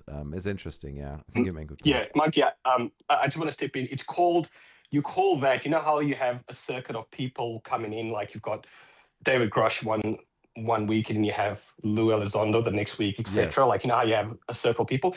You call it the Cosmicon Shuffle, the Cosmic Con Shuffle. That's what it's called. So, yeah, so it's a term used by a guy called Stephen Cambion. He runs and he calls that, and I think I just use it by default. I think what they tend to do is they tend to circulate different people and individuals, somewhat to flood the zone, but also to, for the people that have been, commercialized for a certain amount of time, you need to sort of clear their presence, clear their identity a little bit, launder their identity. So you put them out, you put them out there, make the claims, you withdraw them for a good while, and people start to forget certain things, and you put them back out there again, and it's kind of like it sort of floods the zone. Yes, it does, and it dilutes the narrative. And like we said earlier, like if then anything really would be leaked, anything really legit, like maybe a secret aircraft they're working on or something that they try to keep secret, then it's just 1 out of 200 leaks that have been happening, and most of them are nonsense. So nobody's going to take it serious. It disarms serious leaks and government leaking information out there. So I can see why they do it. But go on. Sorry, go ahead. No, it's sad. I mean, I was a follower. I mean, I remember Bob Lazar. He was very popular back in the 90s as well, and I used to purchase those magazines with his face in the front, and they used to have those posters in the magazines and stuff. And I think you will find that the most and this is my, this is my observation, the most ardent skeptics these days, the people that are doing most of the debunkings, a lot of them tend to be former believers who were hit by reality hard, including myself. I put money in people I believed. Idiot. I got burned badly. And it wasn't a nice experience, but that experience taught me, it was painful, but it taught me to reevaluate how I thought about things. And in turn, I, became much more discerning and much more of a skeptic, not because I don't like the subject, but because I love the subject. I hold great regard for the subject, and I'm still somewhat of a believer. Not too much. I mean, something may be out there, may have possibly, but at the same time, I also think that the subject, as much as I respect it, it deserves scrutiny because we care about the subject. We want it to be scrutinized because we care about it. Yeah, we want it to be scrutinized so that we can filter nonsense from truth. And if the truth that remains in the end is actually not aliens, then we are happy with it. We are okay with that, while loads of believers are not. I mean, you say you still believe, right? So I guess my question would be, so what is a case where you're like, that's probably legit? Like, what's the case that still has you believing? Or maybe a personal experience where you saw something firsthand.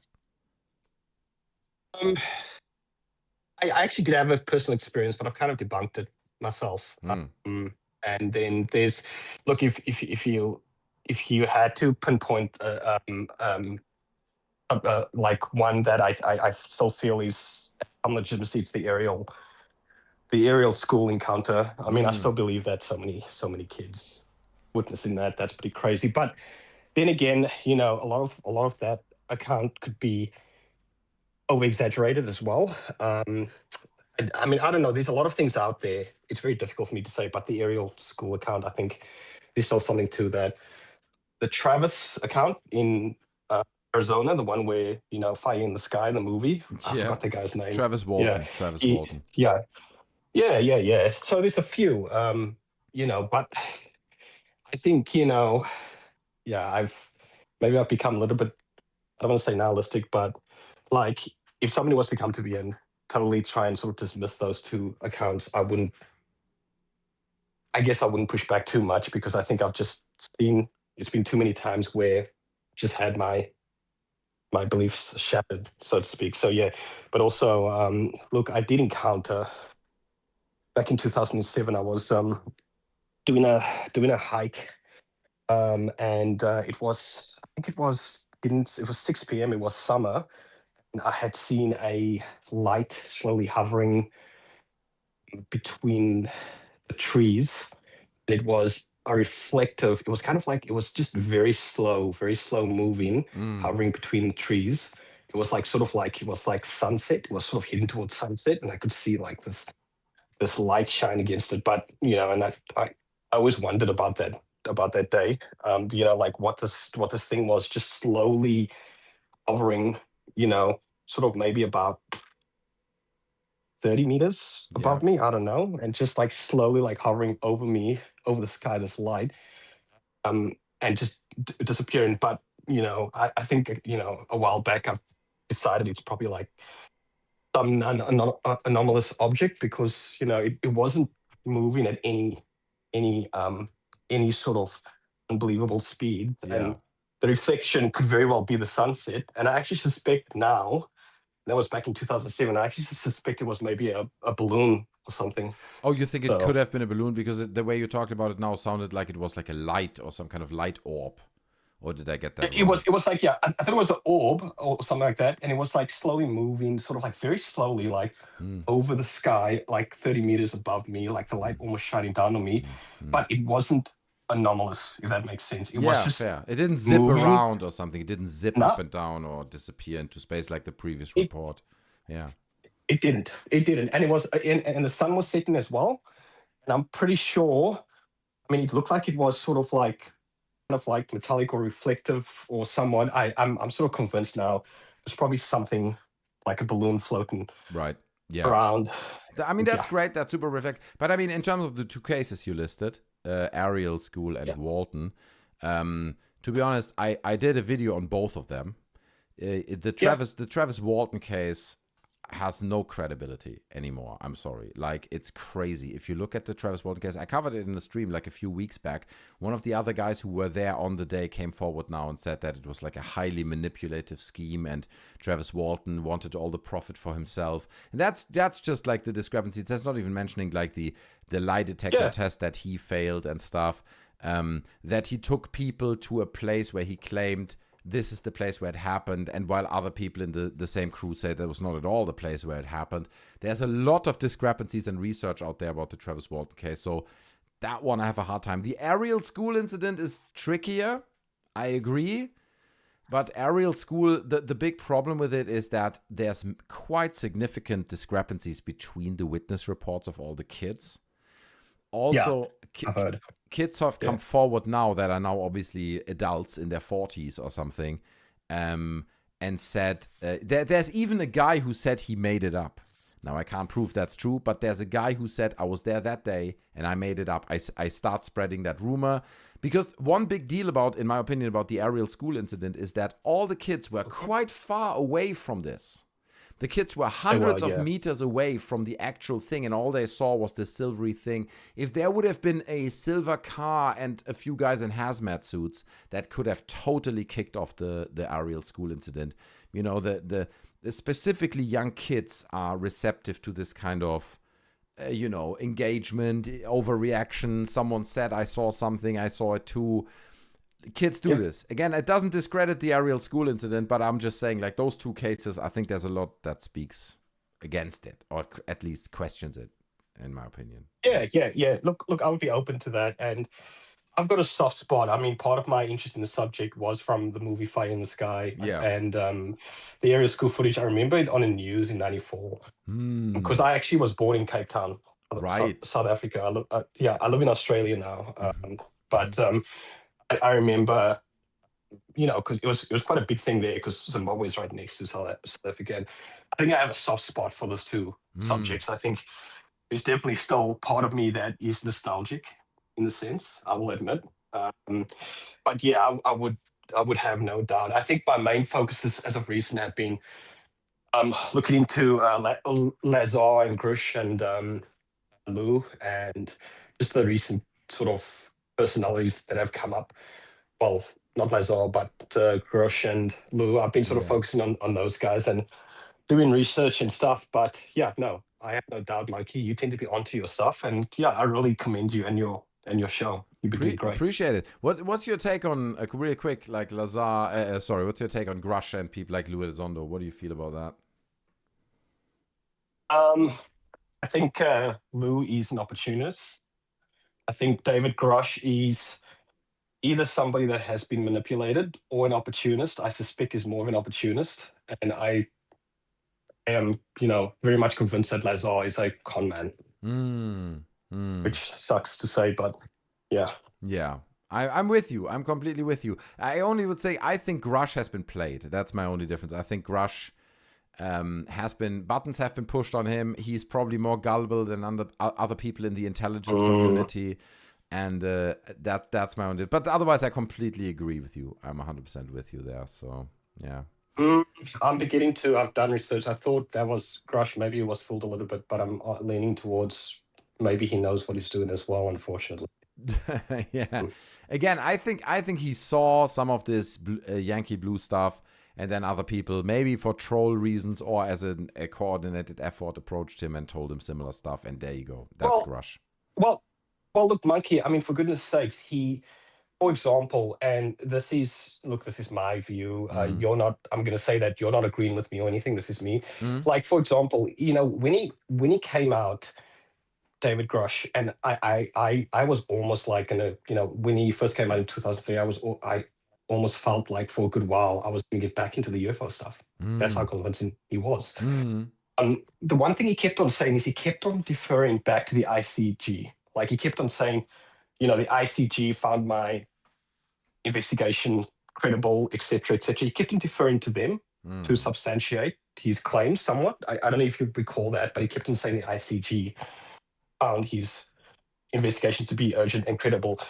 And it was like a couple of things that were released, following that really sort of started to turn my head. The first thing was the fact that when the ICG were investigating his case, his law firm, I think it's something Rose, there was a law firm that represented Grush in 2022 and 2023. They came out saying that the investigation was not related. They were not investigating, or his legal firm was not representing him based on the UFO claims that they came out. And in addition to that, the ICG came out, I think it was Monheim, I believe. I'm not sure what the guy's name was. The actual head of the ICG came out and said that they were not investigating his UFO claims either. They weren't doing that. And then on top of that, what really sort of flipped me, and I tend to notice these small things. I don't know if you recall when, and this was the Black Vault, John Greenwald from the Black Vault in 2024. He's a fantastic researcher. Yeah, that's true. Go and check his YouTube. He FOIA'd a couple of documents from the ICG relating to David Grush's investigation claims. And in those documents, and I'll provide you all the links and details later on, one of those documents stated that Grush, on record, said that he had been researching the topic for 15 years, 15. Grush said that on record? Yes, he did. On record, the ICG records that were FOIA'd by John Greenwald, on one of that, and it's on one of John Greenwald's videos, it said the ICG reported on record that Grush stated he had been researching the topic for 15 years. And get this, when that was revealed and that was spread over in Twitter in early 2024, David Grush came out and he said the ICG is wrong. They got him wrong, or they misunderstood him. Like, that's what he said. But hold on. You kept on deferring to the ICG as a way to substantiate your claims. And now you're coming back to us and saying we can't, take their records. And that's like one... Yeah, sorry, go ahead. No, you're right. So no, that's very interesting. Yeah, go on. No, I think that's an interesting conflict. Yeah. And the other thing I want to note, and this is is that you've got to take note in the subject. People tend to lie on omission. They tend to lie on omission, which means they tend to omit very crucial crucial information to their like critical details. They tend to omit it. So, for example, with David Grush, there was a whole back and forth where, I don't know if you remember when Kirkpatrick of Arrow, it was revealed that, in 2022 and 2023, they were constantly trying to contact David Grush, trying to reach out to him. Yes, that's right. Get him to come in. Yeah. Now, this may sound petty of me, but I think I just tend to, I'm an investigator by career. I do this work, so I tend to spot these things. David Grush came out, and I think he had Mullen between him and Arrow and stuff. He had a middleman. David Grush came out after those revelations that Arrow was trying to reach out to him. And, there was a one time when they actually had an appointment with him to come and meet Kirkpatrick or Arrow, and he didn't turn up, all that stuff. That's right. Yeah. David Grush came out and he stated they never reached out to him. He stated, you guys never contacted me. You never said anything to me. You never made an effort to contact me. I literally watched that clip a few days ago on stream. Yeah. Exactly. We watched that clip on stream. And then the other clip where Kirkpatrick says we tried to reach out to him 5 times. There even was one appointment that he didn't show. So, that's what I mean. Like, you can't look at these things. I mean, these are the moments where it just all falls apart for me. Like, you can't take this serious. If Grush is willing to lie or misinform here, and to be honest, I have to side with Kirkpatrick here, right? And the big difference as well that has to be mentioned is Kirkpatrick has records of this. Kirkpatrick has records where he shows we invited Grush. There's formal invitations for Grush. He didn't show. There's the famous message where I think Kirkpatrick says, I'm waiting in the lobby. Where are you? Are you still going to show or something? Messages like that have leaked. So I mean, I don't understand how people can still see Grush as this UFO messiah if like it's falling apart, you know, everything he says is falling apart. And exactly. Now, yeah. I just want to say, Monkey, there was one part of it, and this annoyed the heck out of me, and everybody else probably ignored it. David Grush kept on saying on Twitter and to others when he was trying to sort of debunk the whole narrative of Aaron stuff. He said they never emailed him. Aaron never emailed me. They never got into contact with me. They never emailed me. He said that on Twitter. Like, you know, they never bothered. There's part of that record where they asked for direct contact of Grush, including his email, and Mullen, who was the middleman, refused to give David Grush's email to them. So why is David Grush coming out here and saying they didn't email me, they didn't bother to email me, when he actively withheld his email? Yeah. Do you see what I mean? Yeah, I know exactly. It's stuff like that. Yeah, it's stuff like that. Yeah. It's crazy. And then recently I covered it in the video, but like now these connections are coming out where allegedly people that introduced Grush to Jesse Michaels were linked by Peter Thiel. And it's just, you can't look at this whole construct of government disclosure with Burleson, Luna, and Burchett, and people like Grush, and people like Peter Thiel, who somewhere have their tentacles in this, and still take it serious. Yeah. I think this is why what you said earlier, I wrote it down, the perverted version of your ufology or whatever, disclosure, that's where we are now. It's a perverted, highly high-end commercialized version. To an extent, you can make that point and say, well, that's what the government wants, because the waters are so muddled now that we will never know if anything is true. If tomorrow we leak a video on YouTube of an actual UFO landing in the desert, everyone would say, yeah, it's AI or it's just another thing, and we're moving on to the next clip. So in that regard, it probably worked, but it has taken a life on its own, and it feels like it's just out of control now. Like everyone's claiming everything left and right, and disclosure as a whole seems to be in the worst spot of all time, you know, with the Yankee Blue reveals, and there's so much coming out. Like you said as well, like now Grush comes out, suddenly he talks, oh, I also saw aliens, documents of aliens, guys, didn't mention this before. It's like, what do you think is left of your credibility after you make a claim like this? It's ridiculous. So yeah, it's a new low point. It's a new low point for me in disclosure. And for believers, I don't know, man. It must be rough. I'm not gonna lie, man. I don't know. It does. And look, I've got to go, and I won't take too much of your time, Monkey. I really appreciate this opportunity. I'm gonna be around. I've got stuff to share with you, with all the sources. I've been writing articles on this. So I'll share it with you. You can have a look through it and share whatever you want.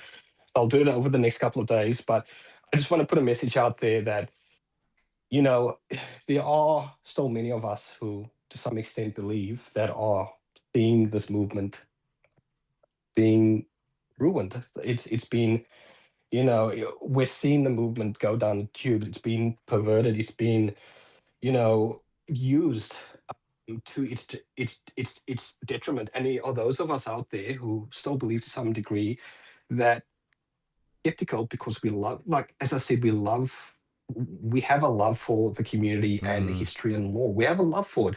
And that's why we're skeptical. We're like your father or your mother who tend to be very strict with you. They may scream at you sometimes or get frustrated, but it's not necessarily all the time because they hate you. It's because they love you. Yeah.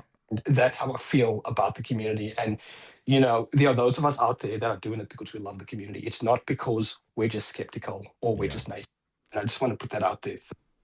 I think you're right. I think it's not just the love for the community, but also like the love for UFOs and for the nostalgia of it. You know, it's such a rich topic and people love the stories. And we all grew up with Lazar and the documentaries on YouTube, early days YouTube and stuff. And we all read the books and Communion, and we've been following this for so long. So I think a lot of people are just emotionally invested in this journey, right? In this thing we call ufology or whatever. So it's powerful, and you know, it's good. And I think a lot of people have this idea that once you realize there's nothing to it, the narrative crumbles. And I disagree. You know, there's still beauty and poetry and to the subject itself, and the stories that people tell that we can't explain. They're still there. You know. So yeah. No, but I think we are aligned. I appreciate it very much. That was great. Thank you so much, Matt. Yeah. No, thank you for your time. You're doing a great job, and I'll pop up more in the future. And I'll let others talk. You have a good a good night. I think it's night in England. I'm not It sure. is. But It is 1:30 in the morning. all right. Take care. I appreciate Bye. it. Thank you so much, Matt, with the perfect phone call. Unbelievable. Unbelievable. How many perfect phone calls in a row can you have, realistically? That was Matt. Great stuff as well. Great conversation. Sorry, I don't read many chat messages while we're in these conversations. Forgive me. It's not personal. Travis, we're not mocking you here. We mock the grifters. I hear what you're saying. I think we all see the difference. Says Truck Flip. 08 AOC says, Dr. Phil interviewed Grush recently and has been actively putting out videos and podcasts. Is Dr. Phil wrong? No, Dr. Phil just had like a decline in views and relevance, and he realizes that the UFO grift is going well. You know, everyone loves it, so you bring on Grush, and you get the clicks and the views and the relevance, and that's what that is about. Bucho says, Nimitz TikTok case, still my favorite case, and even one of the... and even that one has massive holes in it. So that's it. I mean, I like it too. I still think Fravor has a point. You know, whatever he saw must have been something. But then again, you look at Fravor, like you said, it's got holes. His co-pilot has a quite different story of what happened. There are discrepancies between these witness reports. So, but it's a great story, man. You know. Incredible. River Phoenix, that's right. It was absolutely incredible. So many perfect calls. Unbelievable. It's out of control. Dr. Filthy, says River Phoenix. Well, that's not. I call in and ruin everything. Yeah, please, Dogpile Dan. Let's have a final call. You call in and ruin everything. No, to be honest, ladies and gentlemen, I probably have to call it tonight. It is now 1:30 in the morning. Okay, so I'll probably get some rest. But we did some good calls. I'm always happy when people call in. We got so many good calls, starting with Alien Girl tonight, and so many others who call in, have good debates and conversations. It's great. It's so good to see the community coming to life, right? And calling in and having the guts to talk to me. For some reason, people get nervous. They're like, "Oh God, it's Monkey." It's nothing to be nervous about. I'm just a normal guy who believes in disclosure. Just another 3 hours, Monkey. Oh, it's been... You mean 3 hours more now? Dude, it's been many, many hours. Let's not calculate my hourly rate for this stream. But it's all good. Ladies and gentlemen, here's what's up. We're going to be back tomorrow, okay? And that's all that matters. Tomorrow, we do another big disclosure stream. Actually, we didn't get through most of the subjects. So stay tuned for tomorrow. Another big stream coming up. So you guys, thank you so much for hanging out. It's been my pleasure. It's been great. I love these call-in shows. These are really fun to me. It's great to talk to you guys in person. And it's so cool to see more people coming forward, being open, sharing their stories. Obviously, huge thanks to everyone who's been supporting tonight. Indy, Deno Kompliziert, everyone who's been so generous. I love you guys. You guys have been incredible. We'll be back tomorrow, as I said, with a big disclosure show. We might do a few call-ins still. Okay, let's see. But it's going to be fun. So, same time, same place. It's happening, this channel. So don't forget to smash a like on your way out, right? I know that loads of people are watching this show. And they don't smash like. And they're not even subscribed. And that's upsetting to me. 10x chat, says John Air. That's right. Indy says... He said he wanted to do another poll because I think he doesn't want to cross-dress. Oh, you think I'm homo? Like I'm like scared to cross-dress? You think I'm like so immature and like fragile in my masculinity that I can't wear a woman's dress? Bro, I'm gonna wear a woman's dress with pride. I'm gonna put that lipstick on my face. It's gonna be great. I'll go as Anna Paulina Luna for October's Halloween show, probably. But we'll do more polls and see what we're actually gonna do for the show in October. Okay, it's coming up, Halloween. We're definitely gonna do a Jack Covington call-in show where he tells us some spooky research he did, so that's gonna be great. Germany's probably got a closet full of women's clothes. That's true. When nobody's watching, I'm wearing those bras, dude. Got the boobs for it, not gonna lie. I'm fat now, so thanks, Monkey and Dinkum. That's true. Dinkum, core member of the team here. Monkey for Halloween, true. Germany's probably got closer. Yeah, we read this. Call me Amber, remember, says Sorcerer. Please let your wife do the hair. It's too late. My hair's short now. That's part of the Eyes Wide Shut initiation process. Right. Indy says, no, I think you're worried about how pretty you'll be. Nah, dude, I'm gonna be stunning. I'm gonna be stunned. I mean, the gay community is gonna be up in arms if I dress in a woman's clothes. My goodness. Let's see. Okay, let's see it. I'll let my wife to do Anna Paulina Luna's hair. Let's see. Halloween is coming. We're gonna have a fun time, ladies and gentlemen. I appreciate all of you coming out tonight. It's been my pleasure serving you. We're gonna be back tomorrow. Mark it in the calendar. Tomorrow is like big disclosure night. It's basically tomorrow's disclosure. The official show is happening. So don't miss it. Smash like on your way out, ladies and gentlemen. I love you. Thanks for being here. Thanks for being part of this wonderful community. I see you all tomorrow. Take care. Thanks for supporting as well, for being members. You're all incredible, okay? Take care of yourselves. I see you tomorrow. Don't let the world get you down. Okay? And I'm out. I love you.